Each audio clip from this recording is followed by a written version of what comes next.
Good morning, ladies and gentlemen. Welcome to Australian National Championships for 2026. Another year has come, and we're going to see whether or not we can get Victor to Living Legend over 2 full days of Flesh and Blood. My name is Matt Bramwood. I'm joined by a cast of amazing co-commentators, and starting us off today, we have Mr. Jai Jenkins. Jai, how you doing, my friend?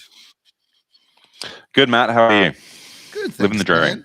Yeah, living the dream, and I am so excited to see what we have coming up for us today. Jai, we have 7 rounds to start us off today in day number 1, the first 4 of which being Classic Constructed, and then finally we're back as we jump into 3 rounds of Omens Draft. And I've not played it a huge amount, but from what I've heard, it is a really fun draft format. It's a very, very good format. Lots of depth to it, incredibly fun. I've drafted it multiple times, and I've enjoyed every second of it. It's actually my favorite draft format so far, which is saying a lot. Yeah.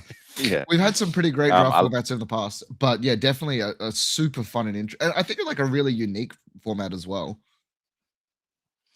Yeah, I really enjoy the macro and how it ties into the gameplay. Oh, we got our first. Yeah, so we're already underway. We're actually going to have round number 1. The return of a man we've not seen on stream in a little bit. Nick Butcher going up against Tom Bradford. And a really interesting thing as well, Jai, we're seeing. So Tom Bradford, just to start us off, is playing Marionette, a deck that we've seen pretty consistently be super powerful. But Nick Butcher bringing Zyggy? If Nick Butcher brings Zyggy, there's something there. I'm guessing it's Refractor, but I've been wrong before, as you know. Yeah, Refractor is definitely one of those, like the way that we are currently commonly seeing this deck being played. But it's super interesting as well because even within the Refractor decks, there are so many sort of, I guess, unique ways of playing it, and there's just a whole bunch of interesting card decisions. And of course, Arakni Marionette, a deck we've seen time and time again just be an absolute staple of this current meta. Absolutely. I'm sure if I'm sitting in Tom's seat, I want to really badly want to go first. I want to get that first flick. I want to get an open dagger slot and get ready for the game. However, he's actually playing a deck that it's going to be really hard to connect with those flick daggers, Matt. From what I've actually heard from talking to some Zyggy players as well, they actually really like the Marionette matchup. They think that it can start off a little bit challenging. The initial, I guess, sort of stabilization can be hard. But from what I've heard, once they actually get to the point where they have, like 1 or 2 of these spectral auras that we've seen so many times throughout Flesh and Blood's history, it can actually be really challenging for Arakni to mark them. And if you can't mark as Arakni, then suddenly you're playing a game that doesn't feel like it's your entire game plan. Exactly.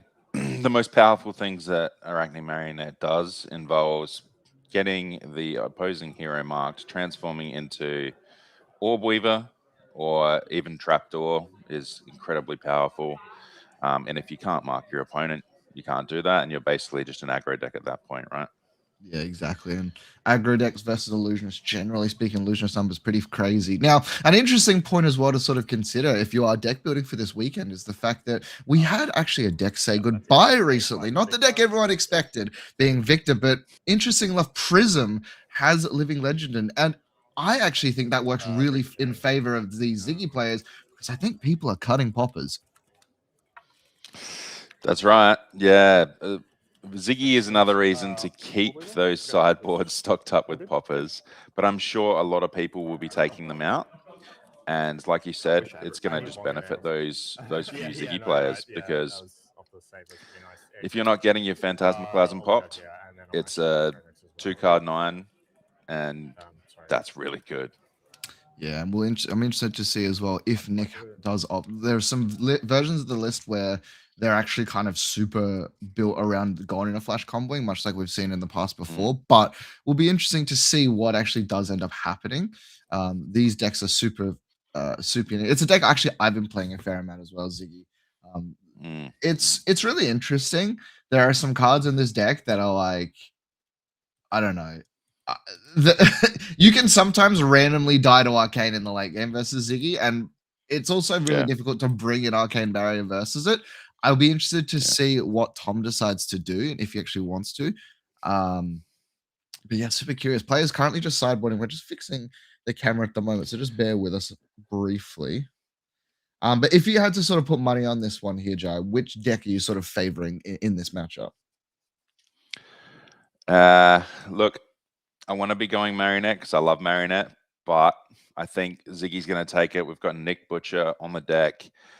I think the little incremental pieces of wood are going to stop a lot of these flick daggers and make it very hard for Tom to get started.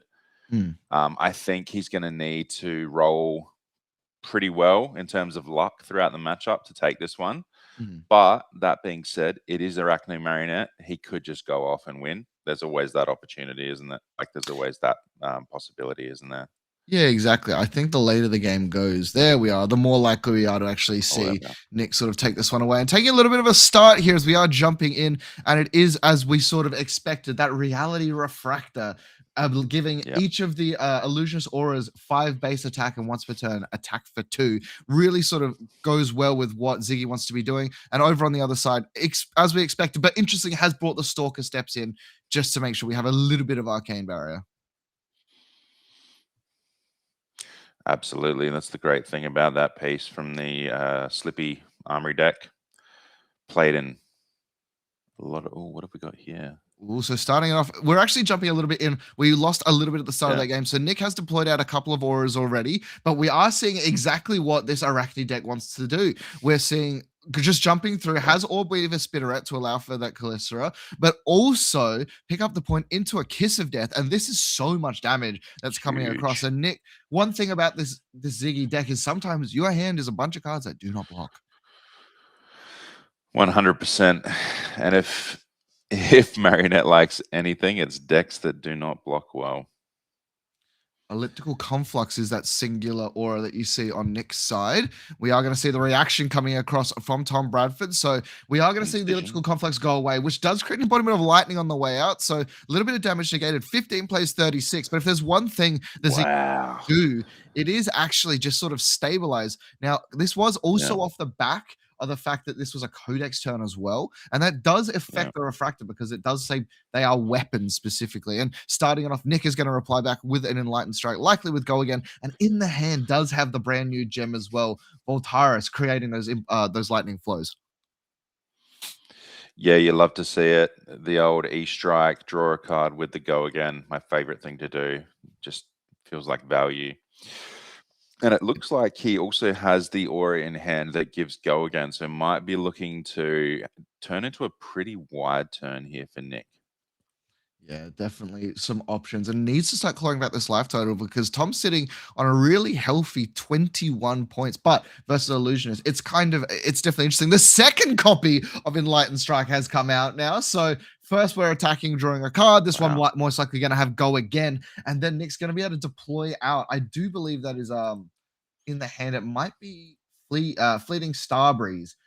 So it does give an attack Go Again as well. But it is interesting. So Nick probably coming in for 7, and you can actually flash it out to give this Go Again and then attack in. And that's why we see a lot of these 1-cost auras from the Ziggy deck. It's just because it works very well with Refractor. And here it is. Yeah, just going to play it out. So it gives it the Enlightened Strike Go Again, pitching away. So is going to finally also have that flow token. And Ziggy, a deck that doesn't rely on it as much as, say, some of the other new decks either. No, he only needs a steady amount throughout the game, just to every now and then flicker an aura, right? But this Refractor build is just a value machine deck that doesn't actually revolve around flickering those auras too much. Yeah, and of course, Flitting Starbreeze, when it comes in, gives Go Again, but also itself has Ward 1, which does mean that it is turned on for Refractor, so some damage can come across. So Tom has lined up a block with Leave No Witnesses, which, it is good if you're on the side of Nick. He doesn't have an arsenal, so really heads up there from Tom. But inside the Arakni deck, it's not like they can't get them back. Absolutely. I think we've seen one Codex of Frailty deployed by Tom already. He'd have a couple more going, and he's just swung with that Refractor as well. So that was 5 into 5 into 5. So pretty decent turn there from Nick. Yeah. And now we'll see the pass back. And, the life total has been cut a little bit. And a Meat Madness coming from the side of Tom. Has an Arsenal card and also has some cards in hand. So could be looking potentially to give this go again somehow, or just has a stack of reactions. And I mean, if there's a deck that can deal with it, it is a deck with a lot of ward, but Nick needs to nurse this life total. Absolutely. He's in a tough spot. Staring down a 4-card hand, what is that? 12 life behind. Yep, he's giving it go again with the stains. And Tom just looking to go wide here. Yeah, and so Stains of the Rebecca coming across, also pumping a bit of additional damage. Remember, though, Nick does have ways of just sort of tidying this up with a bunch of ward. Speaking thereof, Sink Below is going to come across and also soak up a little bit of damage, but the go again is already there. And so another card, the second copy of Meat Madness will come across now. But interestingly, Nick does have a fair amount of equipment available, and you have to remember the ward is also present. Absolutely, and I think this is one of those situations with Meat Madness. You just say no blocks and pray, and that's, I think, exactly what Nick Butcher is doing. Once we get those life totals, oh, maybe not. Copy of, I believe, a shimmering. Yeah, he is. Yeah, so he's gonna just take the damage, roll the dice, and see. Has 2 options here that doesn't affect his next turn. The last one is going to affect his hand. So he has kept 2 cards. Having a bit of a look, rolls a 4. So I do believe that is going to be a card from the Arsenal, which luckily for Nick, there's nothing there. So never punished. Yeah, absolutely. Meat Madness is an interesting card. It's for me, when I play Marionette, it's good 33% of the time, which checks out. Yeah, and we are going to see that card. We've spoken all about Phantasmaclasm 9. Nick gets a bit of a look at the hand, and the information is also super important. Bottom's one of the reactions. So, Tom, can he draw the pop, or does he have to just take the 9? Having a bit of a look. Does have a card sitting in Arsenal for the side of Tom Bradford. So maybe, a defense reaction potentially, or even just more gas to actually come through. Now, one thing Nick has not yet found is a copy of Gone in a Flash, which is a card that can absolutely cut through and just sort of stabilize. And I think that's what the equipment's being saved for as well. Just the ability to be able to just go, cool, block with all my equipment, and then just have this ginormous go off turn. Because, Shades of Oscilio 1, this deck can do the Gone in a Flash thing almost even better. Absolutely. I think these life totals aren't totally reflective of how the game could go. Because like you said, as soon as he draws that Gone in a Flash, he can just bring out a bunch of damage out of nowhere at all. He's probably just hoping and praying that he's going to see them in the next hand or 2. We are actually using Mask of Deceit, not Mark, so it is a random roll. So we'll see, Tom, what does he transform into? Transforms, doesn't get super lucky. I believe that's Funnel Web that he's transformed into. It's Funnel. So it's the Arsenal to attack. But again, it does mean he can convert any card in hand into 3 damage. That is true. He's looking at a bit of it's not really clunky, but he's got a couple of Mark of the Black Widows and a pain in the backside. Free information, though. Nick now knows the entire context of the hand. The card that was drawn off Phantasmaclasm is that. Yep, exactly. Pain in the backside. Ooh, it's going to actually block with the second copy of Phantasmaclasm. And look at the life totals. 13 to 15. Now, Tom does have a decent... He did keep the entire grip, but Nick knows what's on the way as well. Particularly when, you are attacking here and revealing what that last card is. There is sometimes, options where you can actually not use it if you do want to be blocking. So now we are going to see Mark of the Black Widow coming across. If it hits a marked hero, they banish a card. Flick Knives is available, but as we've said before, if there is a deck that can deal with Flick Knives, it's an Illusionist. Yeah, there's a very real chance here. Nick lets this play out, just prevents the flick, takes the damage, because it's just vanilla damage if he's not marked, and just tries to crack back, but we'll see what happens here. Nick's also had a counter on his tunic the entire time that we've been watching, because this calming gesture that's sitting there, I think it is for exactly that, to deal with the Flick Knives. Yep, it's on demand. I think obviously they love to play where they can crack it and swing with refractor, but if it comes down to it, it's obviously a good little fail safe for him. Also, the tuning works very well to crack your lightning greaves, right? Yeah. Nick's hand a little bit awkward, I think. We have what appears to be a Fate Foreseen alongside finally finding God in a flash, but doesn't really have anything to pair with it. And I think that might actually be is that I don't know, it's hard to tell, but that might actually be the 1 for 7 that if you pop it, you get to copy an aura. One of the scariest cards in the history of Flesh and Blood, to be honest. I remember when this got spoiled and prison players were just licking their lips. Yeah, It Miraging is. Metamorph, absolutely correct. It is. He's put it on blocks. I'm guessing he's probably saving the reaction here to play, and he might just Arsenal to go on a flash. Yeah, I think you have to find a better version, a better hand. But as we were saying before, the life title's been cut together, and Arakni Marionette does do a lot of damage. It's interesting. We don't know what cards are actually spent at the start of the game, but if you are on the side of Nick, you know that Tarantula Toxin exists. We haven't seen it yet. You also know that there are more Codex of Frailties coming, and of course, probably one of the scariest cards in the entire game, Savor Bloodshed, is also still lurking somewhere in the bottom of the deck. And there we go, Matt. Just as you said, we've seen him pop the gloves to get the Spectral Shield. And that's why we haven't seen a mark represented, because the Spectral Shield has immediately eaten that Flick Knives damage. Yeah, efficient as well. Nick's going to tick the tuning back up on this turn. And I wouldn't be surprised if we see this Fate Foreseen deployed. Yeah. There we go. Fate Foreseen with that beautiful art from really early in Flesh and Blood's life, actually. One of the first few. Oh, and it's going to be Leave No Witnesses, actually, that gets ripped off the top. So maybe, it was a little bit difficult to see which ones we had. Nick is, I think, just going to take the damage in this instance. And, we've talked a little bit about it. But if you're on the side of Nick, you are happy. He does have to banish a card off the top. And it is going to be Shelter from the Storm. So he's going to make the first set of silver. Get a silver.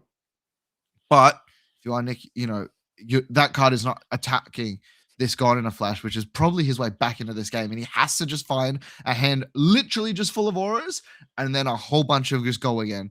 Now, he doesn't have the tuning, which means the lightning greaves do need to be pitched for, which is a little annoying. But again, we've talked about it before.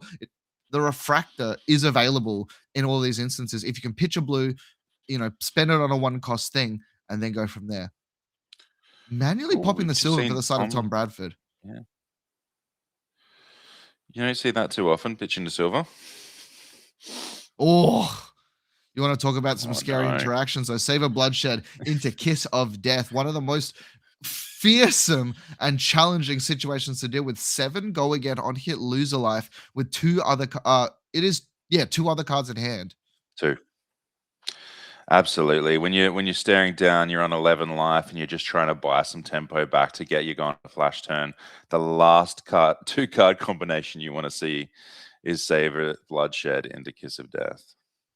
Seeing some blocks being lined up with, and gonna just reach for the lightning greaves as well. If you're on the side of Tom, it's gonna start happening. The reaction over the top though, and the second one just being activating at the boot. So Nick knows now he does actually have an arcane damage kill should he require it and get to that situation. Losing damage, he will be marked as well, a singular card. And if you're on the side of Nick Butcher, you are just praying that this is not a Codex of Frailty. And luckily it is not. It is just the Meat Madness. So if he wants, Nick can actually throw the crown alongside the tunic and then just keep the rest of his hand. Spears of Sterility, as well as probably my favorite art from the new set, Corrosive Space Dust in the hand for Nick Butcher.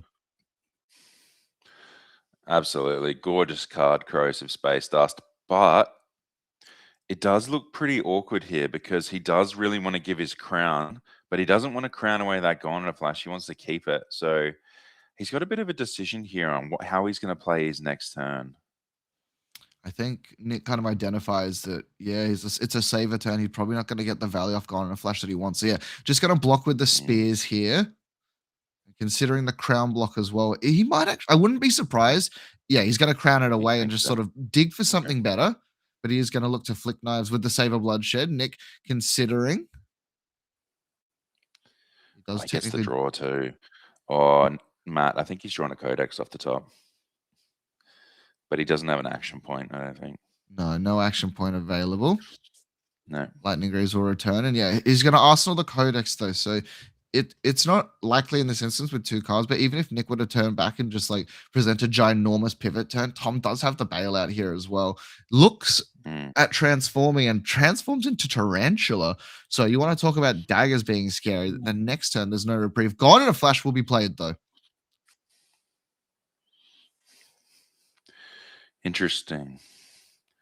Let's see. So he still can't crack Greaves for a little 2-card play. I'm not too sure if that's even a good thing to do, but I'm guessing he's just arsenaling. Maybe a D-React would be a nice arsenal here.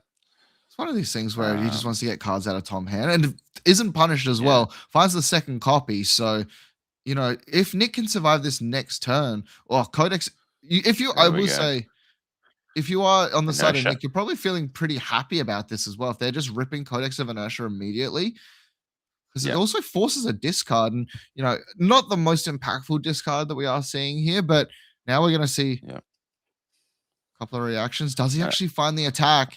And he's just going to send in the Calistera. Yeah, we got up sticks and run into Calistera here.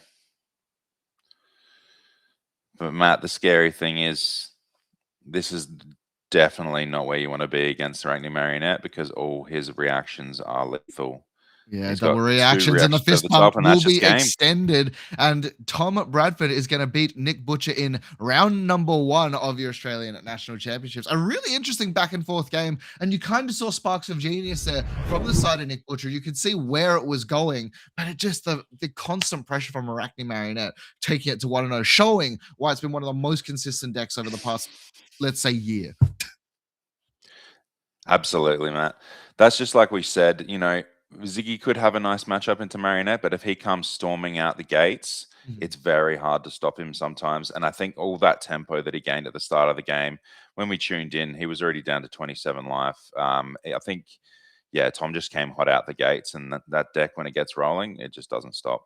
Yeah, and I think like when we've seen these Ziggy decks become the most powerful is when they're able to go really early, go on in a flash combo, deal you a whole bunch of damage, and then later on kind of play out that value game with Refractor, because you need a way of like breaking parity, because Ziggy in general, and I'm going to say something a little controversial here, 9 times out of 10 with what it's doing with Refractor is relatively fair. You know what I mean? And that's crazy to say about an illusionist hero, but it's that gone in a flash combo that really allows you to get over the edge, and that's sort of what they're looking for. And then from there, you start to then go and do like the value plays where you're like using 3D react swing with ward. But no, great stuff from Tom. Just really able to show ready to play. So many rounds to go. You have to remember the 7 today and then 3 tomorrow before the top 8. And Jai, I'm going to ask before we cut to a little bit of a break. If you were playing in this event, what are you bringing? Like, what deck are you kind of bringing and sort of slinging with? So I still think Arakni Marionette is a very good pick. However, if I was coming to the event, I'm not a Victor player, but I'd probably be bringing Victor. If I was a Victor player, the deck is just so consistent into majority of decks into the format. It has a great end game. It's consistent. Like it's just a complete deck. In my opinion, I think we're gonna see it go over the weekends, because there's how many nationals this weekend, Matt? There's a few. There's definitely a few. Yeah. Do you think that it's gone before the PT? Absolutely. I don't see how it's not. But see, I thought the same thing. I thought it'd be gone by like last week though. So like maybe exactly. Maybe the Victor players have all sort of like gone in Discord and said to each other, let's not play the deck in 2 worlds. And we'll see sort of like maybe they're colluding to try and get it there. Absolutely. I think there's probably like a Victor cult or something where they're like, let's keep it around just because it makes other people unhappy. Maybe they have to swap. No, No, I genuinely think it's going to go. I don't see how it doesn't. I think it needs 2 wins or 1 win.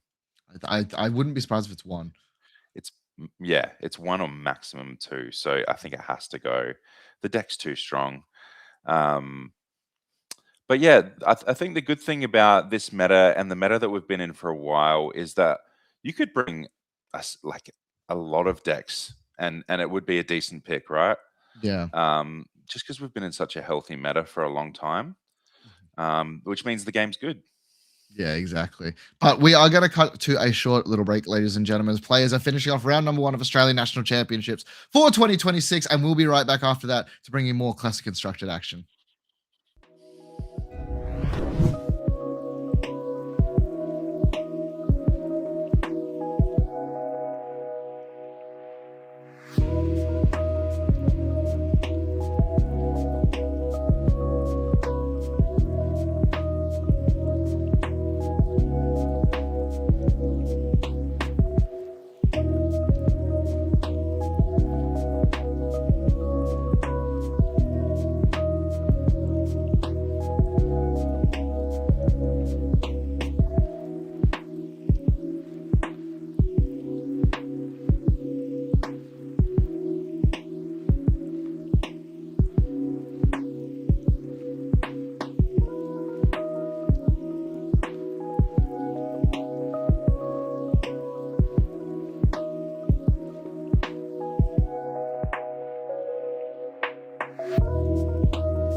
Ladies and gentlemen, welcome back to Australian at National Championships for 2026. We're in round number 2. My name is Matt Bramwood, and I am joined by self-proclaimed second best RKO in the Southern Hemisphere, in parentheses, as long as bed Dodd's in America, Mr. Lachlan Matterford. Lachlan, how you doing, my friend? Hello, Matt. I'm doing good. It's a good morning. Playing seeing some great games in the flesh and blood. And I'm curious as well. You're proclaiming your RKO, but you've got a bunch of tech levels there. Oh yeah. My camera's sorry. My camera's busted. I'll add some RKO images. I'll work on it.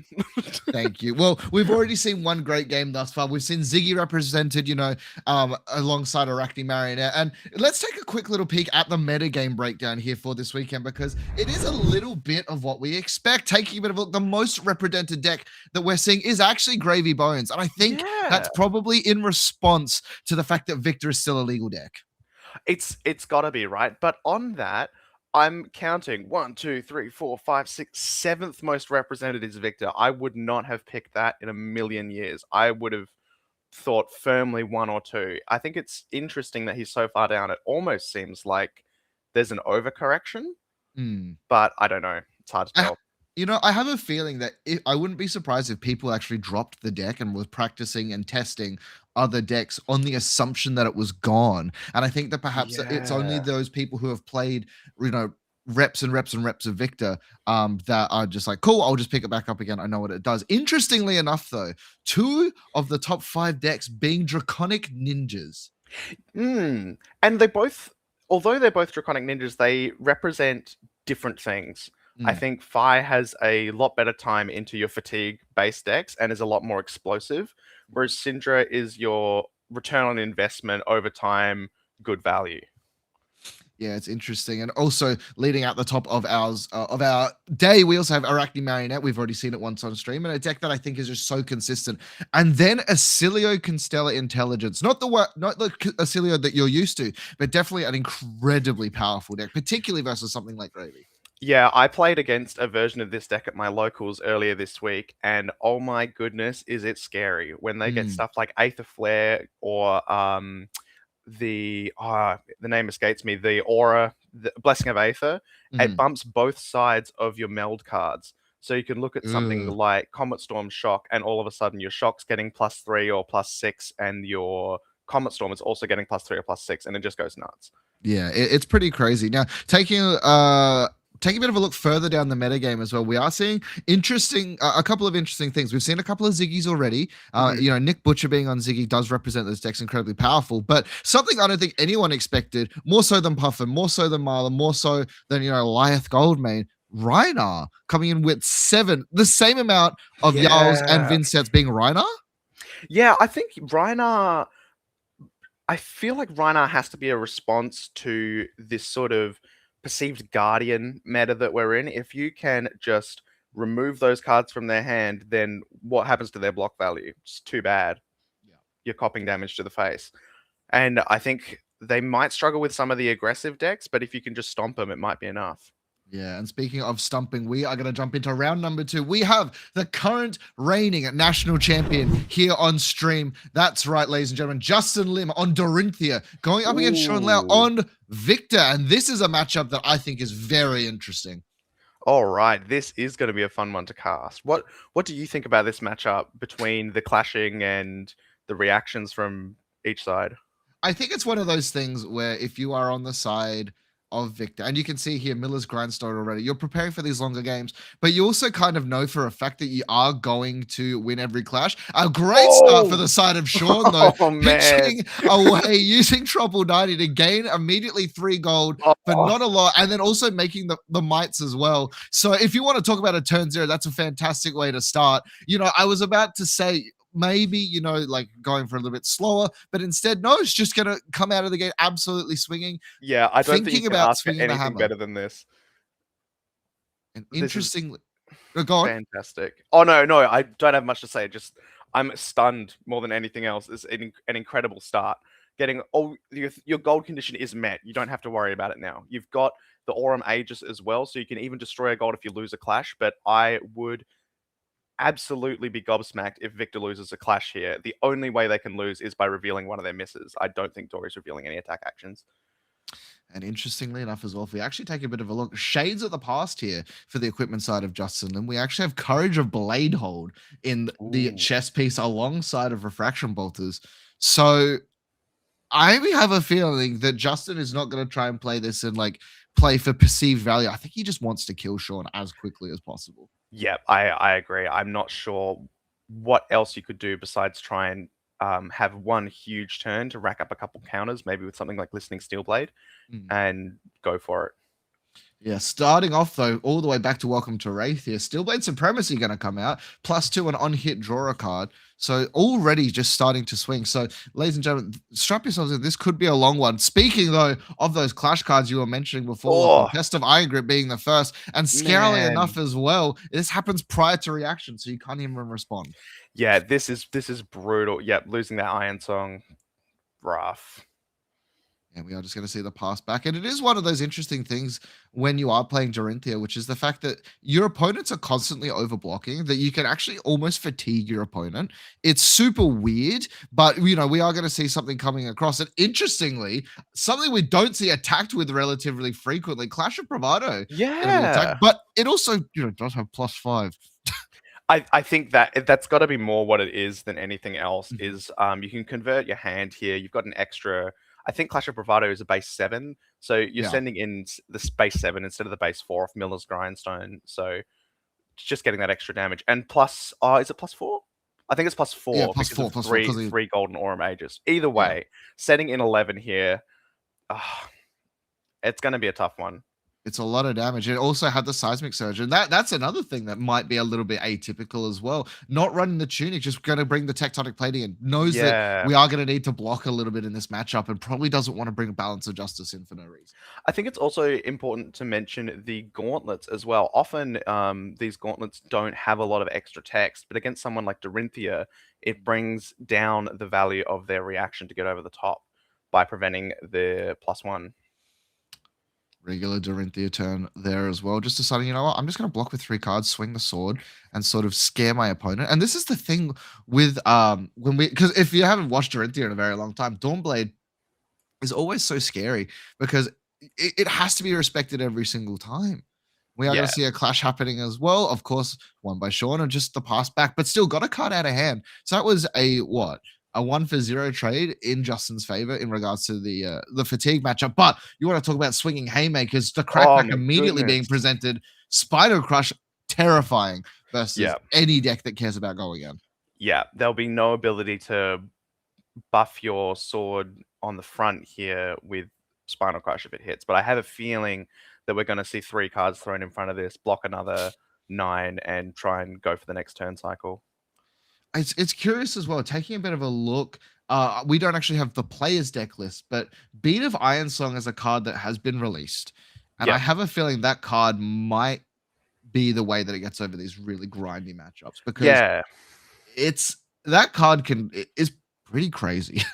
Yeah, I think I haven't seen the modes on it for a while. I'm gonna pull it up, but as a side thing, I was playing a Teklo match and they debuffed all my armor off Fabricate, and I'll never forget that. Ooh. Okay, so we've got choose X +1, where X is the number of +1 counters on an attacking Dawnblade. So the Dawnblade gets +1, or it gets Go Again, or cards defending Dawnblade can't Dawnblade attack can't gain defense, or damage target Dawnblade attack would deal can't be prevented. Yeah. So definitely a powerful card, like you said, in conjunction with cards like Glistening Steelblade, Ironsong Determination. So that second cycle definitely could be interesting. We're actually seeing Justin reaching for the equipment, likes the hand, wants to instead actually be in a situation where he can start to crack some of this damage back. And if there's one thing that Warriors have already, it's a fridge. And to be honest with you, Lachlan, I think Dorinthea as a deck, when we see, Master Pack Guardian come out and like some of the cards we've already seen, I have a feeling this deck is going to be unbelievably terrifying. Yeah, I think so as well. These new cards that let you just attack an additional time, extremely cool. Extremely cool. And it's a really interesting metagame call as well for Justin, because Dorinthea, if it does one thing quite well, it's really good into Gravy. It's really good into board state decks. Okay, so we see that he's saved for the Steelblade Supremacy here, trying to get those extra card draw. Ooh, Steelblade into Ironsong Ooh. alongside a copy of a card we don't usually see in this deck, Unsheathed. So we are immediately seeing the Doorblade reach for. So that's going to be 3, 6, 7, 9. Yeah, 9. 9? Yeah, 9 dominate. Oh my goodness. 9 dominate on hit, draw a card. And, you know, Shaun does also have a fridge, but doesn't have a headpiece, has access to, you know, we're seeing the gloves being reached for, also has quick dodge if he needs it, the aura mages, and just has to throw the fridge, can't give him a card draw. Clash is going to come across, and it is one. Right. Route being revealed off the top for Justin. As well. Yeah. Knowing a route is there is terrifying. So the math is being done. 3, 4, 5, 6, 7, 8, 9. So all of it currently being cleared up, I believe. Oh. And the problem here is if he's got a +3 reaction, 1 is taken off by the Gauntlets of Iron Will, and then 2 more can be countered with the quick dodge if need be. But I mean, I feel like if he's doing that, you're almost happy about it as well. Yeah, it's possible. Shaun has committed so much equipment to this turn cycle, but I want to talk about a card that is instead going to be a +3. How about we look at something even harder? Here we go. Steelblade, the premier reaction from all the way back in Welcome to Race. Still one of the few supers that is actually played consistently. +1, and then if it has Reprise, which turns out it does, can get a reaction card. And, you know, we are going to be looking at Blade Flurry, a newer card coming out that Dorinthea just loves to see, particularly when we're swinging multiple times. This also threatens a card draw as well. Yep. I think this is an excellent play by Justin Lim here. It's going to force out any of these extra. It's going to force out these quick dodge or let them draw the 2 cards. Yeah, and important as well, this already has go again from the Unsheath that was played earlier. So as long as it hits, we are seeing an instance where we are going to get an attack, and Shaun has committed a lot already on defense. And as long as Justin doesn't, break the chain, he knows he's getting a counter this turn. And that's when Dorinthea starts to spiral out of control. Yep. Now we're seeing the consideration of, do you give quick dodge in this instance? And yeah, it's hard because you've already committed 3 pieces of equipment. You have to remember the crown doesn't block, and this is only the first setup turn like this. There are plenty more in the deck. It is difficult. I mean, I think I give it here if I'm Shaun. Yeah, okay. Has to, and it's just going to force it out. But again, Justin doesn't get a card draw, doesn't get any damage across, but that is a lot of equipment committed. Getting through all that equipment is excellent. And also only 1 activation of quick dodge. Yeah, I think the value on the quick dodge there is probably worth it. We're preventing another swing of the Dawnblade. We're preventing an extra card draw. I think it comes out in Shaun's favor. But Justin not having to worry about quick dodge for the rest of this game is fantastic news for him. Yeah, but speaking of stuff to worry about, coming across immediately, the best crackback you have, the Golden Sun is being played. Activation as well was able to tectonic plating, and this is going to be for 10 overpower. As a gold was eaten alongside it as well. And still, Shaun has access to 3 gold. The good news for Justin is being a warrior like Dorinthea, he's got more of these reaction cards in his deck. So unlike some of your other classes where they're basically just eating 7, he can put a few more cards in front of it if he wants to. He knows there's a CNC on the top of the deck for next turn. So whether he plays around that, maybe, I'm not sure. It looks like he's going to commit the blocks, and the card left over. This is, I guess, one of the scariest cards for your opponent to know about. And commits to block 9 here because of the reactions. And we see Swordmaster's Shine there, and it looks like a provoke. Yeah, Swordmaster's Shine provoke alongside Twinning Blade.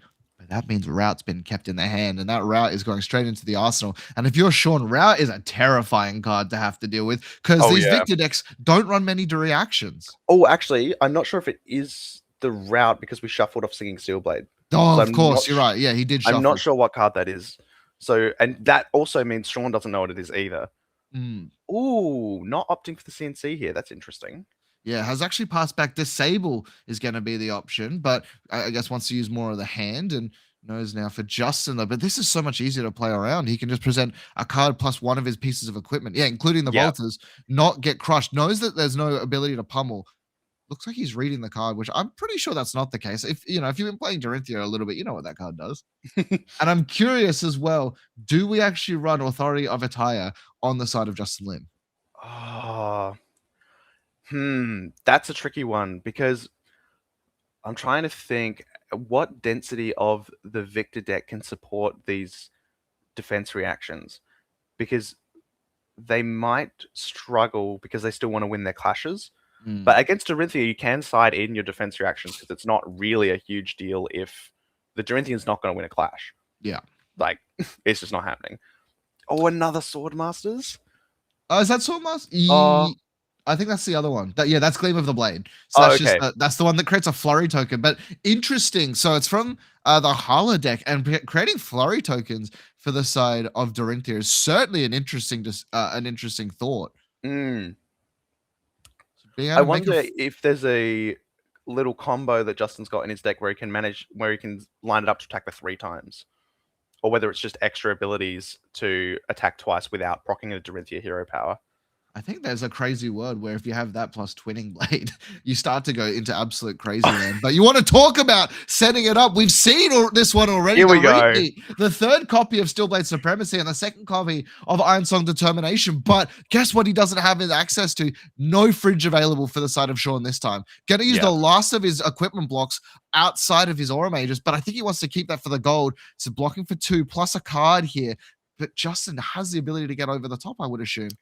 Yeah, I think we're going to see him draw some... Oh!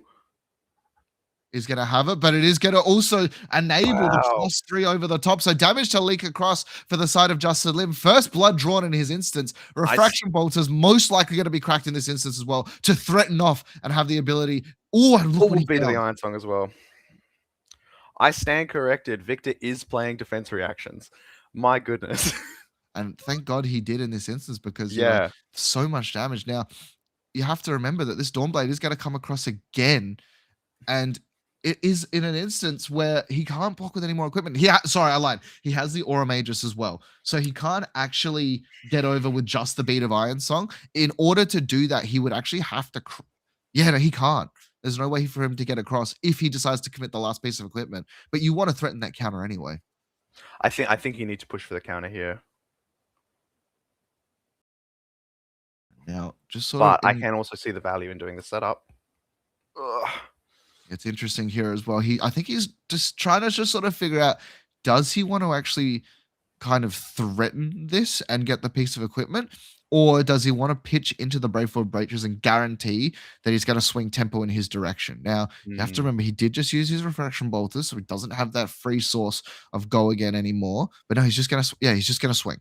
Just going to swing. Yep. Just opts to take it. He's going to take it. That's very interesting. I'm surprised we didn't see the Aura Magus block here, because it looks like we've got 3 gold.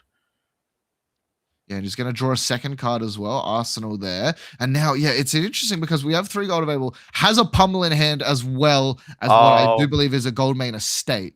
So, he's going to play another one. So, this is so many. So, getting the extra might. Here we go. Does he have the Command and Conquer still in the arsenal as well? I think he does, unless I saw it incorrectly and it was a disable. But we could be seeing... what's he drawn off the top there? It's Ripple. Yeah, so it is the Command. CNC Pummel is now available here for the side of 5 Shaun. mites for the next turn. But also, you are going this is up a good against tempo play.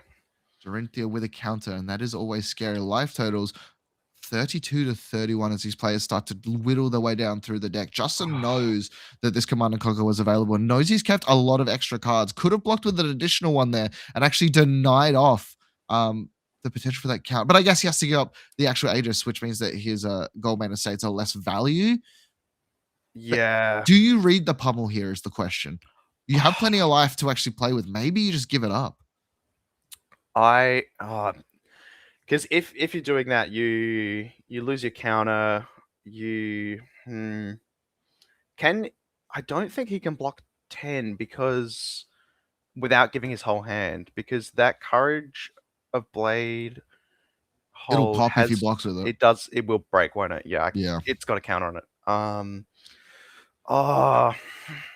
I'm a very reckless player, so as a brute, I'm just like force him to have it. Yeah. But given that we know he has it, I don't know. I think you lay your hand down and go, all right, we'll go next cycle. I know Justin would ideally like to keep the counter around. That's how you start to get over these matchups. Now, a very important note for those of you playing along at home is that Remembrance, I do believe, is still a legal card It currently. is. It is. So it is not banned until the Pro Tour, which means that is it? Yeah, it's just before. It's next week. Yeah, Next it's week, right? going. It's going on Monday. I think it's going on July. Yeah, 6th, after Nationals. I think after is what national they said. season. Yeah. And I am so excited to live in a post-remembrance world.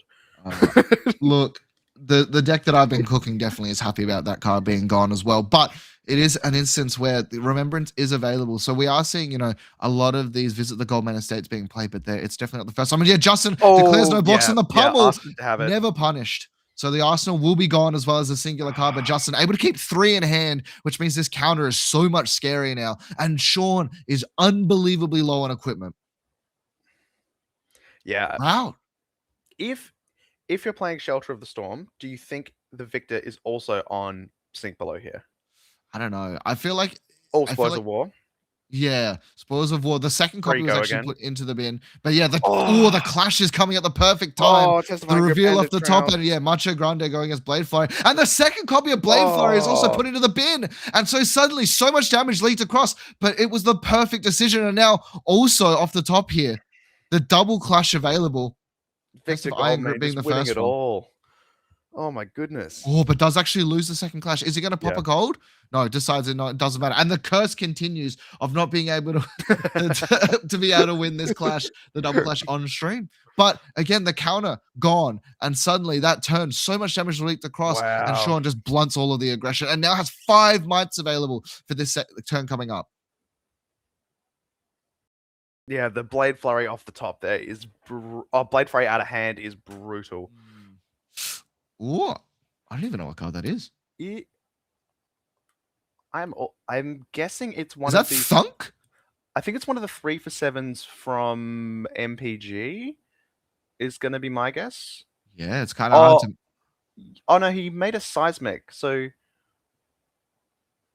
Oh, is it an alt art boulder drop? Oh, yeah, I think you're right. I think that's what it is. Yep. Oh, no, he had a seismic on the previous turn as well. That's how he had the 2 floating. So yeah, so I think that is a boulder drop for 12. Oh my goodness. Yeah, but boulder drop wasn't already good enough, and Shaun kind of pedal to the metal here. Has no defensive equipment left available, but definitely in a situation the counter has been fought for, and it is one of these things where I don't actually know how. Oh, it's Fault Line. Fault Line. When this deals 4 or more damage to a hero, put all cards in all arsenals on the bottom of their owner's deck. Interesting. Yeah. Well, either way, we are going to see Fault Line. Beautiful art on that one as well. Yeah. Another card that we see super frequently. It's a nice 3-for-7. We love to see it. The ultimate pummel card as well. True. If you make CNC pummel at home. Yeah, but if you have the pummel in the arsenal at the start, it gets +1. Very nice. Very nice. Makes the math even harder. But now, Justin, sort of going through the deck. And this is an interesting thing you have to remember with a deck like Dorinthea, which is the fact that Remembrance isn't very good in the deck. Because you don't, it can only get action cards back. Yeah. And yes, there are some very key actions that we've seen already, but the strength, and just gonna full commit the block. Yeah. Handful of blues, it looks like. Save some life. Yeah, we're seeing already now the life deficit, and Shaun just gonna get a pass back. Justin deciding to opt to set up a big 5-card hand, and you give Victor this much space, it is a bit scary because it can just start cracking gold if need be. And speaking of boulder drop, there it is. Does he have the pummel in hand is the question you're asking if you're Justin Lim. And I actually really like tectonic plating in these Victor decks as well. Obviously, the block value is super important, but it makes all of these it kind of like self-fulfills because the decks are running a lot of 3-for-7, 7-for-3s.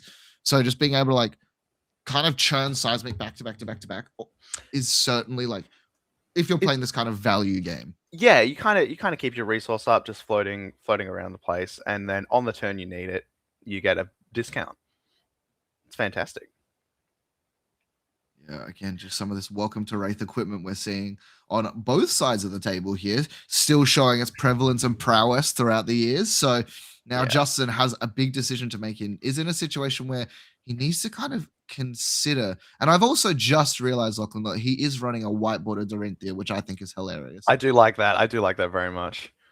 But as you're saying as well, the life gap from Victor, it's going to be very hard to catch up here, especially because these Goldmane estates have just bought Shaun so much velocity through the game to keep the pressure on, because there'll be a disruptive hit after the Goldmane estates, and then the next turn there's another 5 mites on whatever we were going to do anyway. It's so good. Unsheath to be present, and Okay. this Unsheath in this deck in particular does also always give a go again because it is a base 3. Actually, I say that if it's got a counter, I don't think it does. Actually, is it base? No, it needs to be has double greater. on It needs to be base? greater. Yeah. Oh, greater. So I wonder if there's a way for him to make it greater in this instance. And now we'll see. Yeah, just gonna pass back, just takes the damage, but knows that it doesn't actually have, like, there's not a huge amount that he can do if he doesn't block. And then the Spinal Crush. crackback as well. Spinal gonna come across here. Also, just super efficient, makes another seismic as well. And we talked about it before, Locke, and you have these front pumps available, Steel Blade spoils alongside Glistening Steel Blade as well, which we haven't seen yet. So losing go again doesn't sound like it's super important for Dorinthea, but sometimes it can be devastating. Yeah. It's tough as well, because if you commit 2 cards here, you're playing more into Victor's game plan where you sort of want to block with 2 cards. He's happy to block with 2 cards, send 2 cards. So what do you do here? I don't think you can take it. So you're blocking all 9, maybe. Yeah, but these trades. If we talk, if we think this could go to second, maybe even third cycle, all of these trades for the sign of Shaun Leow have been super beneficial. Just being able to trade, a singular card here for, in instances, Justin's entire hand. Yeah, it's amazing. And we were sort of saying before, but I wouldn't be surprised if Shaun is on at least a copy, if not multiple, of Remembrance. So knows he can shuffle power back into the deck as well. Yeah. And we've only seen 1 Goldmane estate, and he's still sitting on 3 gold if you don't include the Aura Mages. Yeah, I think we do. I think you're right. There's probably a copy of Remembrance in this deck. It's just such a good card. And it means, not that we've seen it happen in this game, but you can block with your power cards early if you need to, and then you can always shuffle them back in later. And that's part of the reason I'm happy and excited to see what the world looks like without it, because it'll make these decisions so much more interesting. Yeah, I think we've got 1 Goldmane estate to go. Pitching Arouse the Ancients here. And I think that actually is Remembrance underneath it as well. I think it might be. Yeah, just doesn't need it at this point, you know what I mean? Like, that Remembrance represents so much damage later in the game, particularly if Shaun can keep this gold around. And now just once again considering Justin, our current Australian national champion, the reigning, so trying to maintain. And again, there's so much flesh and blood to go. Even a loss here does not. It's the thing I like about these 2 days events is the fact of, like, you've got games to give. Now, obviously, you can rally. You can rally. Yeah. We've seen people like Pablo Pintor come back from a 0-2 to win the Pro Tour, at least early on in Flesh of Blood's infancy. So definitely plenty to play for here, and a big block being committed. Now Justin has to consider, how do I actually claw this game back? What am I setting up for? Because we've seen thus far 2 big setup turns be completely blunted by Shaun. Yeah. What are we playing to here? Like, how are we planning to win instead of to just not die? What's our setup? What's our goal? I think it's probably. Is it Glistening? Oh. No, what he's done is he's actually just deciding, you know what? I'm taking another turn off, but he set up a Flurry token now. That's very interesting. Flurry is super powerful in Dorinthea as well. We see it in the Hala deck where it is also incredibly strong, but saying, you know what? My Dawnblade being able to swing twice regardless. Yeah. And then you hit and you have the Dorinthea, like, you can swing 3 times super easily, especially if they block the first swing. And it also asks your Victor, on a turn cycle like that, where you set up 1 card, it asks your Victor player to try and convert the rest of their hand, because they probably wanted to convert a reasonable portion of that defensively. Yeah. So yeah, now we just see a Disable coming in here, pitching all 3 cards for it. I was going to say super over pitching for it as well. Golden Sun alongside of one of those clash cards, and then of course Macho Grande being pitched here. So just 7. A blue 7's pretty good, particularly with a very relevant on hit, but yeah, before, pretty easy to clean up. And Just I wouldn't also be surprised if he just says, I don't need the Arsenal. I got a flurry token on these 4 cards in hand. This is pump time. Yeah. I think one way or another we're losing a card here. So we're either getting the card out of Arsenal or we're getting a card from hand. I don't know if you want to commit 2 cards from hand. It's possible we see a card from hand and Courage of Bladehold if the Arsenal is that good, but I'm not sure it is. I think the way he gets back into this game is the 3rd copy of Ironsong Determination alongside something like Glistening Steelblade with the flurry token. Yeah, can he set it up a 3rd time? Yeah, because there's not a huge amount of equipment left for the side of Shaun. As we said, there's not a huge amount of D-reacts in the deck. We've only seen the copies of Shelter. And Glistening Steelblade says every time it hits. So if you are threatening 3 and, let's go Magical Christmas Land here, 4 attacks in a turn with Dominate. Oh. Because, we see Courage. He could pop it. And then, alongside the Flurry, alongside something like Twinning Blade, there are ways in which this deck can just start machine gunning the Dawnblade. Yeah, that would be a fantastic way to catch up this life deficit. Oh, we do see 2 cards. Yeah, so Also's conscious of the life total. Knows there was no pummel being threatened in this instance, but now we'll see the pass back, and this is where it starts to get. So actually pitching away the 3rd copy of Ironsong Determination. So wants to have that in the late game, wants to be able to, and this is important as well. Oh, can swing, but the Trounce coming across, pummel being revealed, and the Glistening Steelblade. Ooh. Is going to opt to spend a gold here as well to put the pummel on the bottom, but Glistening on the top. And if you're on the side of Justin Lim, maybe you're a little bit sad. But yeah, just going to bottom this one here. Reveal. Just going to be another reaction. Here we go. That's a win on the Trounce. Trounce finally getting. I swear that card never wins the first one on stream. Because the gold being created as well does draw her up again. Now, this is the thing with Dorme, does not have go again. Has another way of generating a flurry token. So we actually weren't far away from me. If, we had constant goal again, from being able to swing this Dawnblade more times than you should be allowed to in a game. Yeah. I think it's cool as well to see a card like Nip at the Heels in a deck like this, giving you extra. Nip at the Heels, I think it's just +1, if I'm remembering correctly. Yeah. I got it confused with Trot Along for the unconditional go again, but just a +1. Very interesting. I guess it's a blue little bit of lunging reaction. press. Yeah, hey, I mean lightning press. Block sorry, you're right, lunging block press. 3 lunging press. Yeah, hey, that sounds pretty good to me. Yeah, it's just an interesting decision, but it's something we've seen, and also Trot Along again, incredibly powerful in this deck. Yeah, which is so funny to say. I love that card. I think it's so cool. It just has lots of nice little use cases. Yeah. Shane loves it. For those of you, if you're out there and you're deciding you want to play some Sage Chain, and you're like me, you're playing Boomer Chain where you're not doing the Runegate thing, Trottle on, excellent. Oh, here we go. Make another flurry. Yeah, a second flurry will be created here. Doesn't kind of trigger Doesn't have to go again, but just another setup turn, and we did leak a bit of damage. But once again, Shaun just has so much here. A couple of mites alongside a Vigor token and that Seismic Surge. Only had to commit a singular card on defense as well. And drew it up. So still has a big 5-card hand here, and we've already seen 2 pummels. Monstrous. Here we go. A little bit of over pitching once again. Is it just another? It is. It's another blue disable. This time coming in for 9 at least. But I mean, this is I think the scary thing for the side of Justin Lim. All of these attacks have been super impactful, and a lot of damage.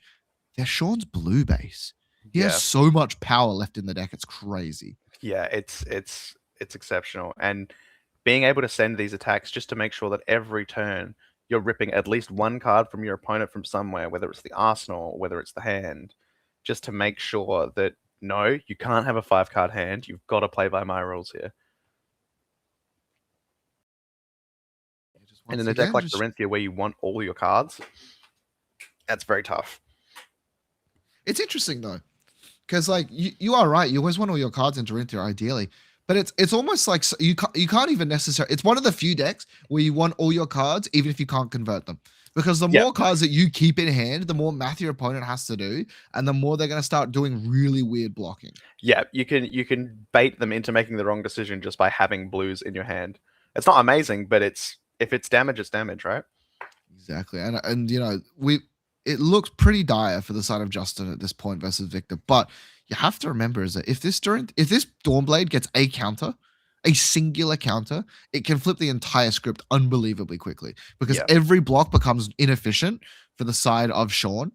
And it starts to sort of snowball. And, you know, if he can chip away at that life total, maintaining his own with a counter, it gets real scary real fast. I agree. Oh, but it looks like we're reaching for the 9 block here. That's going to be sad news for this flurry token, potentially. At least we'll have the 2 copy. Yeah, he's just going to block for the full 9. Another copy of Nip at the Heels being put in the bin. I mean, hey, you run it for a blue block 3. Yeah, look, it sometimes does something. It sounds pretty good to me. But yeah, just a pass back. Oh, my apologies. Flurry doesn't break at the start of turn. It just breaks when you attack with a weapon. It's on attack. Oh, on and conquer. Hey, do you like that arsenal? You've been protecting it for several turns at this point. I'm threatening it. I'm threatening the world here, to be honest. He made a seismic and then CNC'd with 3 other cards in hand. Oh, sorry, 2 other cards plus the arsenal. So you like, it's scary, right? But you also know that these Victor decks can't always convert 5-card hands.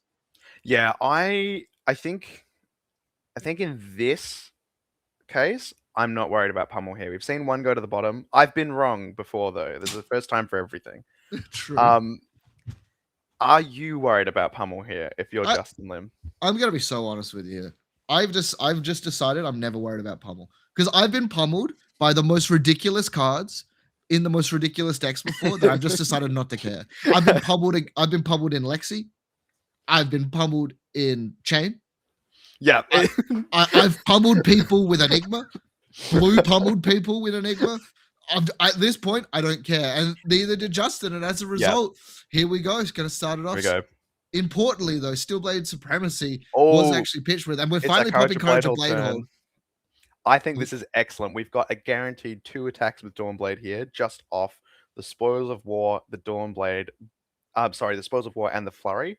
The 3rd Testifying Grip. Oh, no. The Clash of Bravado. Now, there's no auras to break, luckily. So that Flurry token is already gone. But, it was the Warrior's Valor too. Did have the opportunity for a 3-turn attack.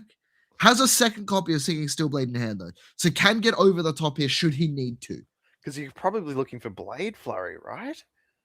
You either look for Blade Flurry or you could, because I guess what you find Blade Flurry, you can find Glint, maybe. Yeah, he's gonna take it back. He's actually gonna opt not to, and he's just gonna say, you know what? Okay, that's fine. I'm gonna put this in the bin instead. Warrior's Valor, I believe, is going to get played now. So a +3 and then a 2nd attack. And this is important to note as well. On hit, we make some copper, but more importantly, Dorinthea will be turned on and you can swing again. Yeah. But the whole hand's just going to be given.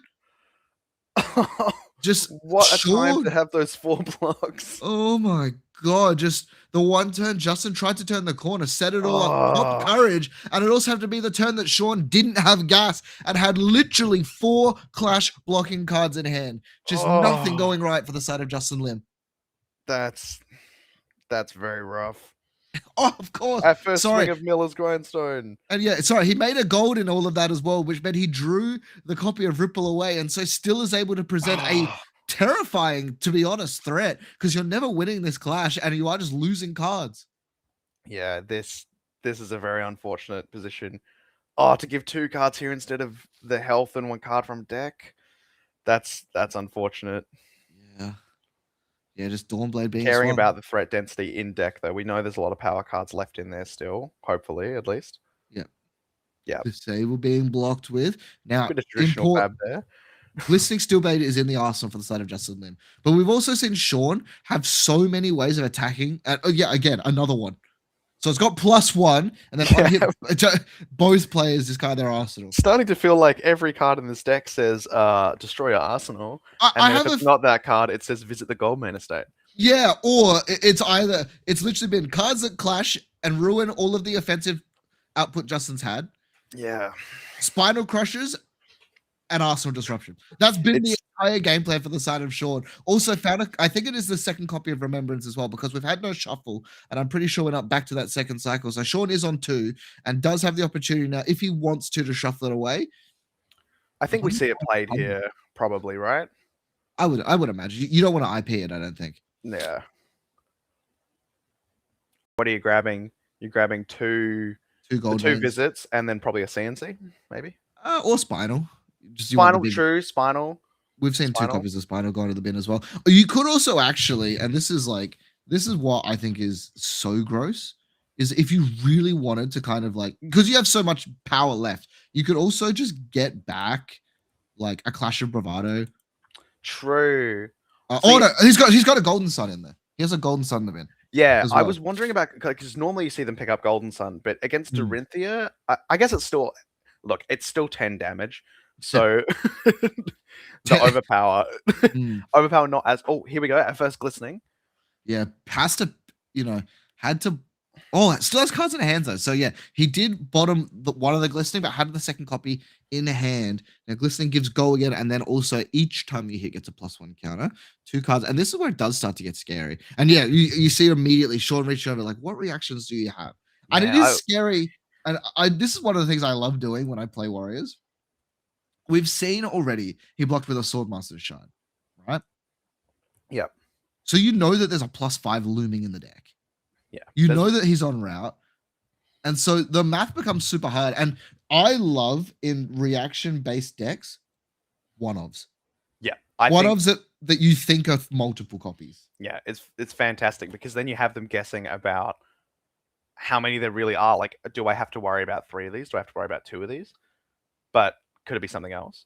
I am also wishing we could have paid money to see a double glistening Steelblade turn here. Oh, God. Very good from Shaun to keep the pressure on, to make sure that he didn't have to stare that down. But looks like he's in the tank a little bit, checking for what these threats could be. I mean, I think the scary thing is that a lot of the threats have been blocked with. We got a CNC in hand here. Justin Lim.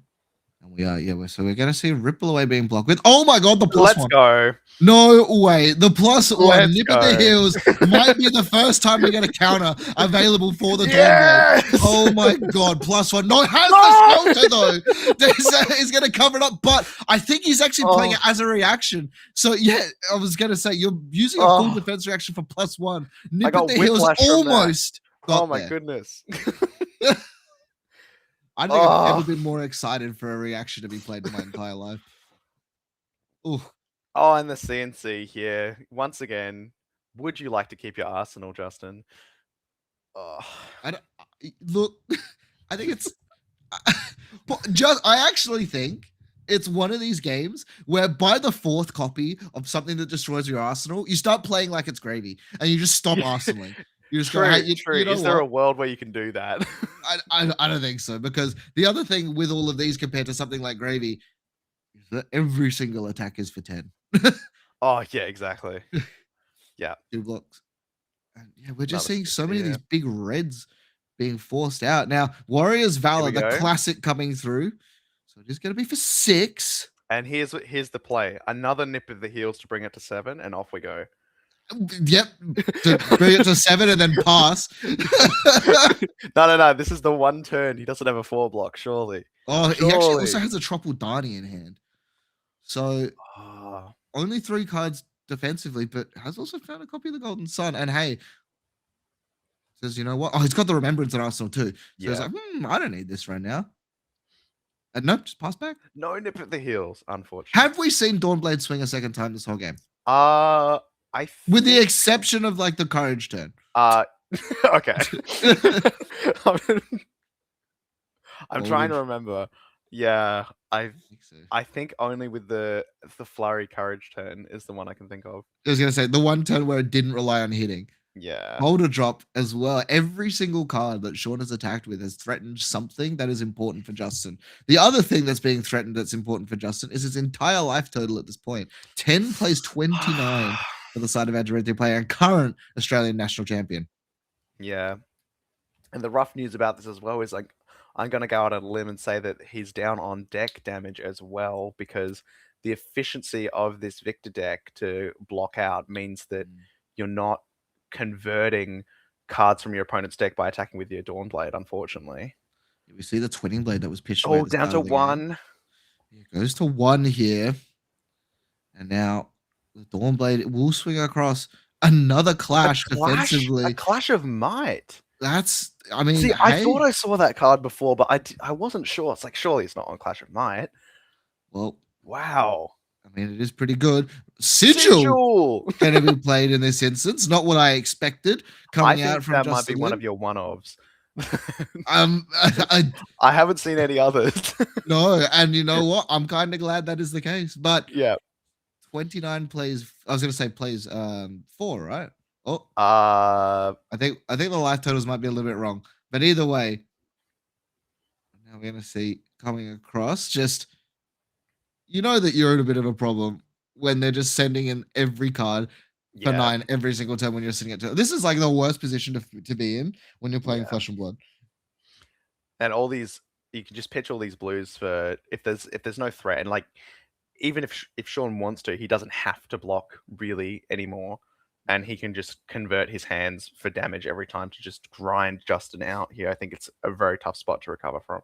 I think the worst thing that you can actually hear from the side of, if you're in Justin's seat right now, like the absolute worst thing you could hear from Shaun is just him say no blocks. Yeah. like the moment he says no blocks, you're like, well. Cool. Lunchtime. Yeah. Don't have a glistening. So this is one of the few things that may actually rip cards. But again, if Shaun just looks down in the hand and goes, yep, fine by me. No, yeah, I like it. Play tight, respect it. Coming through. And just once again, 2 cards. Yep, great. I'm just going to now send another big beater that probably threatens the Arsenal again, if I'm being honest. I think it's 1 card left in deck, which is that Glint the Quicksilver here. And just the concession will be lent across as Justin gets grinded out by Victor Goldmane. A deck that I assume he probably expected not to actually be legal in the metagame, but just shows why people think it is due to be seeing the Living Legend leaderboard. Yeah, I think this weekend we're probably going to see the ascension of this deck, because you can see the value just turn on turn there, blocking with these 4 blocks, drawing a card. But the writing was on the wall from the very start of the game with this Goldmane estate. It was always going to be an uphill battle for Justin, and he put on a really solid effort there, I think.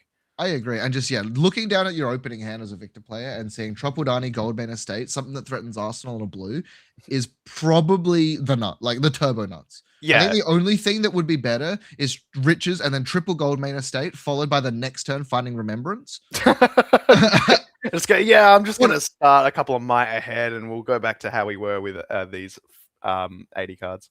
Oh yeah, no, sorry, because you would draw it off the first gold as well. So you would go, so triple gold. Anyway, magical Christmas land that we don't have to think about. Now, again, for those of you who might be a little confused as to how we're seeing a Remembrance still legal in the deck, it's legal for the rest of national season. It'll be from the start. And like when we talked about it, we also saw a couple of other cards coming back into play. Specifically, Blue Somersault is a card as a recent Ziggy player I am super excited for. Have you had, what's your goal with Blue Somersault? I haven't quite seen the vision yet. What are you thinking? Are you flashing back these fragments? So I have to double check exactly how it works, because it's target attack, right? I think so. It's target attack or attack action. Attack action with 2 cost, I think. Yeah. So let's have a look. Yeah. Because the big thing, 2 or more, is Phantasmaclasm. It means that you can block or attack with Phantasmaclasm. Oh no! So it does a few things, but a big thing that I believe you can do is that, because it's an instant, right? Yep. In response to it being popped, you can bounce it back to your hand. So I'm pretty sure. Quite. I thought it would be only because electromagnetic somersault resolves when the chain link. Oh, of course, of course. Sorry, I knew there was something, but regardless, you can just play it and then bounce it again. You can still bounce it back, yeah. So it's like, as long as it doesn't get broken. Yeah, but also like it says up to, I believe as well. So Yeah. it's another just like instant card that you can use on your like Gone in a Flash turn as well, even if it's not actually bouncing anything. It still picks up the Gone in a Flash, even though it's 0 cost because of the Gone in a Flash trigger. It's fantastic. Yeah, so it's pretty Yeah. wild. But either way, you know, we're seeing some of these cards come across, and I'm very interested to see how the meta evolves post Remembrance as well. Yes, I'm very keen to see what things look like after this, after we wrap up national season here. Do you think we see any of these other heroes like Cindra or anyone ascend to Living Legend? Because we saw in the ban announcement from LSS that they were expecting quite a few heroes that are still legal to have already been out of the format. I don't know. I'm interested to see. I feel like with Remembrance being gone, I actually feel like the game could go a whole different way, a whole bunch of different ways. I feel like Yeah. Huntsman actually gets an unbelievable amount of Yeah. value from Remembrance being gone. I've seen a cool piece of tech, I think from a director actually, from the director of the stream, where you use Clarity Potion, which is instant destroy Clarity Potion and opt 2. It's an item. You use that to get around Hunter or Hunted, because they use Hunter or Hunted, they look at the top card, and then you go, hold on, before you name the card, I'm going to Clarity Pot and opt that to the bottom. That does sound like a Phil special kind of tech. I think that's fantastic. I'm going to be putting 3 Clarity Potions in all of my decks. We're just immediately cutting the talismans from from when Oscilio 1 was so dominant and putting Clarity Potions in instead. But speaking of, before we get even deeper into the source, we are going to cut to a short little break before we have round number 3 of Classic Constructed here at Australian National Championships 2026.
Welcome back, ladies and gentlemen, to Australian National Championships 2026 for round number 3. My name is Matt Bramwood, and I'm joined this time by Xander Smith. Xander, I have to first ask you a question. How are you feeling? Are you okay? For those of you who don't know, Xander plays Prism, and we've been a bit worried in the South Australian community. You know, it's been a challenging week. My voice just gets a little bit shaky thinking about it, but I got my final 3-0 on Prism on Wednesday, so it was a nice send-off. Nice. Very much going to miss the deck, but she'll be back next set, or the set after. Yeah, probably. And now finally, as she is gone, I can return to locals. But before that, we are jumping into round number 3. And in round number 3, we are, of course, players not having to worry about Prism because it did Living Legend prior to this event. So it's curious, do you think people are cutting poppers, or do you think they're leaving them in because Zyggy still exists? I think Ziggy's a whole lot less susceptible to poppers than your average run-of-the-mill Prism. So more things that deal unpreventable damage or little pings or ways of splitting up your damage so it's harder to block are going to really be a priority. I feel like if the Ziggy knows you're on poppers, they have ways of playing around it. And a Phantasmaclasm is still going to get rid of that popper no matter what, right? Yeah. So I will say, I think the worst feeling in the world is when you bottom the popper off Phantasmaclasm, they draw the card and then pop your Phantasmaclasm. It's like, well, if it is what it is. But if we talk a little bit, we've spoken already about the metagame, and our most represented deck being Gravy. Now, do you think this changes if Victor goes?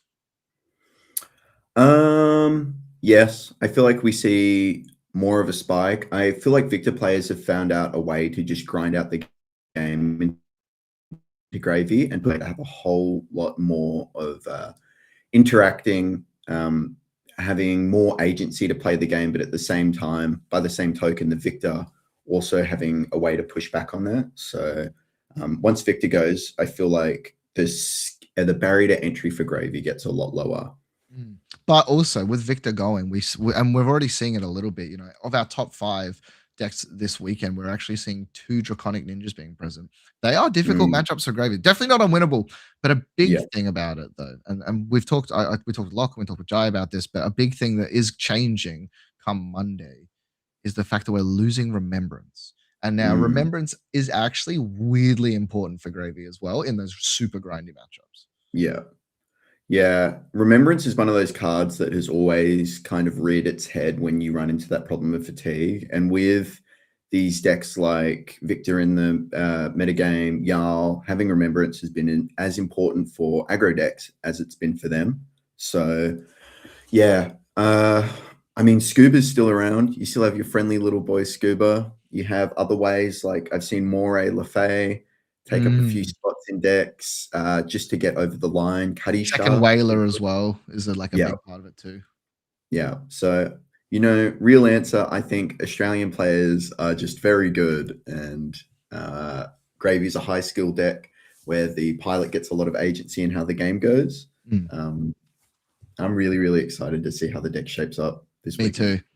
Speaking of decks that are shaping up as well, Oscilio being the second most represented deck. We were talking a little bit during the break about Oscilio, and I think one of the scariest things about this deck right now is the fact that when you sit across the table from it, unless you have pre-information, you could be versing the version of the deck that is going to blast you with Arcane every single turn, or you could be versing the deck that's going to bounce God in a flash a bunch of times. And it's really hard to sideboard because if you have the opportunity to bring in more Arcane Barrier and you do it wrong, I think that's scary. Yeah, I think you're just looking at the feet for Oscilio to kind of decide how your game goes. They might do a little bit of the, shuffle on the table, freak you out before the game begins. But yeah, it's definitely decided whether it's Storm Striders or Lightning Greaves, and it completely changes the way the matchup is played. So some nice middle ground is probably necessary. Obviously, some decks will play that middle ground a little bit better, something like Ziggy. But yeah, if you're not prepared, he's going to blow you up. And speaking of blowing us up, let's jump into round number 3, as we do have, I believe, an Oscilio on the stream. And taking a bit of a look, Benji going to be on the Oscilio, going up against Hayden Dale as well. 2-0 currently, these players in round number 3. My regular co-caster as well, bringing up Cindra, a super, super aggressive deck. Yeah, Cindra, I think, has always kind of been there, and players have slowly refined the list down and down more. It definitely can put the onus on Oscilio to go a little bit faster, or, Lord forbid, block, which Oscilio sometimes just straight up cannot do. So definitely a smart meta call at this point. And as well, the good thing, if you're on the side of Hayden Dale, is the fact that it doesn't really matter which version of Oscilio is presented because your game plan doesn't involve blocking anyway. Your whole thing is you want to just kill them. Now, we're probably going to see the Claw of Vynnset from the side of Hayden, which is that spell void dagger you can buy back. My question is, and this is a card that we've seen a little bit kind of rear up recently, and I want to talk about it. Boots of Omen's Ward. People Yeah. thought this card was really bad, and then suddenly, turns out being able to block a lot is really good. Yeah. When I saw it, I immediately thought, if you have nothing better to do, this card is incredibly good. Like, Yeah. it fills the same kind of niche that Crown of Providence does, where, my hero doesn't have a headpiece that furthers my game plan, I may as well draw a card and insulate myself from CNC. And with Yeah. so much arcane damage in the meta, Boots of Omnis Ward being able to get 3 value over the course of the game and force your opponent to just math out that little bit extra, especially as Oscilio plays on your own turn, super, super impactful. And here we go as well. That is what Hayden has presented. The all-important question now for the side of Benji, what is he presenting in regards? And yeah, look at this. Here we In go. the arm piece, we're actually seeing the Aether Bindings of the Third Age, Old Knocker, and it is the Storm Striders. So Hayden now knows for a fact, okay, this is a race. I have to kill you because I cannot block this at all. There's no efficient way for Hayden to deal with large arcane. And so as a result, this match, ladies and gentlemen, if you were just thinking about going to the bathroom, I'd probably wait till after this because this one's going to go crazy. This is definitely going to be a heater of a match. I think having arcane dynamos on the side of Cindra is really going to help if you put the onus on Oscilio to block. Cindra famous for not having a whole lot of on hits that aren't on hit die, but again, super strong bit of equipment if you're able to make the game go long enough where the tempo arcane really starts to add up. Yeah, so starting it off, we are going to have the Kunai of Retribution, and Hayden is immediately showing as well. He's probably a little bit more prepared, does have a blue here in the pitch zone, but importantly, isn't actually running any arcane barrier. So it doesn't have any ways of actually pitching to it, but shows that the blue base is important. And this is a little bit interesting if I guess you kind of know, I don't want to let my opponent filter. Hayden knows that Oscilio has a lot of cards that don't block. And so this opening turn, this turn 0, if Benji draws their hand up and it's just full of cards that don't block, this could be an unbelievable amount of damage. And don't be surprised to see Hayden actually popping resources on turn 0 if it is shown that Benji can't block it. Now, luckily for him, he does have a fair few cards in hand that block, and the first point of damage goes to Hayden Dale. Fantastic. I mean, 35 might be 34 shortly. Really depends on how Hayden wants to play this. Getting a few extra life points over the top is going to matter, I think. And also going first and second, the case can be made in either way. Ooh. So Rising Resentment came across the snapback to actually deny the mastery, but Hayden is going to get the first draw here using Ancestral Empowerment, +1 draw a card, and now still a single point of damage leaks across, and this next attack is super scary for the side of Hayden here because the Mask of Momentum trigger is prevalent. Now, we've seen different players go Mask versus Mask of the Pouncing Links, and I would have interested to see if we were actually going to see Pouncing Links, because I can imagine this is the kind of matchup where you just want to combo them off. Oh, yeah, and I mean, talk about a card that gets a lot of value off of Mask of the Pouncing Links. I would struggle to think of a matchup that isn't gravy where you get more value off of a huge Salt the Wound. We're talking Salt the Wound for 6, sometimes 8 damage. Massive blowout. Yeah, Art of Dragon Fire is going to be presented here. So Hayden just going to flick the dagger, get an extra point of damage, and then buy the kunai back. So an incredibly powerful turn for the side of Hayden Dale. Was able to present a bunch of damage, force cards out of hand. In particular, the Comet Storm Shock is such a big, when you're talking about the decks that care about doing big arcane, Comet Storm Shock one of the better ones because it also has that shock element too. Yeah, I think that was just really well played. I mean, going first into a tempo matchup can be really, really scary, and being able to navigate that, get some extra damage, force some cards out of the hand, know what you're playing with, and still end on an arsenal is just exactly what you want. Oh. Yeah, speaking there of the Common Storm shock, one was put into the bin, but the second one coming across, so 6 arcane damage and the activation of the weapon here as well. You know, we were talking about it when they announced, oh, they're going to ban the original Volzar, and people were like, why? It's become pretty apparent why that card was banned. Yeah, exactly. I think this is looking at 7 arcane. I think that's a Will of Arcana in the pitch. Oh, zone. it is! A Cosmic Flare in the bin. Volzar trigger. That's pretty nice. Good. And in particular as well, the reason why I say he Cosmic Flared to be able to play the first side and then the second side. This is a lot of damage coming through for the side of Benji. And, you know, that life advantage that was there from Hayden cut down immediately. And, over the top strike twice being pleasant. Hey, I've heard Snapback's a good card. Here's another one.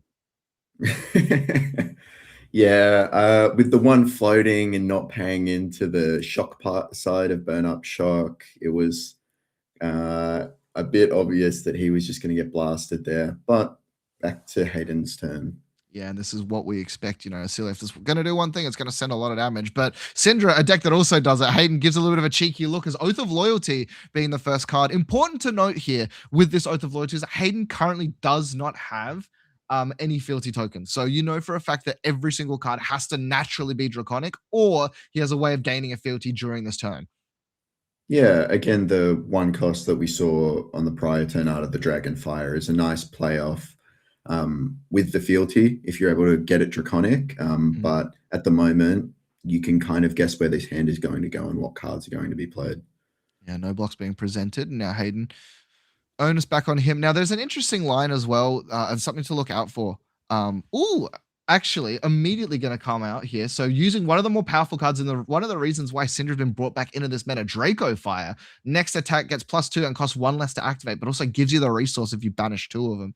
And this is going to be the Kunai coming in for 3 now. Activation of Oscilio to try and dig a little bit for a blocking card. And you see the shake of the head. Benji doesn't want to give up any of the block cards he has with block, but it's so scary versus these Cindra decks. Yeah, I think this is just playing really, really well into Hayden Dale's game plan of I want desperately to play this tempo game with you and I will force you to block because it's just too tempting not to. Yeah, and it's interesting here as well. And I think it was a really smart block from the side of Benji because he knows that Hayden can't flick a dagger to extend the chain, but Hayden still has plenty of cards left in hand. And we are now seeing, what card is that? That is from Compendium of Wraith. Yeah. It looks like spreading flames, but it's not quite spreading flames. If you control 2 or more Draconic chain links, I believe it gets +2 and go again. Hey, it's heard that's pretty good. And also the classic ender for the side of Hayden Dale's that lava burst coming across for 5 damage. And look at the life that is being cut down. And now Hayden taking a moment, just considering as well whether or not, so he's going to flick the dagger. Asking Benji said that's fine. You know, players will write down life totals, but it is one of those things where you pass through quickly and then it's just going to buy the daggers back. And Hayden does that because technically the dagger's not in the graveyard yet, so he flicks it to put it in there so he can buy both of the daggers back. Still, really powerful turn. Just has the natural lava burst line and also keeps a card for the arsenal as well. Yeah, I think that's the second snapback that we've seen out of the deck. So really something to play around, especially as the life totals get a little bit lower. And you wonder, can the Oscilio kill me here? Yeah. And we see here Echo Flash being discarded to the Oscilio ability. Oh my God, sigils for days. Hayden just immediately goes to read the cards. And that's why so much damage leaked through. And we saw the digging because, hey, you know what? If I have no way of blocking. So we see Sigil of Aether, a card we've seen plenty of times before. It deals on Arcane. If it does, you amp. Followed up by a signal of temporal manipulation. At the beginning of your action phase, banish the top card of your deck. If it's a non-attack, you can play it as ult or instant. And finally, the third sigil that I'm not sure which one that is because it's the alternate art. I don't think it's Brilliance. It's no, it's temporal, right? Either way, though, a point of damage leaked across from the Echo Flash being discarded, and Hayden smartly didn't actually opt to spell void it with the Claw of Vynnset. Little did he know that Benji instead just had a hand, literally a grip full of sigils, and now probably considering, how do I convert this 5-card hand? Because 31 plays 22 seems like a pretty big life advantage for the side of Hayden Dale. But you have to remember as well is that Benji can technically take two turns in a row with those Storm Striders. And the all-important second copy of Draco Fire has entered the bin now as this dagger is coming across for 3. Yeah, when we take a step back to that last turn, you realize how close Benji got to getting away with murder. Having a single blocking card in his hand and being able to stop a mask trigger is the next level of mind game. You've got to respect the poker face. I think he also dug for it as well. He activated the Oscilio on that turn and discarded it instant. So might have actually drawn the dreaded 4-card instant hand, and luckily found a card not only blocked, but blocked for 3 off the top. Ignite going to come across now, and so Hayden opting not to pitch at all this turn, doesn't need it. One of my favorite cards in Flesh and Blood. This Ignite? thing is so. Oh, 1 second. Sorry. No worries. Ignite, an incredibly powerful card. 0 for 2 with Go Again, but the next Draconic card you play or activate, importantly, costs 1 less this turn. It's interesting as well. Hayden, loses a little bit of offensive value because of the Claw of Vynnset. Doesn't have Go Again, but now it doesn't seem to matter as Demonstrate Devotion getting discounted once again on hit, make a fealty. So in this instance, another 0 for 4 with Go Again, still has 2 cards available. Benji sitting at 16 life. Hayden going to opt to pitch in this instance and flick, and Mental Block will come out here to actually deny the flick, as well as a single point of damage is not actually going to leak across. Benji also does have access to a Sync Blow, and Hayden now in consideration here of what he wants to do. And oh no, sorry, he wasn't flicking. He actually instead opted to use the Throw Dagger and reactions as well. And the Mental Block importantly means that Hayden is denied the card draw. So really smart from Benji, saving that Mental Block here. Could have cleanly blocked out the Ignite, but instead just used it at the perfect time. A Mental Block, a card we've seen so many times, be incredibly powerful. And Hayden, you see, reels a little bit, wasn't playing around the Mental Block. And now this turn loses a lot of its potency. Sync Below comes across as well. Judge Call going to happen as well. And this is important to note as well. Nothing in particular is necessarily bad, but you have to remember that if you have a question or anything like that, a Judge Call comes across. Welcome back, Xander. Xander, for what you missed, is Hayden actually activates Throw Dagger in reactions that gets Mental Blocked. Now, Hayden has a consideration of if he has actually priority to be. We don't know. We'll try and get information exactly what's happening, but I wouldn't be surprised if it's a question about priority. And can I actually soak up the Mental Block before the flick happens?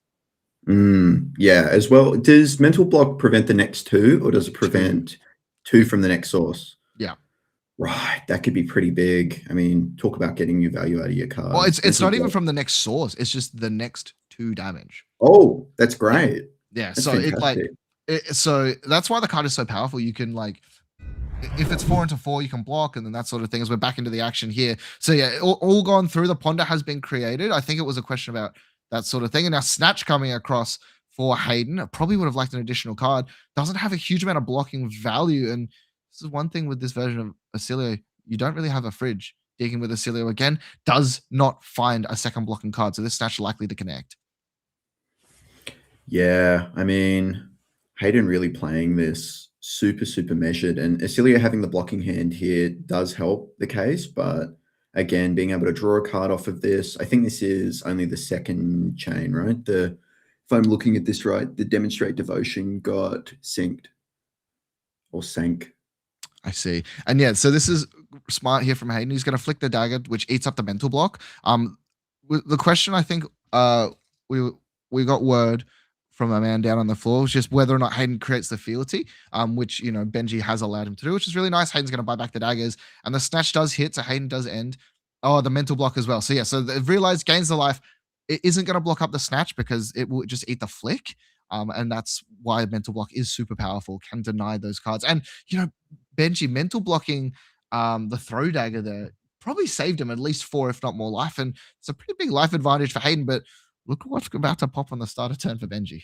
Yeah, this is pretty strong. And obviously not finding any Sigils of Fate with Future Sight to be able to amp this even more might hurt a little bit, but you're still not scoffing at your arm piece getting 3 value. I'm not sure if they were blocked with last turn either. I don't believe they were. So Aether Bindings here I think he's going to respond to the Sigil of Aether. So he's going to layer it. So the Sigil of Aether will go first. And I think Hayden's just reading just to sort of see, because it's interesting. Whenever an Aura permanent Sigil leaves the arena amp 1, so he's representing the 3 amp in this instance, but it's technically not actually happened yet.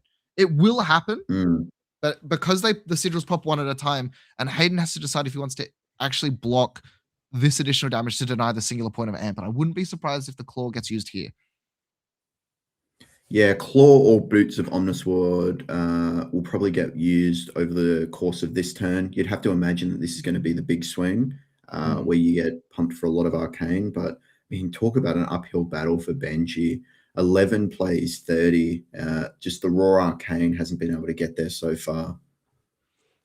I will say the thing with these Oscilio decks is that it is quite difficult to math out exactly how much damage they can do on your turn, because you have to count snapbacks, you have to count things like Echo Flash, like putting that in the bin as well. So we're seeing seeing just everything hits the sink below, but does actually miss. So misses one, gets the second one. Hayden bracing for impact, and it is, speaking of that meteoric impact, that was one of the few that's actually been there. So it is going to be a 1 for 5 because an instant has been put into the graveyard.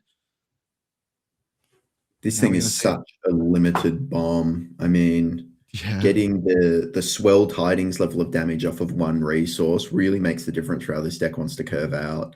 Obviously, trying to utilize this hand perfectly might be a little bit challenging with 4 possible playable cards and a ponder on the back end. You know what I see looking at Meteoric Impact as an ex-Icelander player? I see that as a perfect Waning Moon target.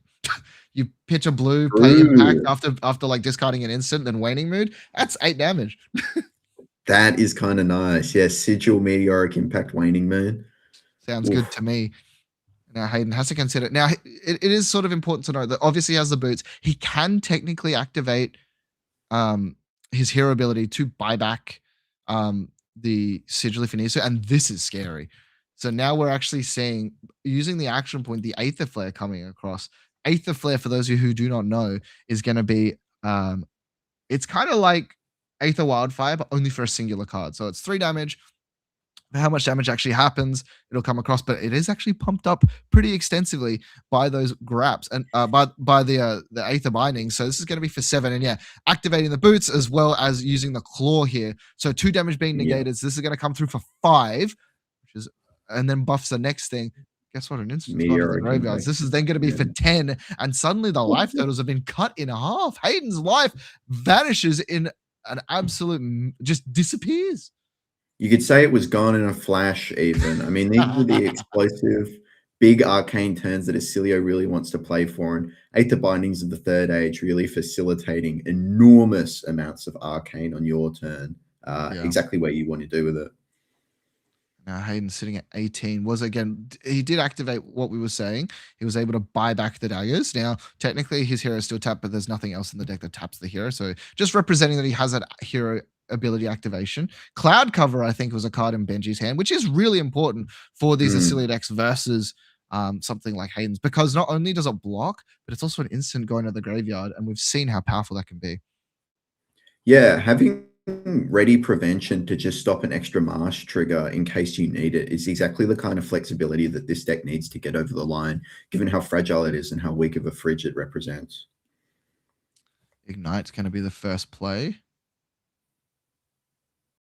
And now Benji, every single turn, you're going to see him sit there and count and figure out some math of like, can I pull the trigger here? And this is the scary thing with Storm Striders, is when and can you pull the trigger? Because if you pull the trigger too early and you do not kill your opponent, the game becomes unbelievably difficult. Yeah. Yeah, that's always the wizard thing, right? You know, playing your post-combo game is a sign of an excellent wizard player, but you know it's an even better sign of a great wizard player? Just killing them. I was going to say, the best post-Storm Striders part of your game is usually getting lunch, because ideally that's what you want to be doing. Now, it is 15-12 for the life totals here. So, Cap of Quick Thinking, and Hayden just thinking to himself as well. Is that Cap of Quick Thinking? Yeah. Yes, it is. So destroy this. It just prevents 1 damage. You can just discard an instant and then draw a card and prevent 1 of the damage. So the kunai, It's going to be prevented and still has plenty available. Hayden doesn't have a flick target here either, importantly, because he used the claw on the previous turn. Yeah, There's we plenty can to definitely pull. see it probably coming back at some point shortly. I think it's really important for Hayden that he does it, like, he has the activation whenever, and it's super important when he activates it. Because if he puts the activation on the stack, Benji can go, hang on, in response, blast you for a bunch of damage. We are going to see a block coming out, though, Rising Resentment. Yeah, we see what's in the hand. We've got the ability to make 3 resources at instant speed. A card that you kind of like was a little innocuous when it was announced and is so powerful in these Oscilio decks as well. The Cosmic Flare. Yeah, being able to ask Oh, okay, this is smart.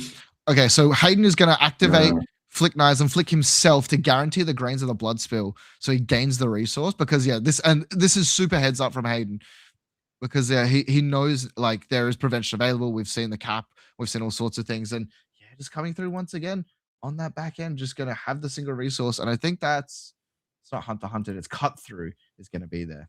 And yeah, it says if a dagger this combat chain is hit, it gets +1 and go again. And guess what? It's hit, just didn't hit the opponent. That's a little bit cheeky. I really like that play. Yeah. It's a play that we've seen a lot from like Cindra's when the deck was super impactful. Fealty being activated here now. What is the card from Arsenal? A single resource is left floating, and it is going to be probably the worst card that you could see for the side of Benji, because he activated the Fealty as well. So this is draconic, as the Art of Dragon Fire is going to present 7 damage here, 2 damage that's unpreventable, and this Will's 5, and it's going to force cards from his hand. Yeah, this was pretty heads up, knowing that the resource was floated off of Grains of Blood Spill. Wait, blood splattered vest. Yeah, so Warriors. Yeah. Man, talk about a blowout. I mean, this is exactly the card you wanted to see, and 1 life is a small price to pay for being able to send 7 across the table on a relatively small aggro deck. Now the thing is, Benji. Oh, sorry, they're doing life. So yeah, Benji. I think this is correct. Yeah, 14 plays 6. And I do believe Benji's already actually taken the 2 damage. So he technically can declare no blocks in this instance. But do you really want to go to 1? I don't think so. Surely not. I mean, that's got to be such a scary predicament. Then talk about terrible timing on that future site. Finding a window to push back here is going to be really, really important. There is a Comet Storm Shock in the hand, which will nudge that life total just that little bit more. And I guess the scary thing is, right, like I said, Hayden has the ability to free activate Kasai at any point during this turn. And if I can't foresee Benji actually firing anything off because he needs his cards. Yeah. But I mean, let's say he does fire it off, it's 6 damage. Hayden's at a very precarious life total. Now, we haven't seen any sigils from the side of Hayden. So I would be surprised if we did. So it's interesting to see, does he actually find it? Because the Oscilio deck, for as much power as we've said on both turns, the Oscilio deck doesn't always have it. And yeah, it's actually going to discard the Comet Storm Shock. Finds a sink below off the top as well. Wow. They took the gamble in that instance to discard the big arcane spell and is rewarded handsomely with a sink below. The second card we've seen, the first one, was actually placed into the banish zone. There's a card in Arsenal for Benji as well. Has to take a moment of consideration, but no, he's just going to take it. The damage links across, 1 life available. Oh, wait. No, sorry. The life total was 6 before the 2 damage off the top. So he has to sink here. Yeah, this will put Benji at 1. No, he'll take 1, sorry. So it'll be at 3. Still very scary. Almost every attack in Cindra's deck will be threatening life total from this point onwards. And also does put you on the Flick Knives clock. Yeah, that is the thing, right? You cannot be in a situation versus this deck where they can just Flick Knives you to death. Now, we've seen already a singular copy of Mental Block from Benji, so it does have ways of combating it. Also, Cloud Cover, Hayden knows exists as well. He's going to discard for, again, this time off of the sink below. Has actually drawn up 2 reds. I don't know what that card in Arsenal is, but the scary thing about it is that I don't think he can actually pay for... Well, he can pay for 1, but he can't pay for both. He was digging. The Aether Spindle was drawn off the top, but he can't actually pay for it. That's brutal. He's I got mean, an old old knocker just to will- eighth on his turn. It'll get you over the line, and it gives you such important hand info at this point, knowing only one of it can be a bead or spell voided, I should say. Yeah, we talked about the potential here. And it's important to know he's not activating the wand either. So this is just 4. So he'll get to see 3 cards. Doesn't get the perfect sculpture of the hand. And Hayden has to consider as well. Doesn't have any other way. So you are right. The claw's going to go. But do you let him see an extra card? Because we were sort of talking about how important claw is as well. So you either let him see an extra card, or you put yourself in a situation where he can Storm Stride as your activation of your hero ability, and so you'll never get to see. But no, it's going to deny the information. Yeah, I think letting Oscilio know exactly what they're drawing into, especially at such low life totals, is terrifying. Terrifying. But I will say, does not have access to that old knocker again, and that's Oh. really important here. That's a wildfire. That's a wildfire in the hand. The wildfire has been drawn here, ladies and gentlemen. The card that has ended so many people's runs at tournaments throughout the years. Kano have used it. Icelander probably shouldn't have, but has drawn it up, has found the blue as well as an instant speed away of shocking. And as a result, Ignite will be the first card thrown. Oh, this is what I was talking about. This is not lethal. It's one of the few cards in the deck that isn't lethal. So in response, those flick knives are going to come out, and then you're going to want to do something about it. But when do you pull the trigger here? I'm head casing so hard. I don't know when you pull the trigger. I don't think Benji does. Oh, looks like a judge call. Yeah. So just having a moment to consider. And again, like we've talked about, obviously not much has happened in this instance, but if you're ever in a tournament situation, you have a question, you're unsure about how something works. So even if you just want to make sure you understand a card, call a judge. You're not going to lose time over it. If it's a long call, they'll give you a time extension. The judges are there to help you. That is why they are there. So call a judge. But interestingly enough, though, I do believe off the Oscilio activation, he actually discarded his blue. And I think he dropped a red card. So it's interesting. It might be down. I haven't read the exact wording on Oscilio. Yeah, you do have to discard first. So he couldn't have known, and that was his only instant. But if he doesn't actually have the resource count, and he doesn't have old knocker available either, Aether Wildfire costs 2 plus the Storm Striders. You need 3 resources just to do the first attack, and Aether Wildfire by itself, not that good. Yeah. I can definitely see a world where Oscilio gets over the line here, but being that starved for resources into a Cindra with a full grip of 4 cards, that's going to be tough. That's going to be almost impossible. And now we'll see the 2 damage is going to leak across.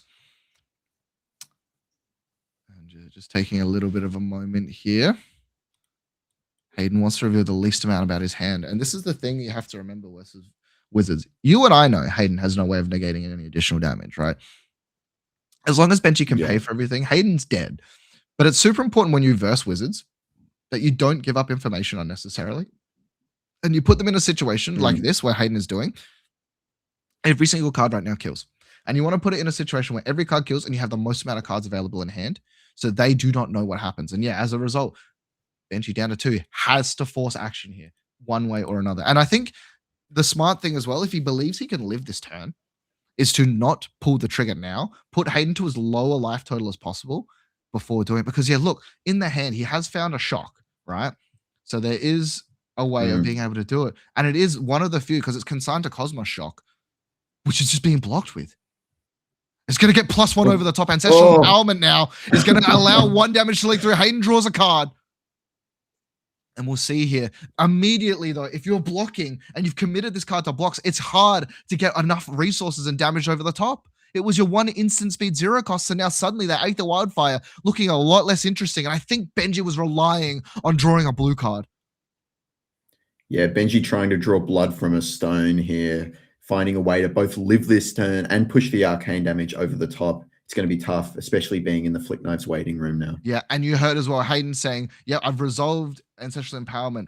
Am I going to flick? And this is a super interesting point because he technically can flick right now and win the game if Benji has no prevention. But he also is considering, do I want to swing the kunai for 1 and then flick it on the last chain? And I think it's scary because, again, we talk about information. Hayden's deciding, because I think, technically right now he flicks, he wins, right? Benji does not have any negation unless that Arsenal card is a cloud cover. But do you want to run the risk? Because we've seen him being blown out once before by mental block. Does he want to do it now?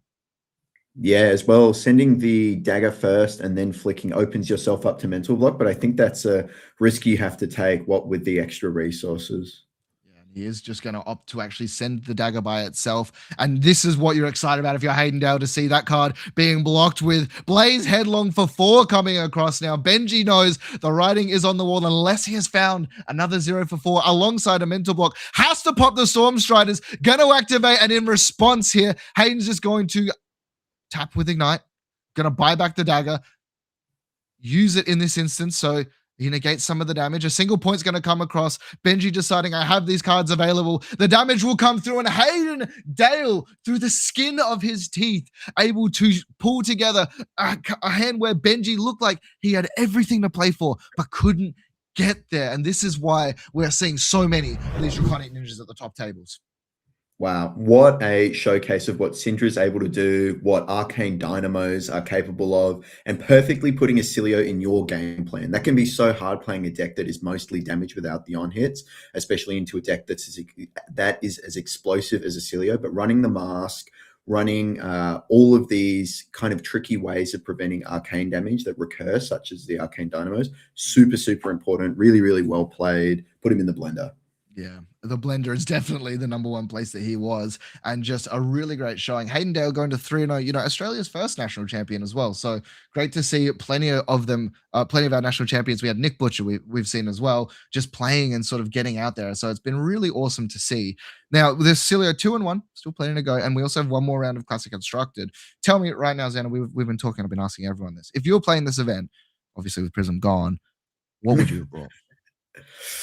I think it's a really, really hard decision. I know a lot of people were kind of banking on Victor being out of the format by this point, and I do think Australian Nationals might be the place where he eclipses and goes over that line. But I feel like there's a few sleeper picks. I'm a big fan of playing something that's a little bit more unconventional, so I think Jarl would be where I sit today. Like the Fatigue Jarl or the Earth Jarls? The Fatigue Jarl. I feel like it does well into Vynnset. It can do well if you're able to play that looping game plan into Victor in the end game. It slaughters Cindra. You can blow up Gravy's Compass. It just kind of hits a lot of these decks pretty well. It's a nice all-rounder with a fatigue game plan that is really, really hard to play into. And also has some of the most powerful cards in those Earth Slews as well. We have access to Plow Wonders, we have access to Felling of the Crown, and even though it's a fatigue game plan, you are blocking with a lot of Earth cards, and those cards also are incredibly impactful. But, ladies and gentlemen, do not go anywhere. We're going to cut to a very short break and be back for the 4th and final Classic Constructed round of Australian National Championships 2026.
Welcome back, ladies and gentlemen. Round number 4 of Australian National Championships for 2026. We've seen 3 national champions on stream thus far, battling it out and trying to fight their way to a 4-0 before the draft portion of our day starts. Matt Bramwood, joined once again by Jai Jenkins. Jai, we've seen some very interesting decks, and tell me right now, because I don't remember if I asked you.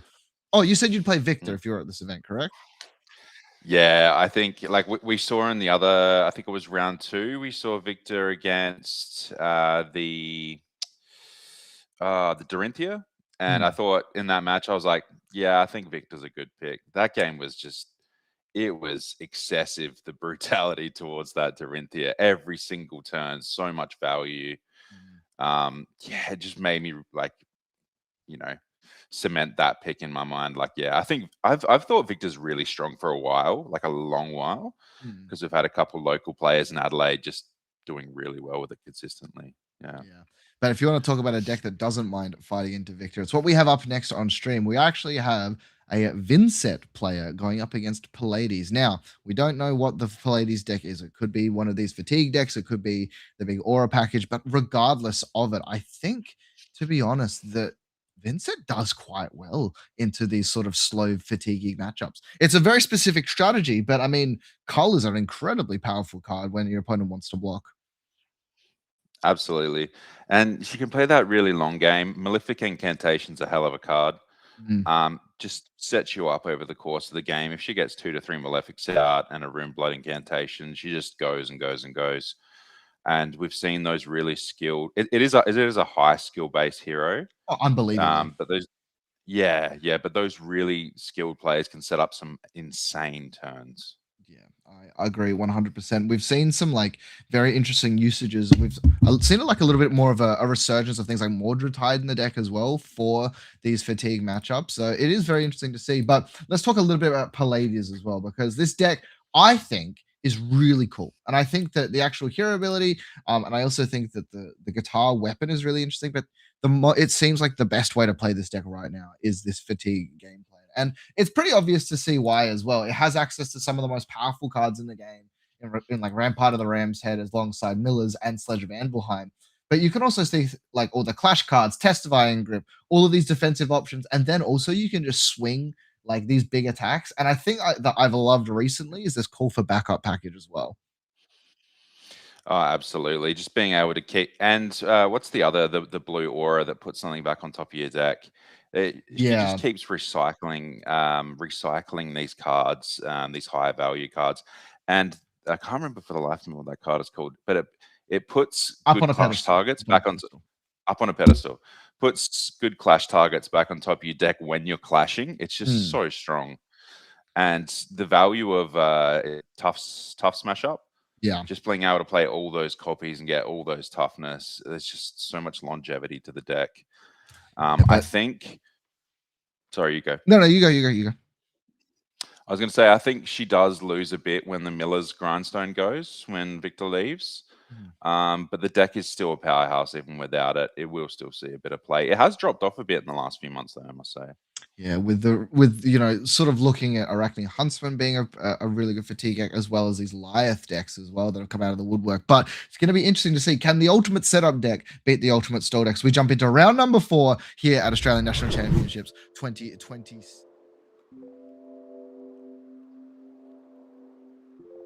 Both of our players are 3-0, and they are playing some of these more aggressive decks. Some of these more represented decks. Having a bit of a look as we're actually seeing thumbing through, it does look like we're in.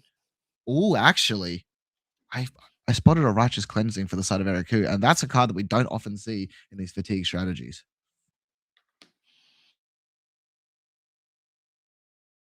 A bit more of a stock here as well. It is interesting if you are on the side of Leroy Martin-McEwen about what you sideboard for, because you know it is good in the sense of that, like, it doesn't really matter. Even if you side for the setup, you do lose like a little bit of consistency based on the fact you're most likely not running the Grimoire of the Felling Song, you're running the Haunt. But regardless, I still think the Vynnset natural plan is very, very powerful. It is very strong. She doesn't mind taking quite a bit of blood debt over the course of the game, just in order to set up these massive turns. She just banks cards and basically banks intellect for future turns. which I is love super strong. I love this as well from Eric. I don't know if this is intentional or not, but placing a cold foil confidence token face up on your mat as you're shuffling puts the seed of doubt in your opponent's head about whether or not you're on fatigue. Because if you're on fatigue, you don't need a confidence token. You're not making a confidence. You're running them out of deck. But if you're showing that like straight up, if I'm on the side of Leroy, in my head, you got to be like, am I about to get smacked in the face for big righteous cleansings every turn? Lucky for Vynnset, she does block pretty well Yeah. at times. Plenty of block. Doesn't have many block cards. Yeah, so Leroy is opting to go first because I Yeah. believe he won the die roll. We'll see here. The classic setup, and it is, interesting actually. Maybe has some information. He's running Grimoire of the Felling Song alongside Vex and Quillhand. So instead wants to play for potentially a little bit less of that aggression, but having a look at the setup here, interesting. From the feet perspective, we are actually seeing the Moment Makers, I believe. Oh, sorry, boost to the board. Boost to the board. Never mind. That is, I thought we had Moment Maker. I got excited, but no, it is going to have the Arcane Barrier as well. Yeah, seems like a good choice.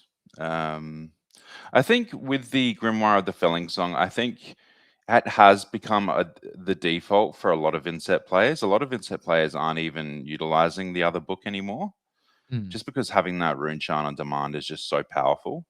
Yeah. I think it's one of those things, though, where it's like, if Leroy has a bit of additional information or if he's sort of hedging, it makes more sense. But I do know, I've spoken to some Vynnset players, if you are going for that full combo turn, the Haunt is incredibly powerful because you're not going to run out. And hey, what a way to start. But incantation, that one costs as well. We've seen this enter back into the list now that Oscilio is sort of showing itself again, and Scour is the thing, because if you have all of your Malefic scoured, it is like borderline concession territory. Absolutely, it's almost a loss on the spot when you when you get hit with a Scour. It's not a very nice card. I love it. One of my favorites, and we are going to see, yeah, so just play it, pass back, not let any setup. Now, it is interesting as well for the side of Pleiades, because if they are not on the defensive version of the deck, they can like flash out auras on the end step. But Eric is just going to gain some life. 43 with the Sigil of Solace here. And attacking. Interesting. Not with the Miller's Grindstone, but instead, I believe. Interesting. Is that tough smash up? Yeah, it is just, it's a yellow tough smash up. Not what I expected. Definitely not what I expected to see from our Pleiades player on turn 0 or turn 1. But I think if you're seeing, looking at the cards over in the pitch zone as well, I'm pretty sure if you're Leroy, you're now immediately going, cool, I'm going to start blocking. And it's interesting as well because, you know, it does have access to one of the most powerful defensive pieces of equipment in Face Purgatory. But I wouldn't be surprised if that's actually just used as a cool 2-block on the go turn. In this matchup, yeah, I can see that being absolutely the best use case. I don't know if the Pleiades would be on Pummel, because otherwise that's the second best use case, baiting out a Pummel and hitting the discard. But yeah, I think if you're seeing, I think if you're seeing what we've already seen from the side of Eric, you're probably pretty safe to play around Pummel. Heart of Findel in the hand for Eric here, and it is become apparent. This is the fatigue version of the list, but immediately Leroy is actually going to start with Shadow Puppetry, and actually wants to start getting in for damage. So he's going to come in and actually swing with the Deathly Wail here.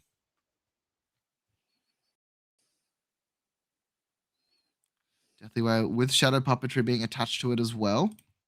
So +1 go again, and on hit, you got to look at the top card and banish it. It's going to be the Rune Shard. The first Rune Shard will leak through because of the Vynnset ability, and then it's going to block up the other ones. No life gain, though, for the side of Heart of Findel. What's the card even good for? I don't know. But yeah, we are going to see 7 damage already being presented. The block's already coming out with the boots. I was going to say, it's usually the case. You're always blocking out these Shadow Pups because it's just, if you let it hit, it's just so much good value for the Vynnset. And now just Leroy once again. Taking consideration. It's one of these things as well. Oh, Ripple Away is actually going to be presented here now. And as a result, Leroy is not going to get any Rune Shards because it is an action card that makes them. And so this is back-breaking for the side of Leroy. He's not going to have anything to set up with. Now, we've talked a little bit about this already, where the Vynnset deck probably wants to set up a little bit more. we'll still get one, I believe. Yeah, we'll get one because it was going to make two. It's not instances of one. Yeah. But it is one of these things where if he doesn't have the setup hands, he can't just pass back. So maybe just taking the time to attack and then set up later. Yeah, that's right. I think in this matchup, it's definitely the case where the Vynnset will even often IP cards and keep them around for the next turn, because the Pleiades isn't going to be swinging much in the form of disruption. Most turns, it might just be a hammer or just blocking out. So it's a very conservative game plan from the Vynnset usually. Seeing already though, had so much in the hand in regards to just attack action, so didn't want to IP himself. And so just opting, you know what, I've got plenty of time to make up for it. And I guess this is like a really interesting thing. When you are playing Vynnset, you do have to set up a lot, don't get me wrong, but you can set up relatively fast depending on the construction of your hand.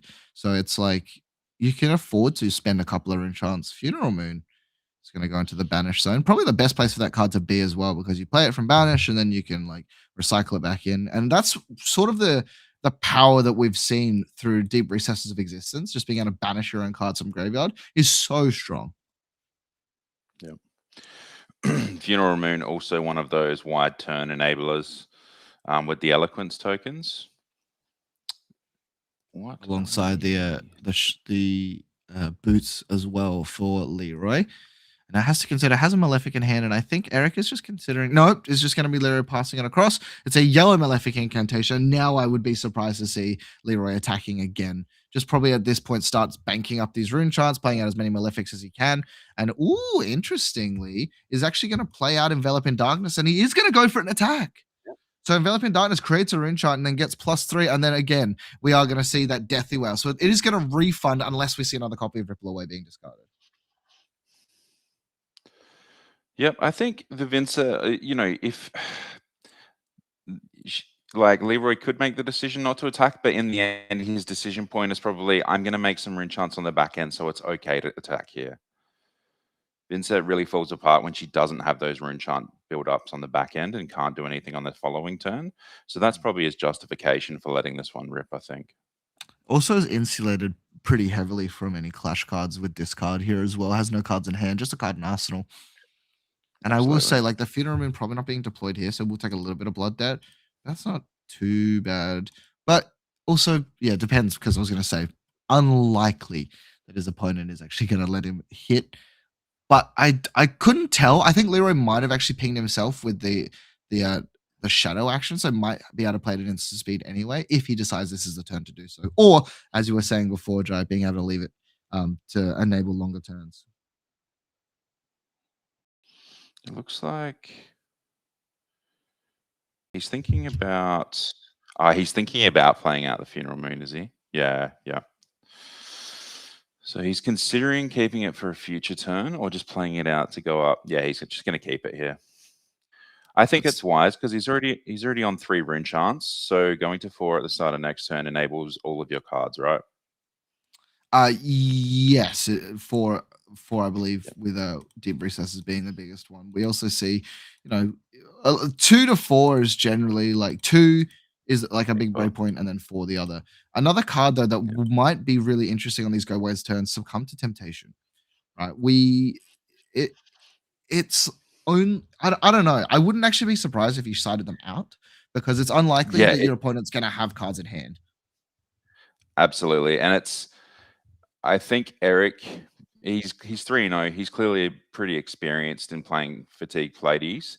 He probably is aware that it's a possibility, and he's playing around it anyway. You could see on one of the previous turns, he blocked out pretty much fully, leaving no cards in hand, completely playing around the possibility. But it could easily be sided out in this matchup, because it's usually better in aggro matchups when your opponent doesn't want to block. Exactly. And I think interesting, Oblivion is a card that we could also be looking at towards the later ends of this game. It's not the easiest for Pleiades to deal with if they're also trying to block out completely. Leroy has activated Sonata Galaxia, 4/4, so X is 2, so we'll have go again. So it's gonna go and fetch out the Malefic Incantation as well. Just a slow slew of rune chants being generated, and then likely also going to instead look to play something else to set up, or is he just going to start tempoing?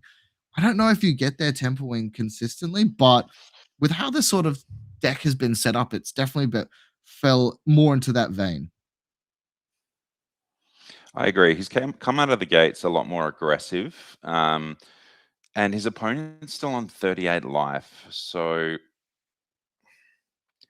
it's not going to be easy for Leroy here. He has brought out another Rune Blood incantation. What's he's pitching here? Pitch of a blue deathly whale, and it's once again gonna be another envelop in darkness just being played out, and now likely, just these deathly whales just getting in. Understands that a bunch of rune chants are actually always going to be generated, and it's not like he's sending small amounts, but activation of Pleiades is going to allow him to draw a card, just based on the fact that he is removing that counter off of in the palm of your hand. And so now I found another one. So actually has 5 cards in hand available, including an Oasis Respite. So you want to talk about why people talk about setting up against this deck? This is why. Absolutely. All I see in the hand for Eric is just a ton of ways to deal with these rune chants and to block this Deathly Whale out. And this Fatigue Pleiades deck is incredibly good at fatiguing most decks, let alone one of the most easily fatigable decks in the format, which is Vynnset. You reckon Vynnset's fatigable? Absolutely. She gets fatigued by Marionette quite a bit. Palm of a hand, a second one being deployed, and now just going for blocks. And we'll have the Clash followed then by the Fate Foreseen. Clash will be won by the side of Leroy, though. Ooh. And the Fate Foreseen is going to find the Righteous Cleansing, is going to place it on the bottom, saving that for the later game to actually end the game here. Leroy will gain on the back end, though, off that Malefic Incantation, back up to 3 rune chants. Once again, has a Funeral Moon, and has dealt arcane damage because of the trigger. And I think once again, it's just this instance where the hands have not been. He's not had the classic drop 4 Malefics in a turn pass, so it's been a little bit challenging for him to actually do those big setup turns.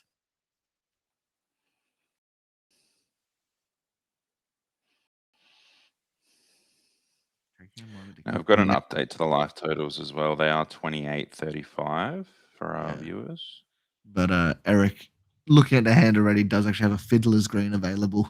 So not the best card into Vynnset, blocking. There's not a huge amount of things that you want to block for 1, except for maybe the flail. No. A lot of it is for like non-break points, but gaining life is always very good into these really powerful decks. 6 rune chants, though, are sitting there. Cull has been put, and a Deadwood Dirge as well, really smartly, is actually going to eat up one of those Rune Blood incantations that had no counters on it. So getting the maximum amount of rune chants. And we want to talk about setup here. Well, it looked like that he wasn't opting for it, but instead it's just opted to do it all in a turn. Why do it over 5 when you can just make as many rune chants in 1 turn anyway? Absolutely. This is the kind of turns that, you're frothing at the mouth for as Vynnset, setting up these huge, and a Cull as well. Now, he does have a card in hand, so probably just going to be a Ringate card that he banishes here. Oh, another Cull? Wow. Yeah. So it's going to take 2 off Blood Debt, so 30 plays 38, but this is sort of more what I expected from out of the gate from Leroy, but really smartly identifying the fact that he had turns available where he wasn't losing too much on the back end by doing it, and is still able to actually deploy out a lot of these big setup pieces. Now, the Fiddler's Green for Eric here, sadly, kind of stuck, and this is one of the things you can do. Boulder Drop will be presented, and one of the few attacks that being set, and I really like this build from Eric. Still playing all the traditional fatigue stuff, but also has ways of converting when your opponent just sets up.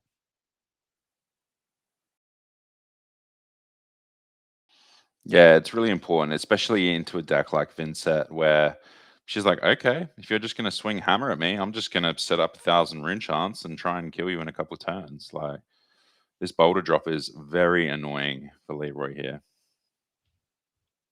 It's interesting, though, because if it was full tempo, I 100% agree. But Leroy does have the ability to actually block with some cards and continue setting up. Has a Malefic Incantation in hand. True. Also has found things like Beseech the Demigod, which is a card that is quite powerful. But not yet because he doesn't have anything. And yeah, Mordred Tide plus Prestigious Demigon's going to block. So 2 damage to leak across. Interesting though, doesn't want the Mordred Tide in this instance because it's so funny. Because we've seen Mordred Tide as a card that is like, you play Mordred Tide, you play Read the Runes, and you make 5 rune shards. But it's super interesting when you have a whole bunch of like Malefics on the battlefield where you can just go like swing and attack, make 9 rune shards on the back end as well. So doesn't want it now. Matt, you're making me miss the Viscera days. My favorite thing to do is play Mordred Tide with a bunch of Malefics and just send 30 rune chants at your opponent. I definitely remember playing 5 games of Blitz in 15 minutes when that deck was legal. Read the runes. Sorry, reduce the rune chance will come across now. Probably one of the best defense reactions in the entire game.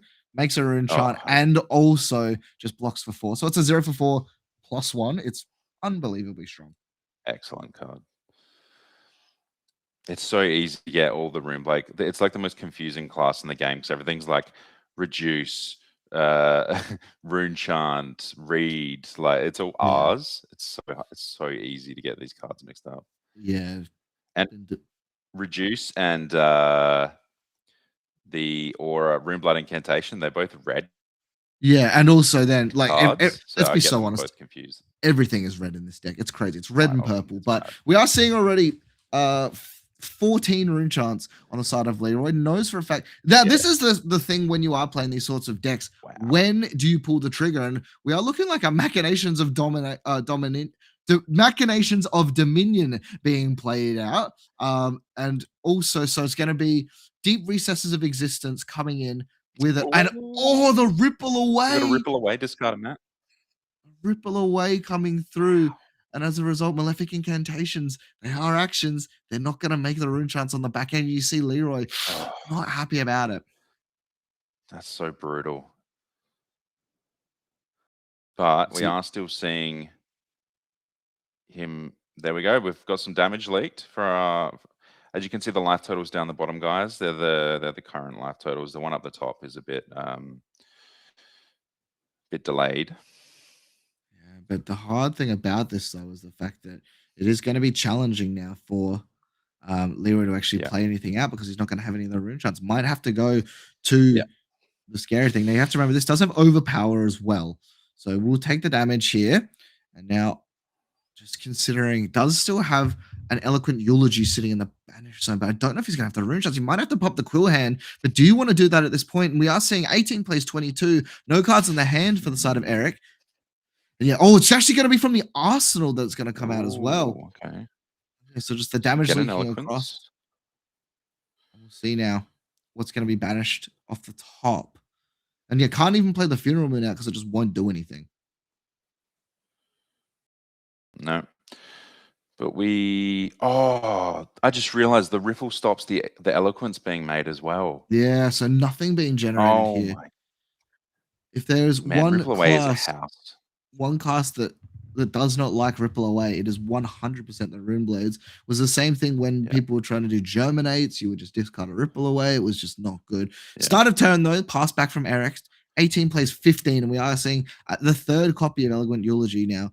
One's already been played and 2 in the banish. So Mordred Tide, does he have the 3rd copy of Ripple Away? No, he does not. And as a result, Vex and Quill Hand being popped. This is a throwback to how it used to be. 4 rune chants suddenly out of nowhere.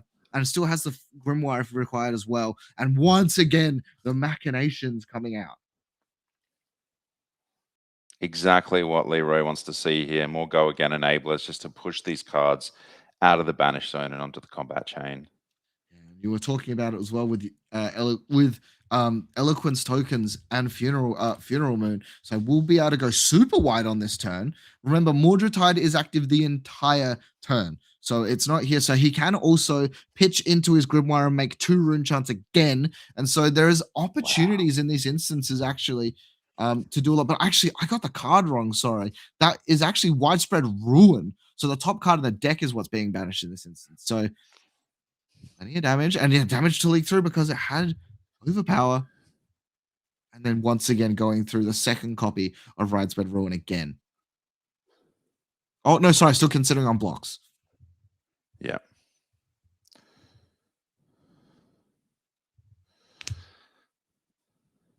Also, Fate I for think we'll see Seeing him. as well. Yeah. Pretty insulated. Also has access to Skullcap. Probably wants to wait until he is lower life to get the full value off of Arcanite Skullcap. And I will say that is a card I miss being played more. I love Skullcap. I think Skullcap is awesome.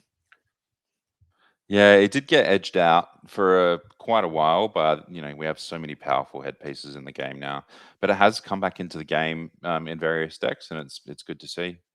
Yeah, I've seen like Gravies running it versus Oscilio and stuff like that. But I will never Yeah. forget playing games where you're trying to like take specific amounts of damage to turn off your opponent's Skullcap and that sort of thing. Is Yeah. enabled now though, because he is lower, and Leroy does have go again, but no, it's just gonna is he another copy as well. Oh, The another second one is coming across, and now we'll see once again. Also, still has access to Funeral Moon, and so Skullcap immediately being blocked with. But this is the third copy of Machinations of Dominion, and inside as well, once the chain closes, is going to be able to banish 2 cards off the top. This is how you start to grind the game out. Funeral Moon will make 2 rune chances, while Fate for Scene finally being played. Well, he's Goes to just the opted bottom. a Testifying Grip to the bottom there. Yeah, Funeral Moon now. Make 2 rune chance. Here we go. And takes the damage. So wants it to be unpreventable on this next one, I think. And then just now consideration, what does he do? Just passes it back. Still has a card in hand for the side of Eric though, and yeah, the banish off the top. And that's important. Ooh, banishes a Deathly Whale. So it's actually going to take 2 blood debt in this instance instead. No, sorry, he closed the chain. No, he still has a back broke support. the chain. Yeah, he closed the Yeah. chain. Yeah. So to actually do it across. And now we're actually seeing the Eloquent Eulogy coming. Skullcap once again being blocked with and takes the damage. Actually ticked down, so the first one is unpreventable, and now has to consider where the blocks are coming from. Now, this is the kind of turn we were talking about with Vynnset, that the Vynnset needs to get over the top of this Pleiades deck. And if you look at the life totals, it's worked. Still has Malefic Incantations present. Did have to use the arm piece, but has not used. Oh, gains the life off a Sigil as well. Sigil's So good, yeah. Clawing back a little bit, but does have access to an Eloquent Eulogy. I don't think that's a Ripple Away. It is. So the third copy of Ripple Away, and this could be devastating because Leroy does not have many rune charts available. We'll have 1 guaranteed off of the Vynnset ability, but yeah, this could be an absolute blowout. He still does have the Grimoire. So we can go to 2 currently that we can see. Needs to get to 3 to play the Deathly Whale in the Banish Zone. Deep Machinations also being placed into the Banish Zone, a singular rune chart. You have to remember though, and this is one thing with the Vynnset deck, is that when they're not being pressured all the time, they can also just play the cards out of hand. They can pitch. Yeah, they don't have to play things for free. Yeah, absolutely. Oh, another Malefic. Oh, this Ripple's going to be devastating, Matt. Yeah, and also that ate up the Eloquence token as well, so it has double go again. But isn't it? Sonata Galaxia is going to come across though, and he's actually taking a setup turn.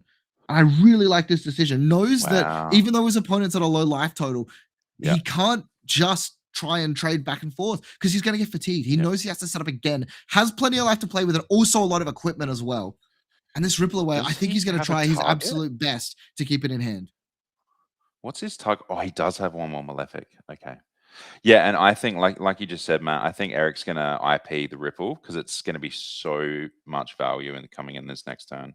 Look at the deck size for Leroy, though. Not a lot of cards left available. Plenty of shuffling has occurred, so we don't actually know what's left in the deck. And I do believe that he has some power cards available, but depending on how many Mordred tides he's on, he might be out of Mordreds. I think he's probably out of Malefics as well. I think that was his last Malefic in deck. He was searching through his deck, and I could only see 1. So, he's just organizing his board here. Definitely one of the harder things. And yeah, I love this decision. Decides to take some blood debt. Now, has Command and Conquer for the side of Eric as well. So it does have a bit of a punish. And yeah, just opting to keep Fate for Seeing alongside the Ripple Away. This Ripple Away might change the course of the game. I hope that's not a Mordred Tide in his arsenal. Well, Mordred Tide. Oh, hang on. I have to read how Ripple Away works. Because I think Mordred Tide. Oh. Hang on. This is certainly interesting. I wonder if I know what until you're if saying. you would create a rune shine, create that many +1, and then Ripple Away says, Create one less, right? yeah. So word from our Yeah, so do you, judge. Yeah. Hang on, Lachlan. If you you would were there, do you want to just let people know how it works?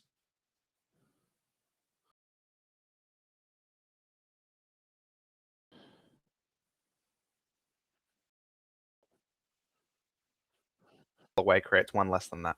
Yeah, but it's not like it's not like the Ripple Away will make the one go to 0 and then it can't be doubled. No, Because because you're the no, active player, right? You No, get to yeah. decide the So trigger. it's instead the runeshine creation is instead replaced by Mordred, which Yeah. creates one more, Mhm. and then Ripple sees how many you're about to make and takes one off that.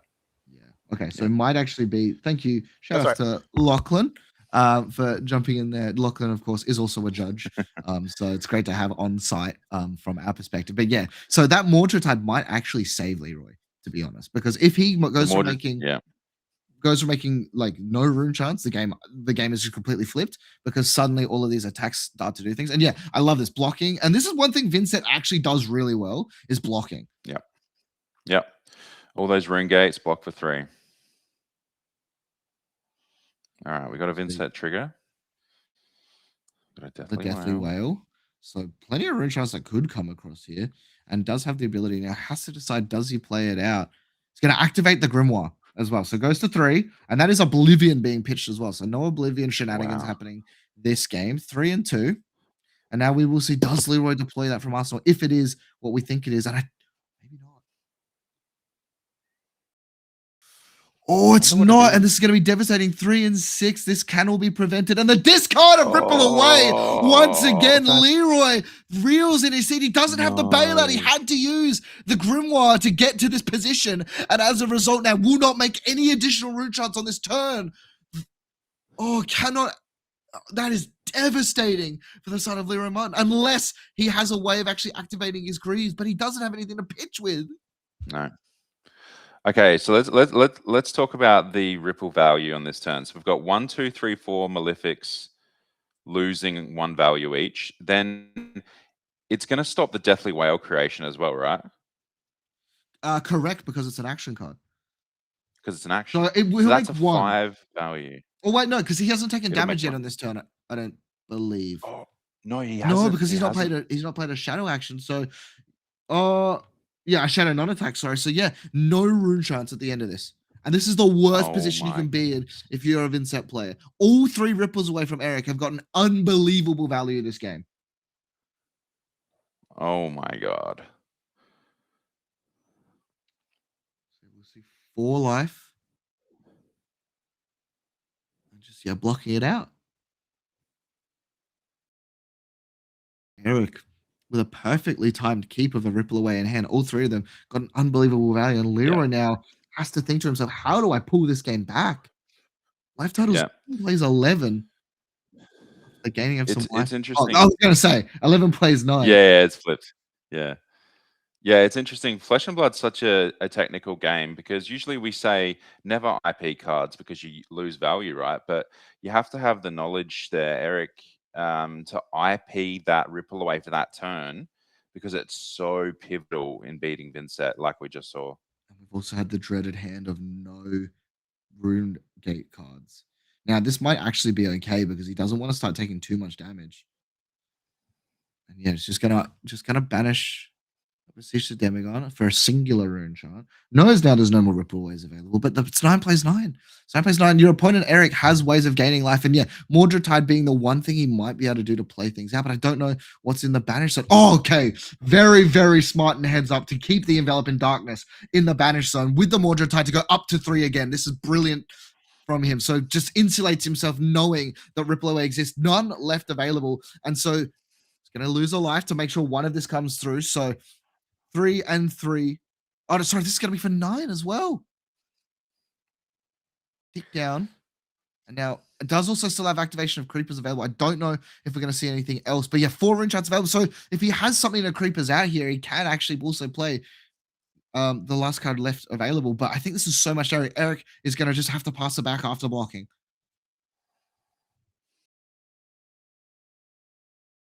Yeah, Creeper's activation could be huge here. But does he have a resource? No, he does. He doesn't have a activate resource or another Creepers? card. Okay, I think this might be the end of the turn then. Doesn't matter though, But he's because going to he have has an a bunch. Arsenal and 4 Rinchons. Yeah, he has a bunch of Malefics that tick down under Mordred Tide as well. Yeah. So now, yeah, Eric has to consider how to block the rest of this out. 3 Rune Chance plus 9 damage. I believe that is a red Deathly Whale as I think well. he has does he have a How's it- Ripple in hand? He's probably... No, it's a Fiddler's Scream. Eric? Fiddler's Scream. Sorry, Fiddlers, I mean. Yeah. So we'll, so we'll gain some little bit life. awkward.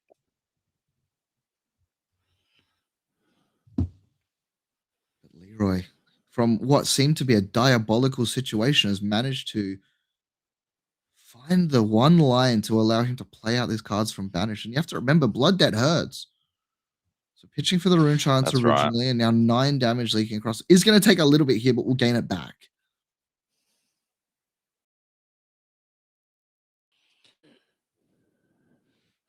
Yep, he's on a clock. He's on 2 clocks, the Vynnset. He's on the life clock, his own life, and then he's on the deck count clock as well. So it's really on him to just find the line. Lockie would love that I just said that. Inside joke.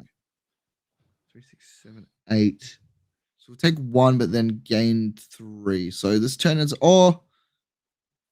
Yeah. So this turn ends up being a +2. So we'll go to 10. But Leroy has managed to set himself up once again. Still has cards available. Yeah, so just doing the math. So we'll net +2.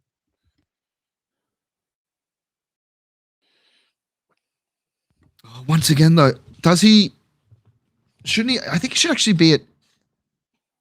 Yeah. I was going to say, should actually be at they're 8 talking Rune about it Chance. now. Yeah, he's just going to add them. Yeah. Oh, no, sorry, 7, because it is. I keep forgetting. I always think it's 2 triggers for the Death Duel, but it is technically 1 trigger of making 2. But yes, 7 plays 11. And a pass back has already happened from Eric. And Eric knows now the only way to survive is remove the deck. And a cull was found by Leroy. And a cull was found Leroy's by still Leroy in as a well. good position here. We've seen a lot of things not go his way with the ripples this game, but he's still very much. He could still very, very well kill Eric here. Yeah, it's just really going to depend on. I think it might finally be time for the creepers as well. Hasn't really had a good opportunity thus far to use them because he's been converting. Eloquent Eulogy might be important here.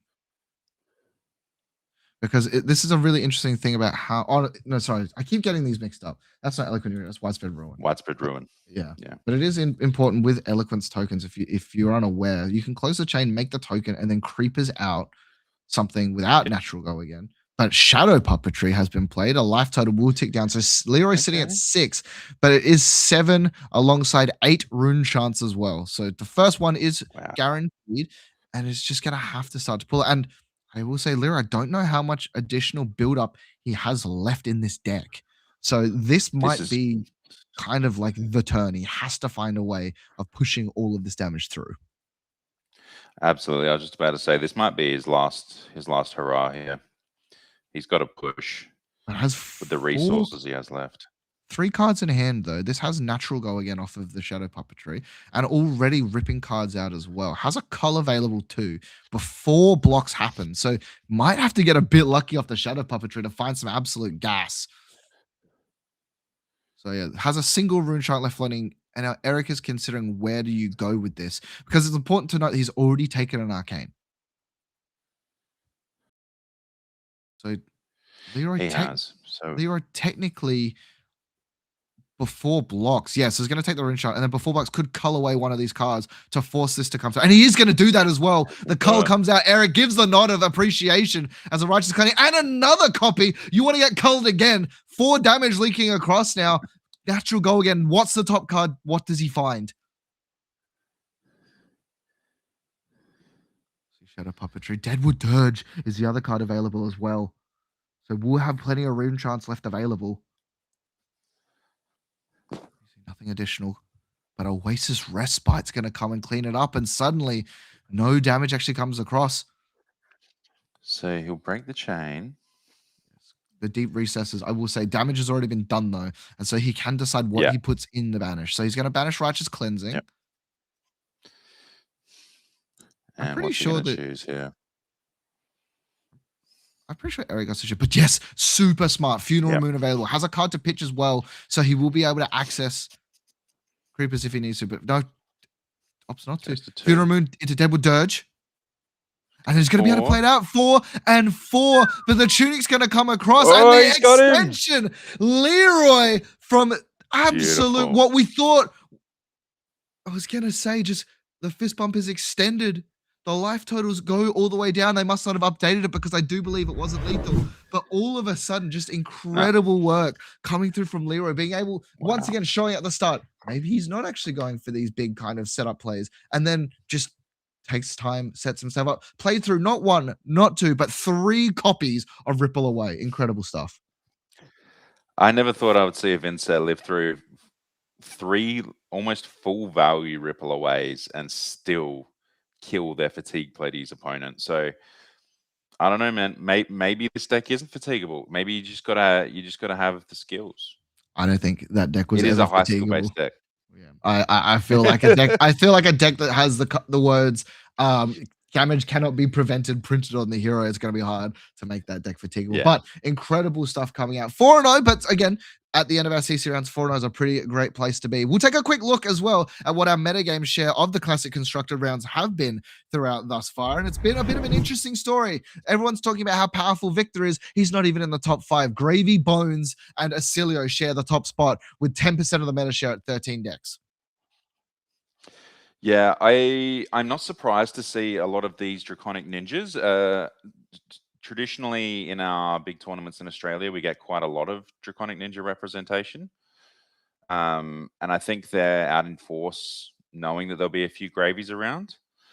It's going to be interesting, though, once Victor leaves. Gravy Bones, I think he's going to get bullied a bit. I actually think, I don't think that's the big thing. I think the fact that you lose Remembrance means that the deck is fatigable. Unless absolutely. It's a lot easier to fatigue. But also going through the rest of it as well, we see some Katsu and Puffin sitting in there as well. Ziggy, which we saw on stream round number 1, did lose, but it's still a deck that people are playing around with, and I don't think that deck is solved. Rhinar being one of the biggest presences here, I think is there as a result of people thinking Victor might be the number 1 seed for deck, but not the case in Dash.io. Just this premier aggro deck, and Sam Sutherland's an Australian player, so he's somewhere in that room. Yeah, Dio always going to be a threat in the right hands. We had a local take it for us as well. I don't Sutherland playing in this tournament. I haven't seen him on the screen at all. But yeah, Dio is still a very much lethal deck. Yeah, absolutely. And then down the other end as well, with our one-ofs, we see Attack Glovos and Hala, Blade Saint of the Vow, Lyeth Goldmane, KO Underhanded Cheat, Ira, and of course, Marilyn. And Marilyn is a deck where if the cards fall in the right order, that deck can kill anything. And I mean anything. Absolutely. You want to talk of, it's a crazy deck. But that is what our metagame does look like here. That is the first 4 rounds of Nationals. There are still 3 to go, but we are looking at taking a bit of an extended break as our players not only will have some time just to sort of chill between rounds, but then we have a full draft going. Now, I do think from what production is telling me that we might have a cheeky little fun match while the players are drafting, because that does take some time, but we'll hold on to that. But yeah, we are coming up on 3 rounds of Omen's draft, and I am so excited for these rounds, Joe. Omen's draft, fantastic. Kudos to the devs at LSS. This draft format.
Welcome back, everybody, to Australia's Flesh and Blood National Championships 2026. I'm Lachlan Matterford. I'm here with my co-host, Jai Jenkins. How's it going, Jai? Good, man. Yeah. You know, just good to be here watching some Fab on a weekend, man. Doesn't get much better than that. Yes, it does. It does not get much better. And we're going to be jumping in to the first round of the draft soon. But I think we've got some standings first. We've just finished our first 4 rounds of Classic Constructed. Let's see what we've got here. All right. So up the top on 3-0 here, we've got Ty Soens on Victor. Then we've got a Bolton 3-0. Oh, my goodness. Bolton. Fowler, Vynnset. How does... Wow. Oh, yeah, that's Leroy. We watched him on stream. Yes, yeah. We did see Leroy earlier on stream. Clinically pick apart Fatigue Pleiades. That's what we love to see, isn't it? Lucky. We've got quite the spread here. What happened to the Oscilios?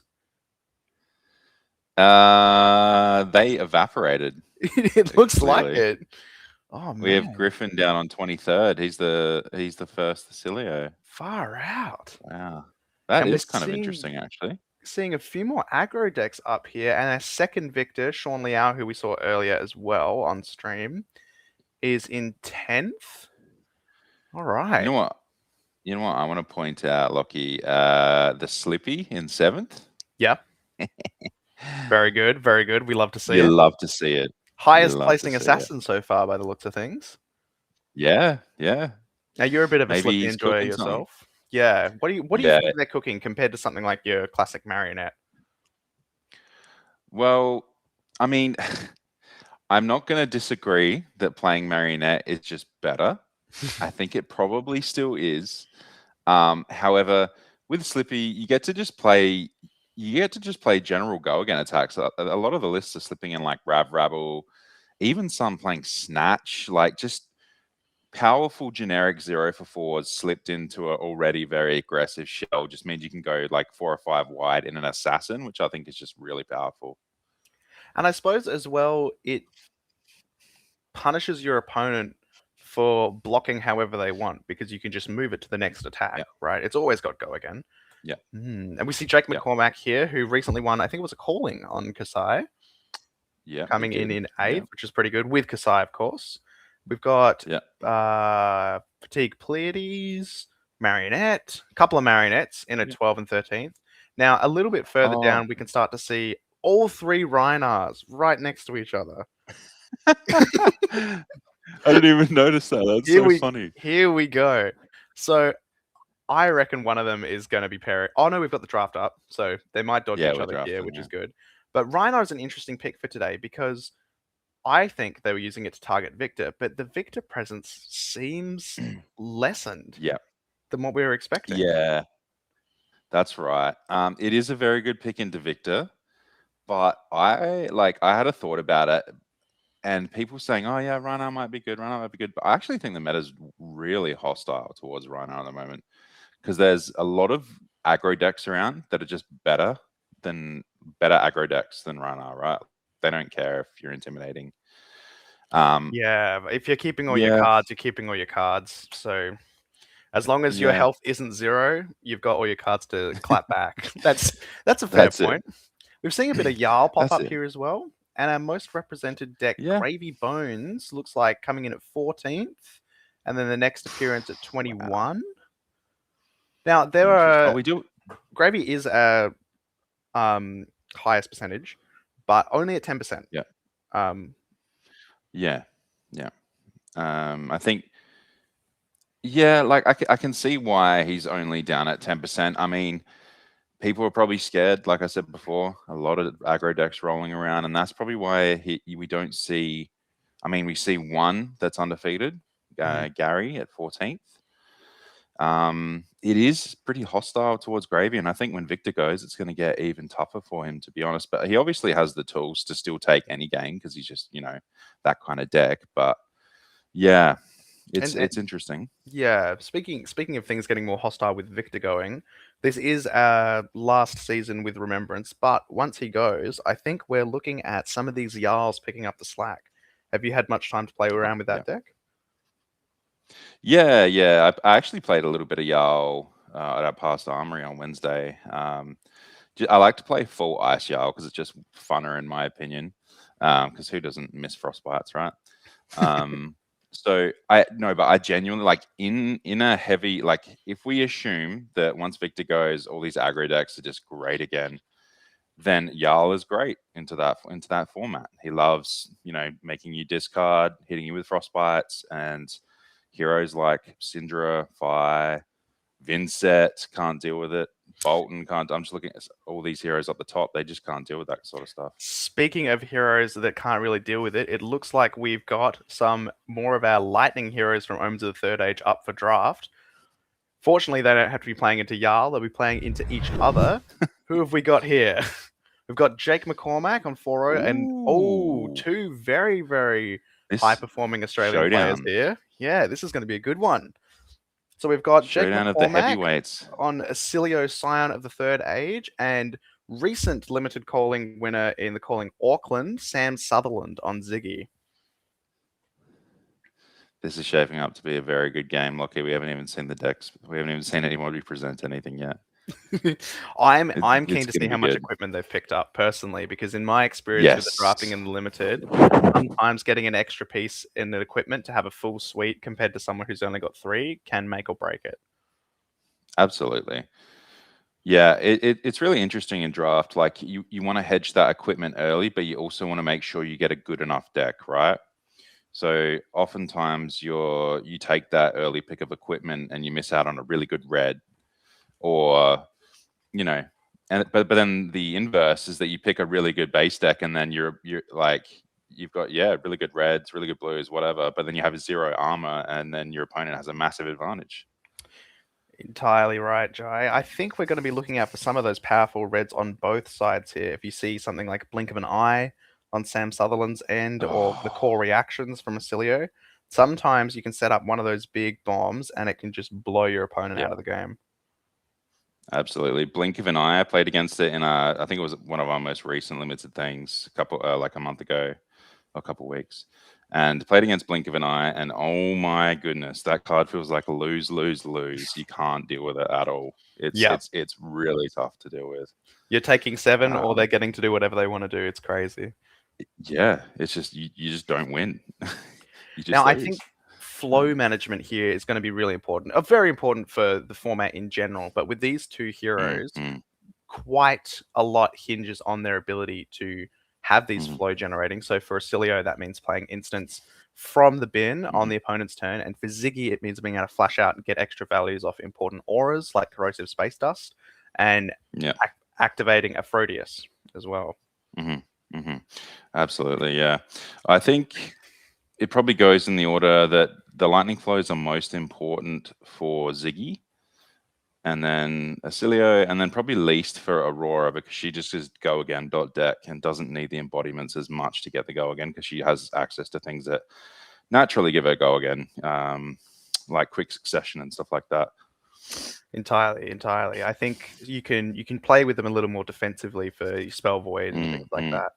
And that's important to remember for these limited events. We've got the macro Omens of the Third Age, which gives all lightning flows from both players Spell Void, and they also start with 1 each. Something that I think we need to be looking out for as well is the amount of prevention that Sam Sutherland's got here. Cards like Thunderous Retort and Spellbane Sigil, to give the ability to prevent this arcane damage, might make it difficult for Jake to break through and have enough threat in his deck. Yeah, that's right. Like it already is like a bit harder for Oscilio against Zyggy because of all the ward. But if you add in these extra prevention pieces that you can sideboard for the Oscilio, it's one of the small downsides to playing Oscilio. Then if you pick some of them up, you can add them in your Oscilio matchup and really make it a bit more favorable for you. And we see here we've got, Volzar and Aphrodisias. Now I'm just playing around. Those are both the only weapons that these heroes have available. Volzar, the new Volzar, just amping 1 as long as an instant's gone in the bin. All right, and we see the Seek, only 1 piece of equipment from Jake McCormack. And it's the Seeker's Hood, a very good headpiece, in fairness. And we've got 3 pieces on Sam Sutherland's side. It looks like the astral head and chest, and then the embodiment Astral of head, lightning chest. boots. Yep. I can't remember found what those they're boots to called, be but yeah. insanely strong. Just having these Yeah, they're quite embodiments in good. Ziggy, you're giving these crazy illusionist attacks go again. It feels broken. Yeah, it definitely does. I have to say it's a bit alarming to see one piece of Seekers over on Jake's side. I hope his deck is the Stone Cold Nuts. Yeah, I'm expecting 15 core reactions here. Yeah, it might need to be, but you know, absolutely things could still go his way here. But it is, yeah, you do want to have at least 3 pieces. You want to try and at least get 3. Looks like we can see a corrosive space dust with Sam there, which is already pretty awesome. It's good stuff. Exactly what you want to be seeing. And here it goes. May as well fire that off. Yep. Is that It can just red? sit there. I think It can it's the soak red, up isn't it? damage when it comes around. And we've got the flow already. It's perfect. Oh, we're going to bounce it right now. He's going to just go for it. All right, allowing him to Aphrodisias as well. So we've got Arcane coming in from the Corrosive Space Dust leaving, and then another 2 from the Aphrodisias here. Important to note, Jake McCormack and Sam Sutherland both have 0 Arcane Barrier at the moment. They can only get Arcane Barrier off cards like Thunderous Retort and Spellbane Sigil. Unless I'm Yeah, that's missing why one these more. lightning flows are such an important resource in this limited format. You really need to manage them and stockpile them if you can. Ooh, discard of the Nebula Duality, Mm. and Sam prevents it with Good the... judge call, I think. Oh.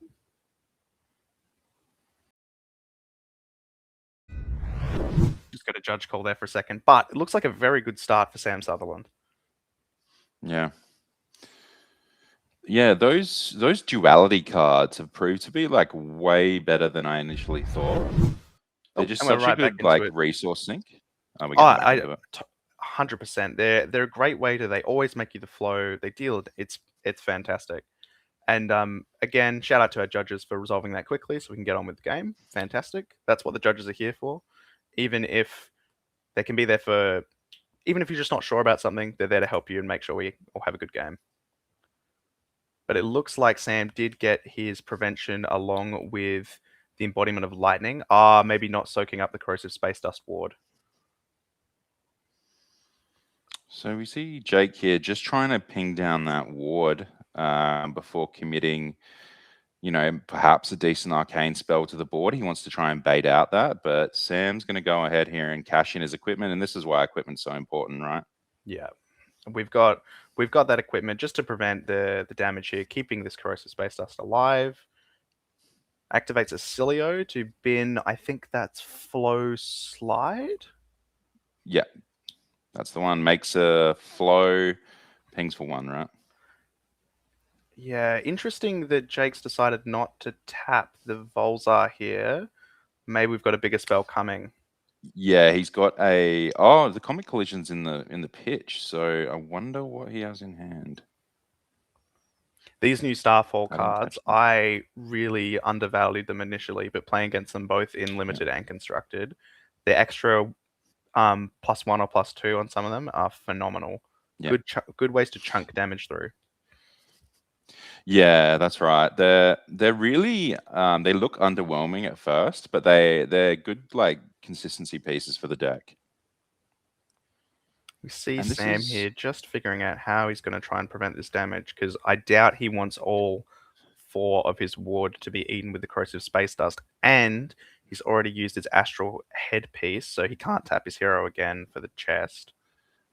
Yeah, I think this is really, he's looking at this and it's just, oh, beautiful. He's got some, all right. Oh, and he's got the blink of an eye as well. Goes into pitch. Be like, we don't need that right now. It'll come back later on. Yep, that's very scary if you're sitting across, if you're Jake, looking at that. 100%. Did he just get the ward? I think he got all 4 ward for 1 damage off. Oh, here we go. Coming in as a 1 for 4, buffed up by the Volzar here. Making a flow from the Starfall.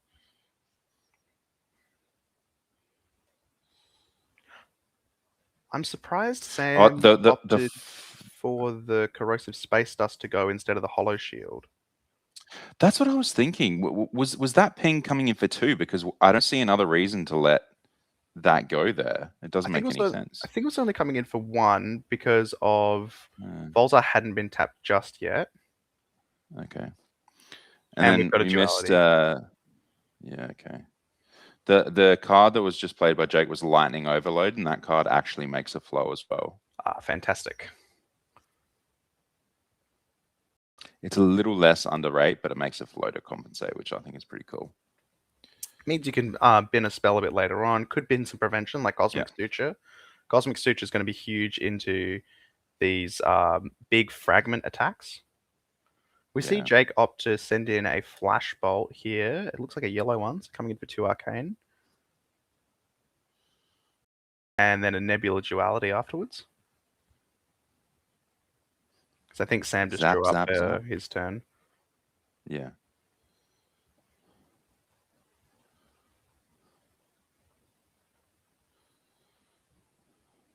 I think Jake's got the right idea here, trying to do death by 1,000 cuts. Because if you commit one large number on a spell, it gives Sam the opportunity to count it up and go, all right, this is going to be maybe 6 Arcane, and I'm going to lay down all my ward. Off we go. Yeah, that's the bane of illusionists is, small incremental damage, right? That's how you get through them and really make their ward inefficient as possible. I'm impressed with Jake's ability to keep these flow tokens up. We've seen him using them quite liberally, and he's still got 3 sitting on his side of the board. Yeah, he'll be really happy just to have them there as a little insurance policy. Sam opting to take some damage there, probably because he's got this embodiment of lightning up and ready to go. Let's see how he uses it. Oh, he's got a clear conscience in hand, and he has a... what is that? Shattering... Oh, is it Shattering Flow Tide? Flow Tide? There's all these eyed. A lot of them... Yeah, tides and slides and...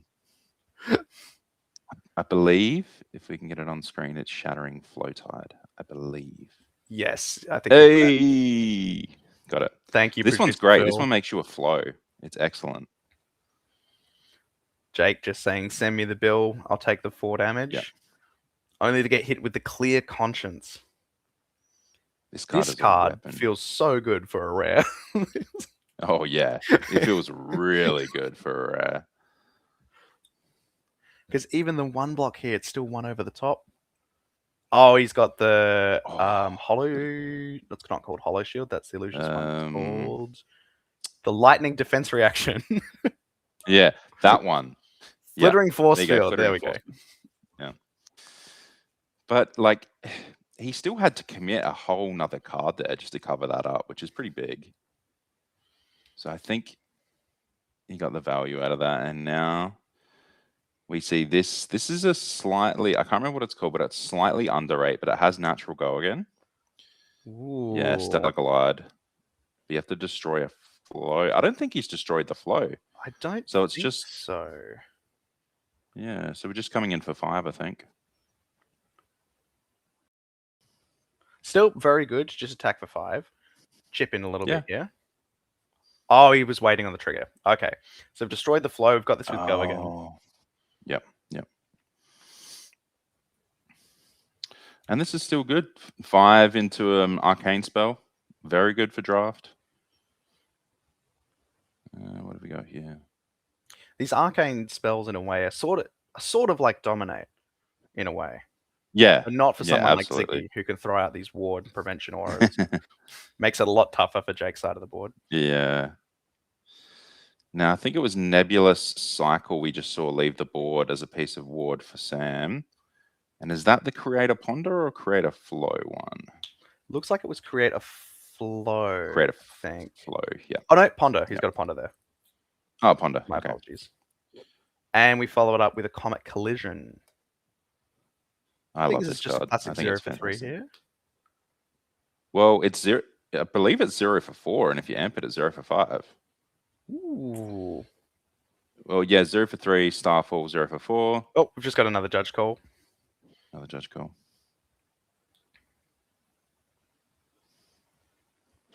Yeah, Comet Collision making it into the CC version of O2 lists.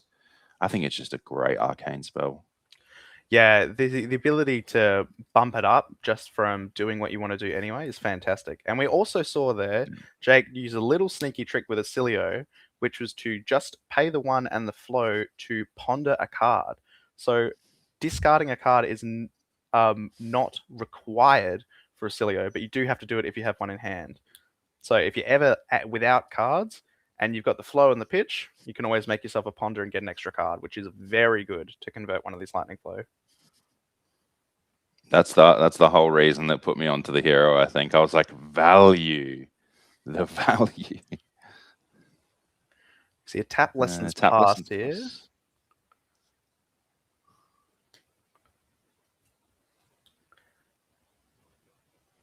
See how much ward Sam's willing to throw in front of this. Just a yellow one for 3 damage. But if damage is dealt, Jake can put one of his instants back into his deck, which is very strong. Now, as we can see in Jake's hand, he's got a very nice turn here. If Sam responds and plays a piece of ward, he can Jake can respond and ping him with that flow slide in hand. And then he can also play out probably the best card in draft for Oscilio. And that is the core reaction. Ooh. Think you called it. He's gone and played out the flow generation to give himself the amp on Volzar as well to amp up the tap lessons past. Sam A being there, and the core reaction comes down. And that's going to be nice at the start of his next turn. Pinging straight away for 4 arcane damage is huge.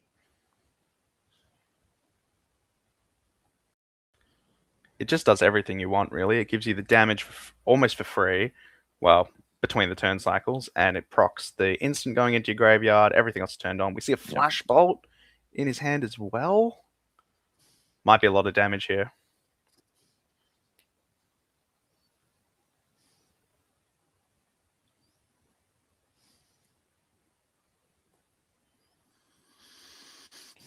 So Sam has is a flittering charge, I believe. Flittering something on the board. It's the one where it's 1 for 4, flittering spike. 1 for 4, when this hits, create a lightning flow. If you played an instant, it gets +2. I love this card, Lockie. I reckon it's awesome. It's so modal, right? You can, and you hide it as well right until the end. Yeah. It's another one that I like. The Volatile Fluxer is the 0 for 3 version of this. Yeah. Sort of. Oh, not doing anything with the go again there. Just choosing to Arsenal instead. But he's got this 3 damage from core reaction to deal with. Sam also very cleverly putting a hollow counter on his I think it's Spellbane Sigil to keep his arcane barrier up. Cute little trick there. Choice. Yeah. So we have an activation of Oscilio, discarding of Constella Flow Slide. And a ponder should be somewhere for Jake.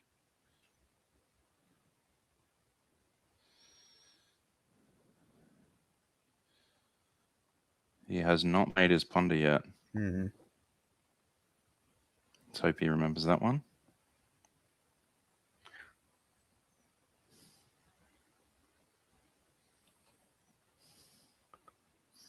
Oh, is that an Astral Strike? It is an Astral Strike. So yes, that's either give this +2, go again, or draw a card if he's destroyed a lightning flow. Oh, okay. Didn't end up needing the ponder. Maybe that's why. Okay, that's why I didn't make it. Yeah. Okay, yeah. Looks like he's got a nice pairing of meteoric or comet collision with the flash bolt there, so it might be a fair bit of damage, but he's got to get through this turn from Sam Sutherland. Oh, no, my apologies. Sam's going to draw up. Another Oh my Spellbane Sigil. goodness. No. Oh, that's going to make things very difficult. Having Jake to work is through... not happy to see that. No, having to work through effectively 3 of these, 4 if Sam uses the Ziggy ability to flash it in again next turn. Yeah, and the problem... Oh, sorry, keep going. I was going to say the problem this leads to is fatigue, ultimately, for the Oscilio. So Jake just passes here because he knows playing more spells into this is just not going to do it. Yeah, I think that's really the problem situation is what do you do? Like, you've already started to commit to this line, but like you've pointed out, if you play these arcane spells, Sam's happy to go, yep, I'll pitch for those, and then there's no damage removed from Sam's deck and a card removed from your own. Yeah, exactly. Yep, and he chooses here to flash the Spellbane Sigil back in to get another turn of that. It's going to make it very hard for Jake here. I think he needs some physical damage. Sam really showing that he understands the format with the inclusion of 2 of these into his deck.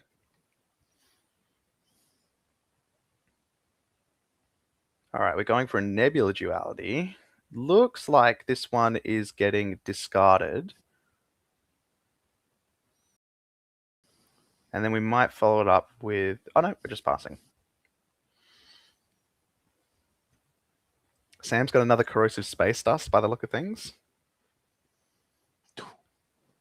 However, Jake does have his Lightning Flows now. You may not want to be using those to prevent arcane damage at this point, but if it keeps you in the game... Yeah, sometimes you have to. But yeah, I really, really like this macro. I think it just makes the limited play so much better. Yeah, and we see the Corrosive Space Dust coming down here at the end of Jake's turn, but he might do something in response. Yeah, he's going to respond. Ooh. Playing out the Comet Collision at action speed here. Now, the Cosmic Space Dust is down, but he's asking Sam, do you want to flash it in off Ziggy right now? Otherwise, I'm going to eat this one up. And no Aphrodisias.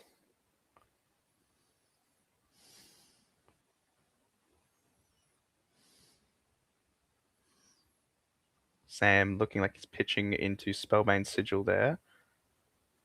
Very powerful card, having Arcane Barrier X. Yeah. He's gone and pitched everything. Oh, and flashing the Aura as well.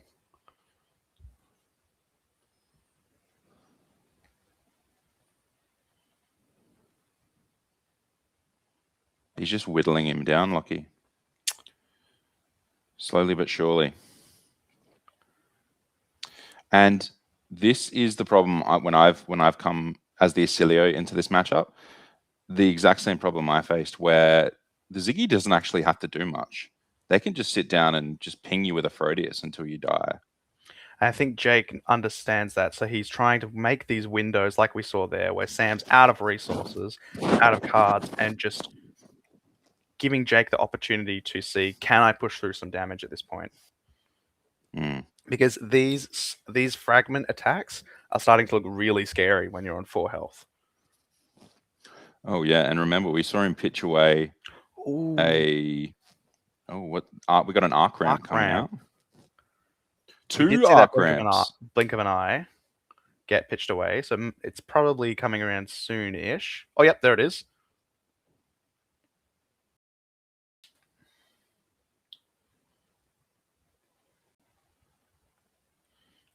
Cosmic Suture in the hand for Jake McCormack. Probably going to do a lot of work into Blink of an Eye.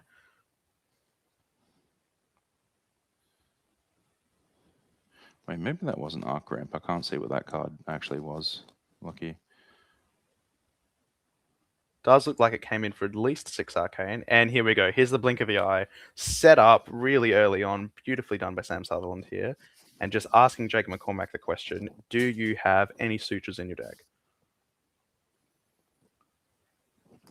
Because without suture, going to be difficult. He's in trouble. Yeah.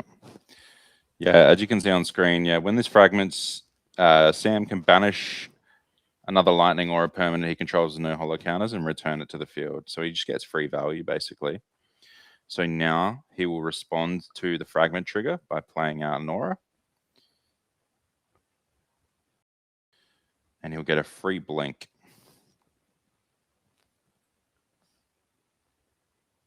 And a free life. You'd love to see it. Excellent. Excellent play there. And Aphrodite is on now as well. So we might see the Corrosive Space Dust, another Corrosive Space Dust come down. Oh my goodness. And we're going to blink this one as well. Whew. Another Arcane. Another Arcane. 2 more from Aphrodite after this. Does he have a resource left for Aphrodite? Does he have one? I think there's one left. I do think in this position, though, Jake's done the right thing of just going, I need to block this and force him to have it. Yeah. Yeah. The other option is death. So oh, he does have a suture. Ooh, this is big here because suture doesn't just prevent from the next source of damage, it just prevents the next damage done to your hero. So the next 4 all get prevented. It's going to be fantastic. Sam's responding to the suture by pinging with Aphrodite. Oh no. Yeah. Oh, that's brutal. No, that's GG. Oh. A very good game from both our high-performing Australian players here. Couldn't quite get there in the end for Oscilio, and Zyggy takes it down. Wow. That blink of an eye turn, just phenomenal. Yeah, that card is a house in draft. I've had it played against me, and every time you just hate seeing it because your opponent's just about to get a whole bunch of free value. And credit to Jake as well. He knew his game plan going in. I think both players knew what they wanted to achieve. Jake goes in with little chip damage, whittling Sam's health down. And unfortunately, at the end of the day, Sam had it. Sam has a very good deck. He has multiple of the Corrosive Space Dusts. He has Blink of an Eye. He has 3 equipment pieces. Nothing to take away from his performance, of course, but very strong deck and showed a lot of knowledge of the matchup. By sideboarding in these tech pieces for Oscilio, it can really hurt his chances of winning the game. Yeah, Spellbane Sigil, just 2 copies, but really 4 copies is phenomenal. I think we're going to take a quick break now, and we'll catch up with you guys for round 6, draft round 2, in a short little while.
Hello and welcome back to Flesh and Blood Nationals Australia 2020.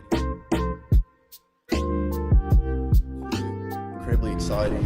We just watched Sam Sutherland take it down on Zyggy. Starlight absolutely put in the work, had a deck that really just matched what Oscilio's damage output would be and got rewarded for it massively. Lachlan, do you just want to talk us through any learnings from that last game and where you think the pod will be going?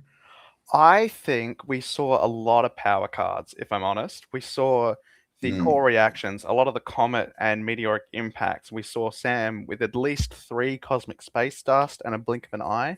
So I'm wondering what these other heroes have got. Yeah, it definitely seemed like there was a lot of gas out of the pod. And also, we haven't seen anything from Aurora yet. So it's going to be really, really exciting to see what Maxim can bring to the table. This hero, a lot of people might pass her off as being one of the weaker contenders from Omens of the Third Age, but she can definitely put in the work when given the opportunity. I cannot believe I've seen Bill's hand here, and there's another cosmic space dust. I swear that card is rare. Seems pretty common to me. Yeah. I do really like Aurora as well. I didn't play a lot of her back in the Rosetta era, but I've had a lot of fun with her in Limited. Managing these lightning flows, making an embodiment, which looks like Maxim's setting up here. Yeah, just getting the turns started, some of those resources that are going to be very, very important. Notable that only 2 pieces of the fridge and 3 pieces on the other side of the table for Ziggy. Both with their class equipment, though, so that's pretty cool. Flesh and Blood is known for its thematicism. Which one is better between Snap Fingers and Fingers of Fragmentation? I think they both fulfill different niches. I feel like Fingers of Fragmentation, the longer you leave it on the board, the more it gets forgotten about, and you can have those good gotchas. It does feel like Hunter Draft in that respect. This draft format is superb. Excellent job by LSS, but I don't know. The Snap Fingers can really push some on hits when they'd otherwise be really hard to push for. And it's arcane damage, right? You can't really deal with that a lot of the time. I think one of the other things with Snap Fingers is you can pair them with these leech cards, the rare 1-for-3 buffs. They can pair them with those to really sneak something through to the keeper there. Also, what's the Tempestuous Kiss? If you get Snap Fingers with that, that might just ruin your game. I've definitely had that happen to me while playing draft, and it's a pretty nasty blowout. On the play is just trying to see. Looks like we've got Bill here with a Scattering Conflux. So coming in just for a classic 7, but whenever this fragments create an embodiment of lightning token, I think this is a big decision point for what the shape of this game looks like, because we're either going 7 health down or we're setting up with go again for next turn, depending on what Maxim wants to do. And down comes the Auric Shards, pushing that extra little bit of damage, saying, you got punished hard for this, and I'm not willing to let you get away with it. Now, Aurora for the play. Tap down. How will this line be?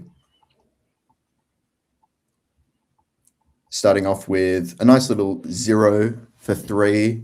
If it has go again, it gets +1, I believe, or it deals 1 arcane. I think this might actually be the 1-for-4 that eats aura tokens. Oh, you're right. You're right on here.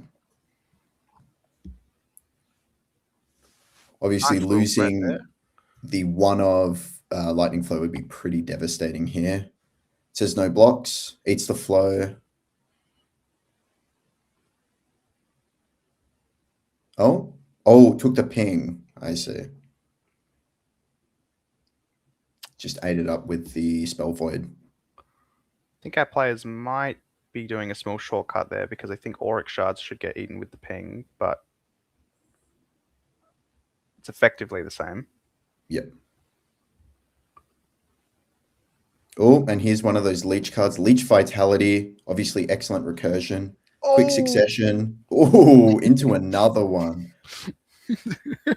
Probably not expecting to have the flow eaten on the first one. Yeah. I mean, talk about going tall, right? Going tall can be pretty... Every hero from Omens of the Third Age Limited has their own way of going big. Of course, Oscilio with massive arcane. Zyggy with some enormous fragmented attacks that lose value as you block them, but he's going tall for raw value here with a little bit of go again, so we know that the Starfall. This may not have go again, actually. I think that quick succession is blue. It does. No, I My eyes think may it fail me. should have go again. I think it has go again. So this is coming in for 8 physical, so 3 off the leech, 1 off the quick succession, 4 from the attack, but then there's these pings as well, which paired with the leech are going to present some difficulty for Bill because each ping, I think, is 1 health gained for Maxim. Indeed. Leech Vitality, really, really great pump to have. What will be the play? Maybe thinking it might be too much of a loss, you know? If I commit to blocking this, how does that leave me for the rest of the game? Oh, he just Just sends eats the it. bill. Sends Oh. him the bill. Ah. All right, now Starfall for 1 and 1. How do you feel about how the equipment should be used here? A lot of people tend to say that equipment is Starfall fodder, but I think it really depends. Like, yeah, if you're in the position to use the equipment to somehow stop one of these pings on something like a Path of Same Ends, I think that is very impactful as well. But that's also effectively stopping the Comet Scorpio. Sorry. We see a Clear Conscience come down here. We saw this do a fair bit of work for Sam in the most recent game. A card that I think feels like a Majestic at rare. feels like a Majestic, you say? Yeah. I think in a limited format without any disruption, really, at least on the rare side of things, this just is so important for Zyggy and pretty much an auto pickup when you see it, both in blue, yellow, and red. Maxim having a think about how to block this out. Obviously, the fragment will take it down by 2 points of power each time it is blocked with a card with 2 or more defense. What do you do here as Aurora? Do you think you send 2 cards? Because Aurora's got a few of these 3-block blues. Yeah, it's very hard when you don't have any go again or an arsenal. Obviously, that last turn pushed an incredible amount of damage at the cost of, oh man, I hope I don't lose any tempo off of this last one. But I mean, 14 plays 12. It seems like it's just going to be a slogfest back and forth, but there's always the disruption. I think as well, importantly, Maxim can play slightly more freely knowing that there's no current lightning flow, so he's not going to get something like Corrosive Space Dust flashed in for 4 prevention. So he might have a little bit of room to move. So I think you could give a few cards. I am pretty interested to see what this Arsenal card is. I didn't quite catch it when it went in, but you've got to imagine it's a nice 1-card 5. It's maybe something that gets a flow. Speaking of 1-card 5s, is that a Meteoric Impact I see? Meteoric Rise? I believe so. A generic Lightning House eats the disruption. All right. It's on only one side of the table. That'll be 2 points of damage down. 12 plays 12. Or 11 plays 12.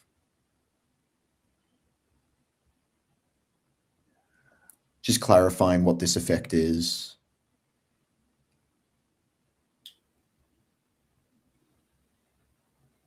On the Clear Conscience. I think we're going to see the Meteoric Rise here. Yeah. Meteoric Rise. Then we'll ponder in. Hopefully some power off the top. Surely. And there it we comes go. down. Obviously, the modality of this card plays a big role in how you block it. Damned if you do, damned if you don't. The ponder is going to help extraordinarily in cleaning up after this combat chain resolves. And the modality here of if Bill commits to blocking 7, Maxim might go, you know what? I kind of want an embodiment of lightning and convert his lightning flow. Yep. Excellent generic card for every hero in this set. I think it's almost an auto pickup. The 2-block does hurt a little bit, but generally speaking, being able to force an on-hit and an extra bit of damage at instant speed doesn't really get much better. From these first couple of hands, it's looking like Sam has the more aura-based deck and Bill has the more fragment-based deck. Do you agree with what we're seeing? It's still a little early to tell. I think if this is a more aura-based plan, then we would want to see some more flow generation. We see 2 Fleeing Starbreeze, a Pulsing Cardia, and Electrolyze in the hand of Bill. So the Electrolyze costing 1 is going to hamstring this turn a little bit, but I'd imagine there's a way for Bill to utilize it. You know, just go again, go again, go again. Looks like Maxim's reaching for the embodiment. There we go. Ah, there you go. Didn't even want to pump for the damage, just wanted the embodiment. Smart. See what he gets off the ponder.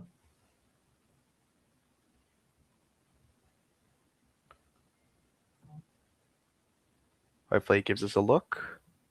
Nope. Oh, that looked like an Electrolyze. It did look like Electrolyze. It looked like a lightning card. Huge here if that's a red Electrolyze. It pairs so well with Aurora's curve. Yeah. Pulsing Cardia is the play. Obviously, we know that there are 2 forms of Go Again in the hand of Bill. This one's going to hurt. Yeah. What is that? What is that? I need to know what that card is. It's killing me. Pulsing Cardia often represents your opponent. Oh, I have a full hand and I want you to help me pay to shoot Aphroditeus. Oh, I'm surprised. I didn't think you could just take 5 here. Yeah. I guess with a full grip, might have been thinking play out an aura, flip it, and then another 0 cost potentially. But yeah, getting maximum value. I'm not sure about the Figmas and fragmentation there. It has to fragment.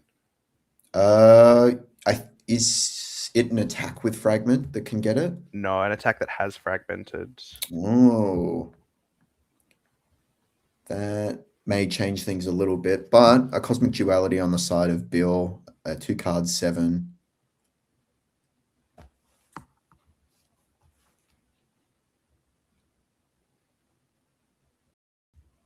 How is this one going to get blocked? I think someone has just pointed that out. Looks like we got it. All right, so the judges will help us resolve this. I was hyper vigilant to it because I had that happen to me at the calling and I was like, oh, I don't think so. A good bit of fun though. That card, Figures of Fragmentation, very good card though, just to make sure that your stuff gets through even when your opponent decides to commit the card on defense. Yeah. A little bit of an unfortunate game state now. I'm not sure. As a judge yourself, Lachlan, how would this be resolved? I think the most diplomatic and professional judge answers that I can give is that we'll leave it to the judges at the event because they have all the context, and they're there to help when these little things happen because it's an easy mistake to make. It is. Obviously, super easy mistake to make. Fragment being a new keyword and the draft format still undergoing a lot of changes in terms of how people are developing and playing and evolving with it. Happens to the best of us. It does. And I think while we're here talking about easy things to miss, the amount of times I have missed my ponder on Oscilio in this limited format is embarrassing. I could buy myself a house. If you had a penny for every time you missed your ponder. Exactly. I got to go back to non-ponder heroes. No thinking required. I'll play Tough Nut. All right, judges have fixed that up for us. Looks like we're back into the action. Cosmic Duality is down still, but the Fingers of Fragmentation have gone back. Just a little bit of extra hand information, it seems, coming the way of Maxim. Looking with another one of those beautiful Runeblade attacks that just synergize so well with the hand. This looks like a Jolt Step, I believe. It does look like But Electron Jolt pump, step. yeah, pump makes a lightning flow. All front pumps. Having I've the been really impressed one with. ward is nice. It's Yeah. really, really nice. Speaking of the synergy with these Runeblade cards, not a big Runeblade player in Constructed, but man, I really enjoy the synergy of Quick Strike. I thought that ability would be too strong, but it feels about bang on. So here we see it coming in for a nice 0 for 4. Yeah, very clean. Important to note that contrary to a lot of how people view Runeblade, most of these attacks are 3 blocks. They have a lot of defensive capability as well. I think to leverage maybe Aurora's hero ability a little bit. It does feel like you do get your pick of how you want these cards to work, which is what Fab's all about at the end of the day. Is you can use this card defensively, and you can use it to push a bit of damage through. We might have another judge call. Just waiting to see what's going on here. But this this card here will have Go Again when it hits the combat chain. So it'll give it +1 with Quick Strike. And then its own effect says when this deals damage, when this card deals damage, we'll deal arcane damage on top of that. So kind of a 0 for 5 if you squint. If you squint. Yeah, obviously wanting to play with the 1 ward off of Fleeing Starbreeze would have been ideal just to eat up a ping, but Maxim being aware of that and playing around it masterfully is going to reward him more flexibility in terms of how Bill chooses to navigate the board, asking the hard questions. Is that the ominous aggression in Maxim's hand? Or am I... he sends in the quick succession. Yep, okay. This has super Go Again. Yeah, wow. So that would be prior to the Rush of Power? Yeah. Yeah, okay. Just clearing things up. Quick Succession, another card that is putting in quite a significant amount of work, granting the first element, the first lightning or Runeblade card Go Again, and then giving it +1 while it has Go Again, and then the red and yellow versions gaining that buff for extra attacks depending on which color you play. Yeah, I feel like there's a lot of like a very big argument to be made for the blue version of this card. It just gets your turns kind of started. If you lean more into that 2-card 7, like as we saw before, make a lightning flow on hit, you are pretty happy with how the deck curves out.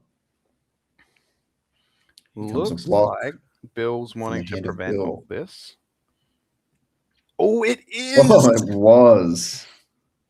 Crazy card. You don't see this one very often.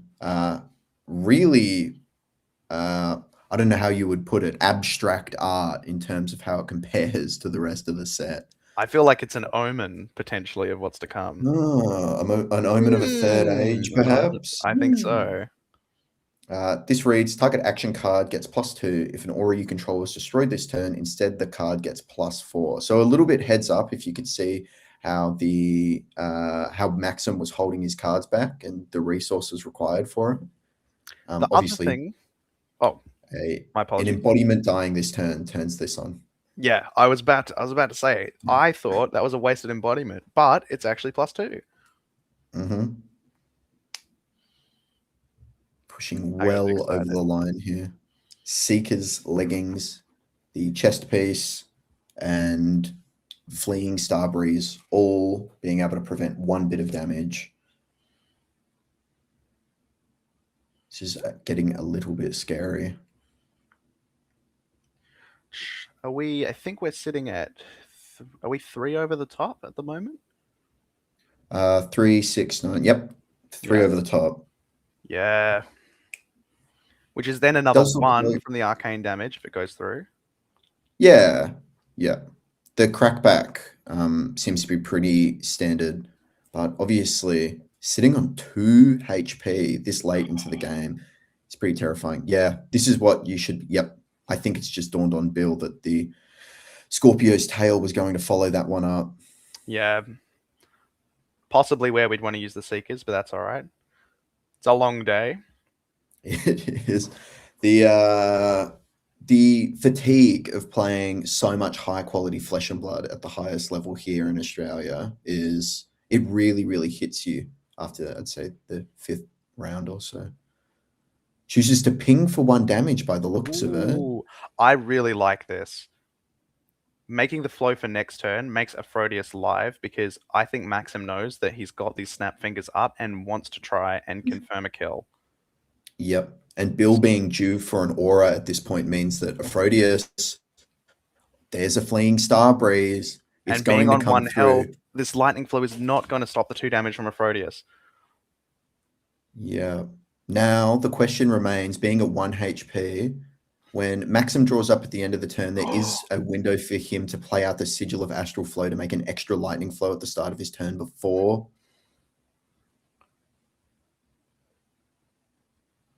Looks like it would just be the yellow quick succession. This is scary. Another piece of arcane damage in the hand of Bill. All right, oh my goodness, he's got 3 of these? You pick them up. These drafters know which cards they like, that's for sure. This is going to be really playing around unseen threats. Bill wants to send the arcane damage, but isn't exactly sure whether or not it'll resolve. Oh, uses. Oh my goodness. So this is making 1 the point of flow arcane from very clean. It's just making sure that Bill cannot kill him with Aphrodis unless the card is Corrosive Space Dust. Yeah. Now Aphrodis, will just get stopped by the 2 lightning flows. This is scary. Oh, here comes the Scorpio. Man, it feels so rough to give a whole card to defend this. Yep. But that's what makes it so strong. It's very innocuous on the surface, but it whittles you down really quick. Now Bill, a no block in hand, but with 1 ward and a Cosmic Duality, a 3 block that can ping for 1. Unfortunately, at this point, with 2 lightning flows up on the side of Maxim, the Aphrodis will not be doing lethal. If you're Bill, do you think you just send in the Aphrodis here just to clear those lightning flows out? Because he might use one of them to make an embodiment. Yeah, I think there's a real case to be made for just shipping it, but I'm not sure when you want to pull the trigger. You can. I think you're right. The Maxim can play quite reserved here. He doesn't need to make these extra risks. He just needs to play it very carefully to keep this 2 prevention up to stop Aphrodis. Oh, Starcross Road. This is going to be able to spell void 1 off of the Path of Same Ends when it attacks. One of the strongest cards in this format. Very nice. A clean 3 block on the Ebbing Flow Stride is Bill. Going to go and pay the 1 to give Path of Same Ends go again here. Can we fit in another attack on this combat chain? I think so. I think we can fit several. The question, though, is whether that attack will have go again. Well, there's 2 beautiful little blue pips in the pitch zone at the moment, waiting to crack a lightning flow and make an embodiment of lightning for the next attack. But, when this attacks or defends, deal 1 arcane damage. That's kind of scary. That's a bit scary. And we're also looking into Vault-bound duality range. Yes, indeed. Without these flows up, Maxim might get blue ones that he's pitched earlier and go, you know what? I think I'll discard this for my win right here.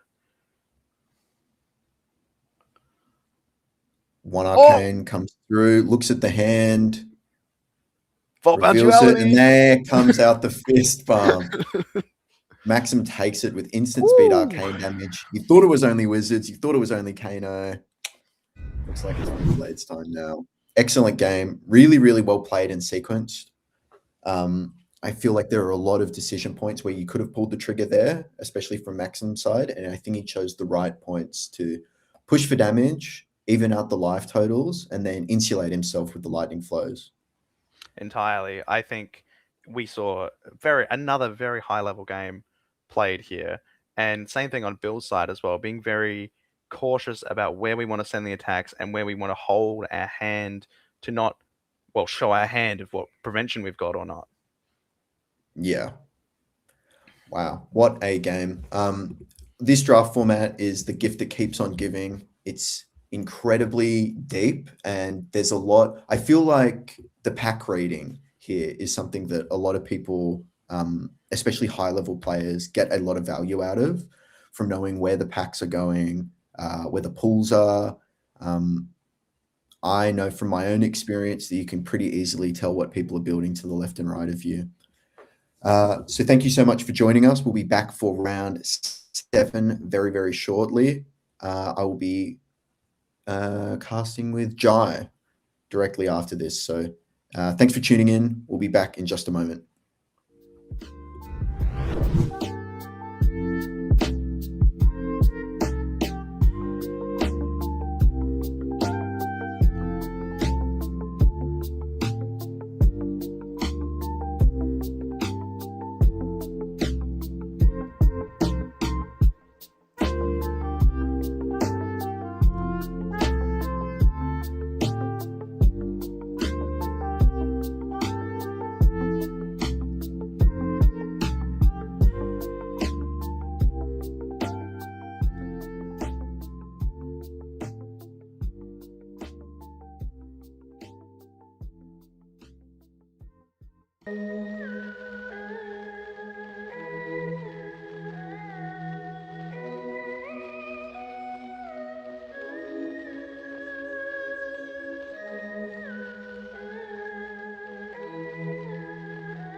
Hello and welcome back to Australian Flesh and Blood Nationals 2026, round 7. This will be the last round for the day. This is the third round of the draft pod, so we're just finishing up what it looks like for these contenders here today. I believe this is top table.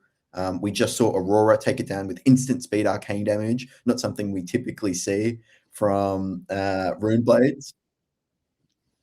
Not top table, sorry. But nonetheless, extremely high quality games. It's just very exciting to see what the upper echelon of Australian players can bring to the limited Omens of the Third Age format.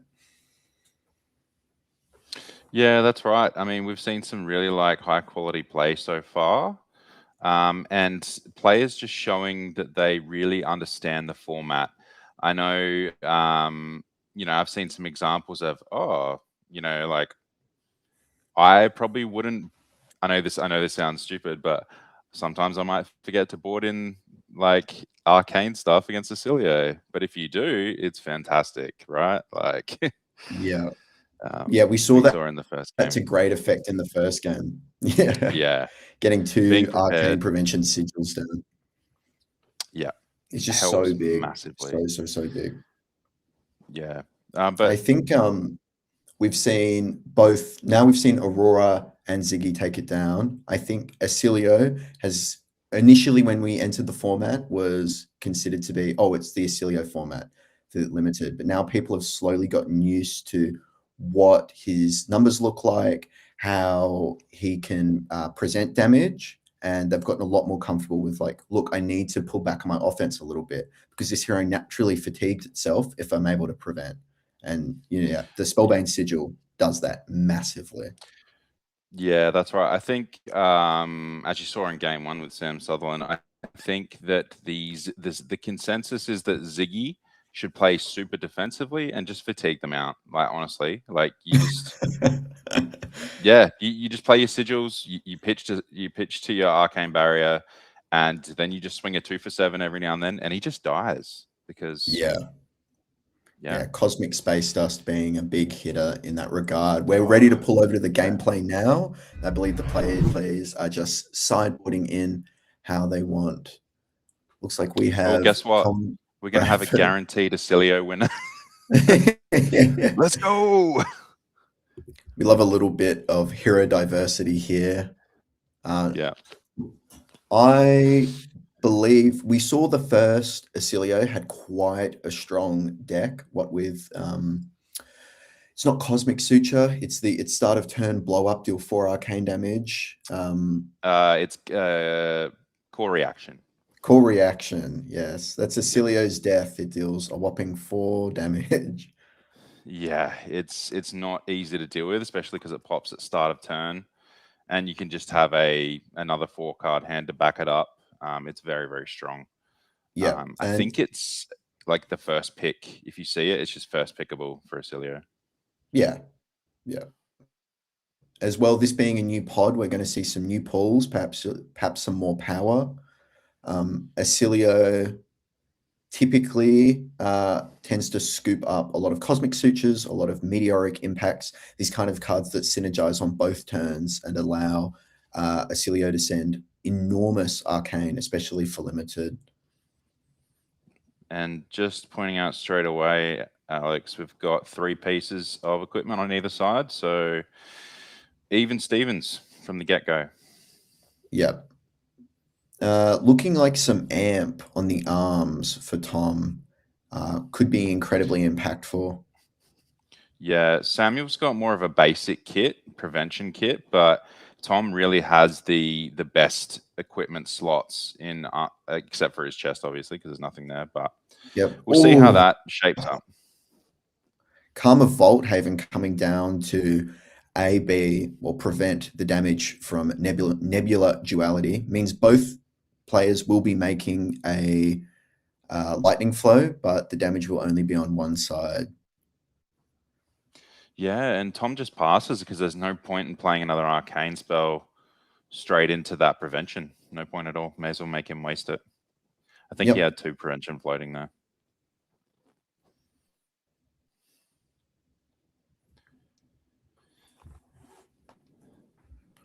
looking Now. at what will be the play here.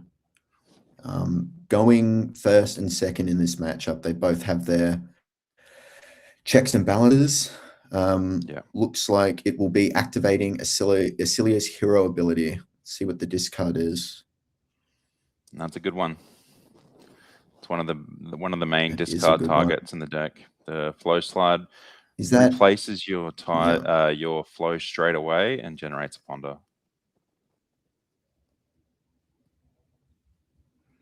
it's be coming in for 1 arcane damage? Really adds up over time. Obviously, these Oscilio decks have no problem sometimes running some physical attacks. However, most of the synergistic qualities tend to stem from just massive amounts of arcane damage. Yeah, it's like Lockie said earlier. You can actually Oscilio can just be death by 1,000 cuts in this format. There can be just a lot of little pings that just eventually just kill you. I'm Yep, really and here we go. starting to like Lightning this Overload. Yeah. Yeah, the Starfall trigger is active due to Oscilio's hero ability being activated earlier in the turn. So making a lightning flow and sending this one in for 5 arcane damage. Talk about a great way to go second and rip back some tempo. Yeah, this red is it's a little bit, it's not even under rate, it's just on rate. But whereas the Meteoric Impact is 1 extra arcane, but this one makes a flow. So it's sames, but the flows are incredibly important in draft. Yep. The Tiara will be used there to give a ponder and prevent 1 of the damage. So only taking 4 from this one. Oh, here we go. Nice. We've got a sigil. So, yep. We'll make a lightning flow when it exits. An IP1, obviously not ideal, but sometimes there's nothing more you can really do.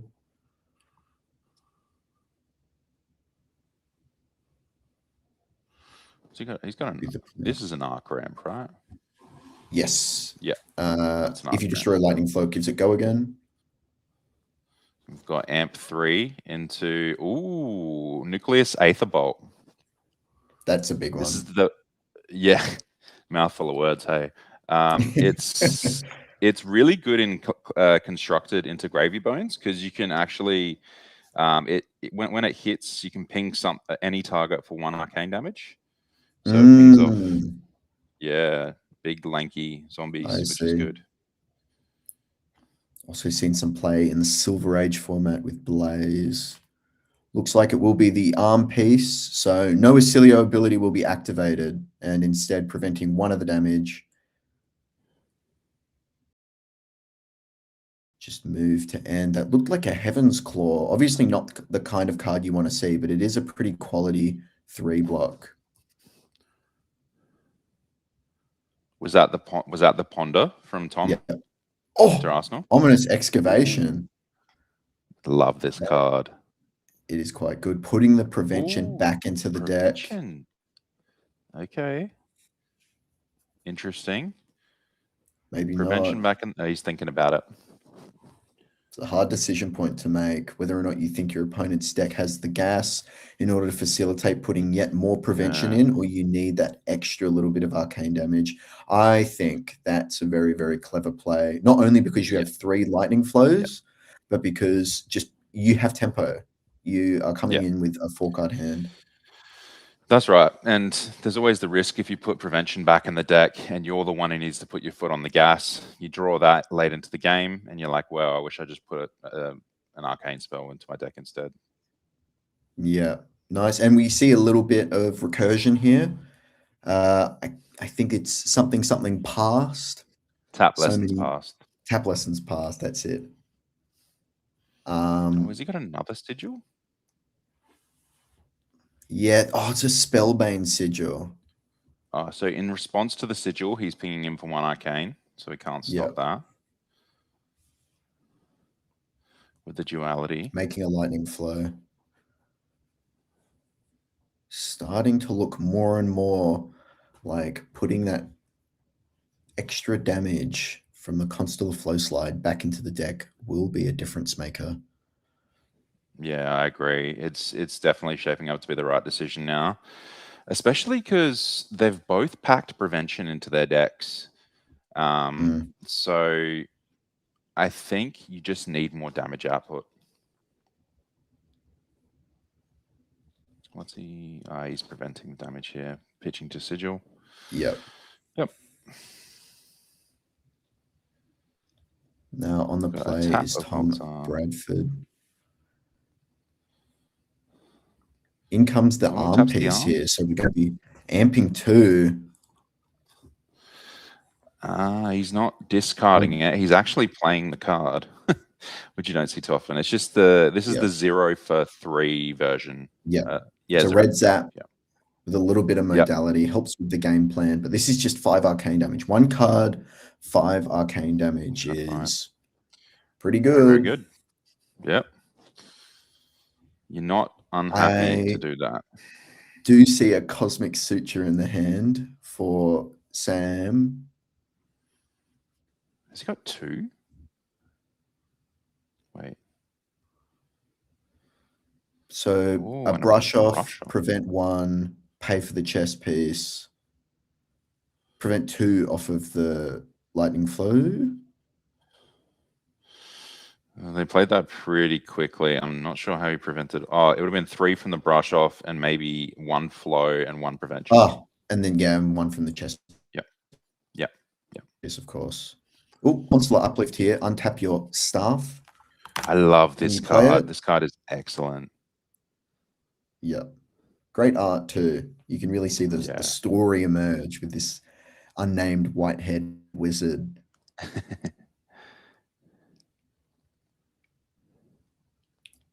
Might be another. It is.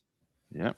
Another overload. Now, can you talk us through, in your experience, what the real cap on damage is for Oscilio and what you can expect when siding in some of these prevention effects?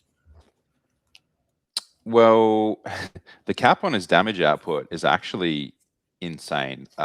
Personally, I've done a 15 arcane damage turn in limited. Sorry to Dan Jones. I hope he doesn't get mad at me for saying that. But the cap is quite high. Oscilio can have some really explosive turns. However, that being said, his mid turns, his average turns can easily be stifled by prevention, as we've seen. Yep. Now look at that. Chromatic Refinement, a card that did not see a lot of love initially, has soon become a staple into these Oscilio decks. Essentially discounts and amps 1 on your next red anything and turns on Volzar for the turn. Looks like exactly what it's going to be. Heaven's Claws into a Meteoric Impact. Wow. That's a lot of damage. That's a lot of damage. That was beautifully sequenced. Gorgeous. Really, really beautifully sequenced. That you could not ask for a better Oscilio hand than that. No, that's one of the bread and butter limited turns. Chromatic Refinement into Meteoric gives it +1 and lets you play it for free. It's just a 2-card 6. Very, very strong. Actually, I think it's a 2-card 7 because the refinement leaves, then you get the amp off Voltar. I'm pretty sure it's 2-card 7. Yeah, it's quite good. Looks like tapping Oscilio here and putting a flashbolt into the bin. Okay. Oscilio's not tapped as of yet, but I have to assume that's what the play was.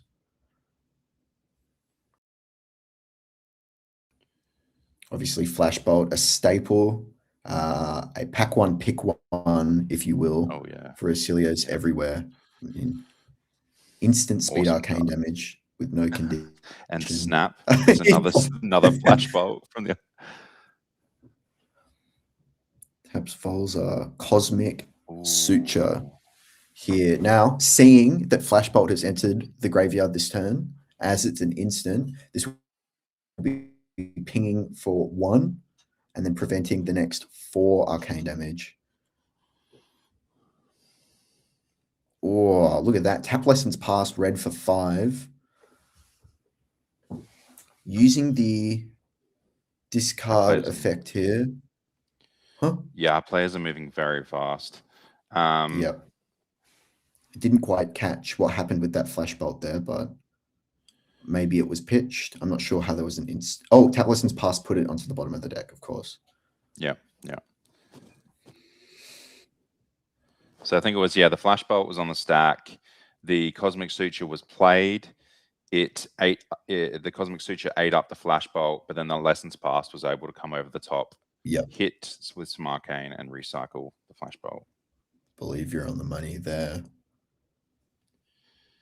And also, we missed the Voltsar was tapped in response to the Cosmic Suture. I believe he got pinged for 2 arcane, a nice little trick that's really common in limited with Cosmic Suture.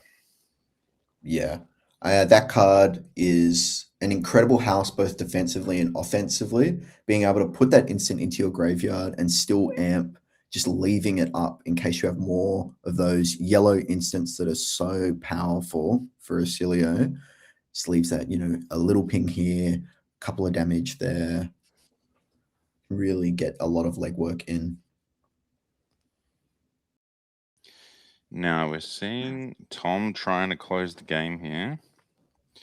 He's activated. Oh, activating Oscilio with Cosmic Suture. Out comes the Star World warning. I believe that's what it's called. Creates 2 lightning flows in response to the Cosmic Suture being played out. Yeah, I've done this before. So Tom actually wants to turn on Starfall, so he's gone for the discard of Cosmic Suture on his own turn. Oh, here is another one of those iconic yellow 0-cost instants from the side of Oscilio. I believe this one makes a ponder. It does, yeah. And it will be pinging for 1. He has tapped Voltar. I think it's coming in for 2 because the Suture hit the bin at the start of the turn. I see. You're right. But he's prevented it all with those flows, and he's gone to 1. It's a scary place to be. Very scary. Or meteoric impact for 5/6 arcane damage with 2 flows on the back end. Cosmic Suture will be preventing 4. Only 2 able to come across at the minute. And then an extra bit of arcane off of the Nebula duality. That makes another flow. That's another piece of prevention, which is so essential at this point in the matchup, with both players reaching single-digit, low life totals. And what's his 1-card play here? Tom going for is that? This is the Opt Snatch. So Conflicting Thoughts? Conflicting Thoughts. That's him. Yeah. I think it's a blue, though. Yeah. So we got 0 for 2, Opt 1. Still asks for a card, I suppose. Yeah. Opts. And no response from Sam is a good sign for Tom.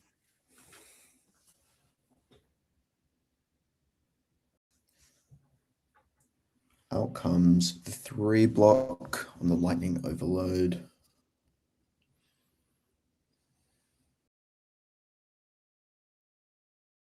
Really thinking about how he wants to block this out. That is a core reaction in the hand of Samuel Coffey.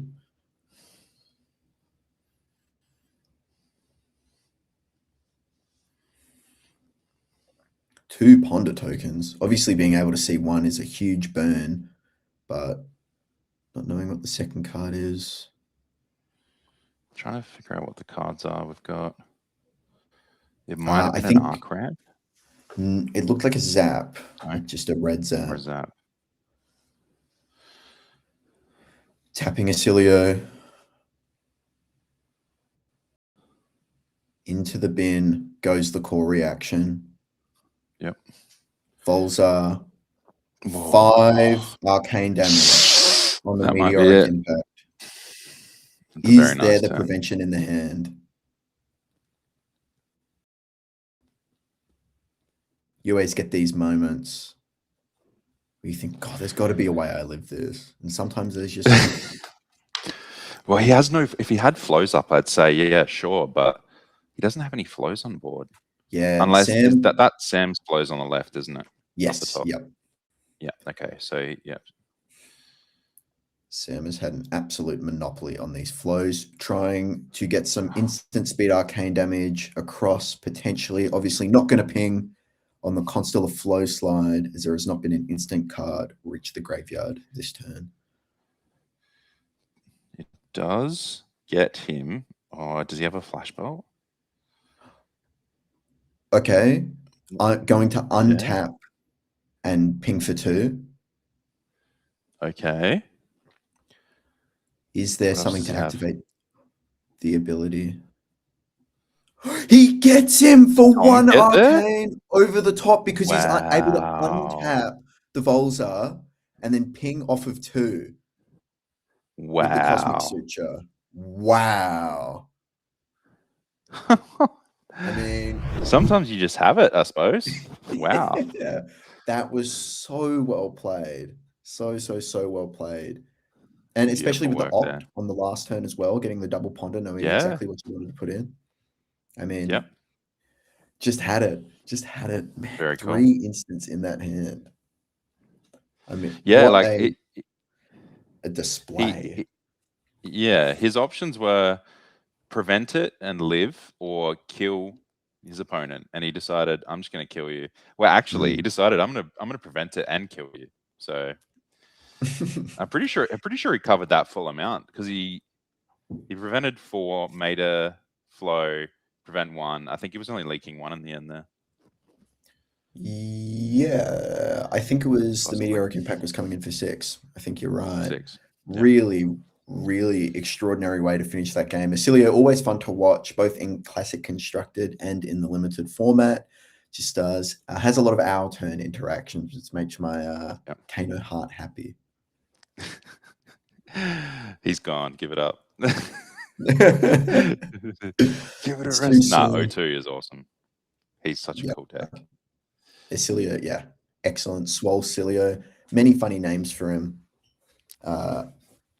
I have had such a good time casting today. Thank you all very much for joining us. It's been real. Australian Flesh and Blood Nationals 2026 will conclude for today. We'll have 3 rounds of CC and then top 8 tomorrow. Thank you all so much for watching. Stay tuned. Don't go anywhere. We have a lot of great games in the Flesh and Blood to play right after this. Peace. See you guys.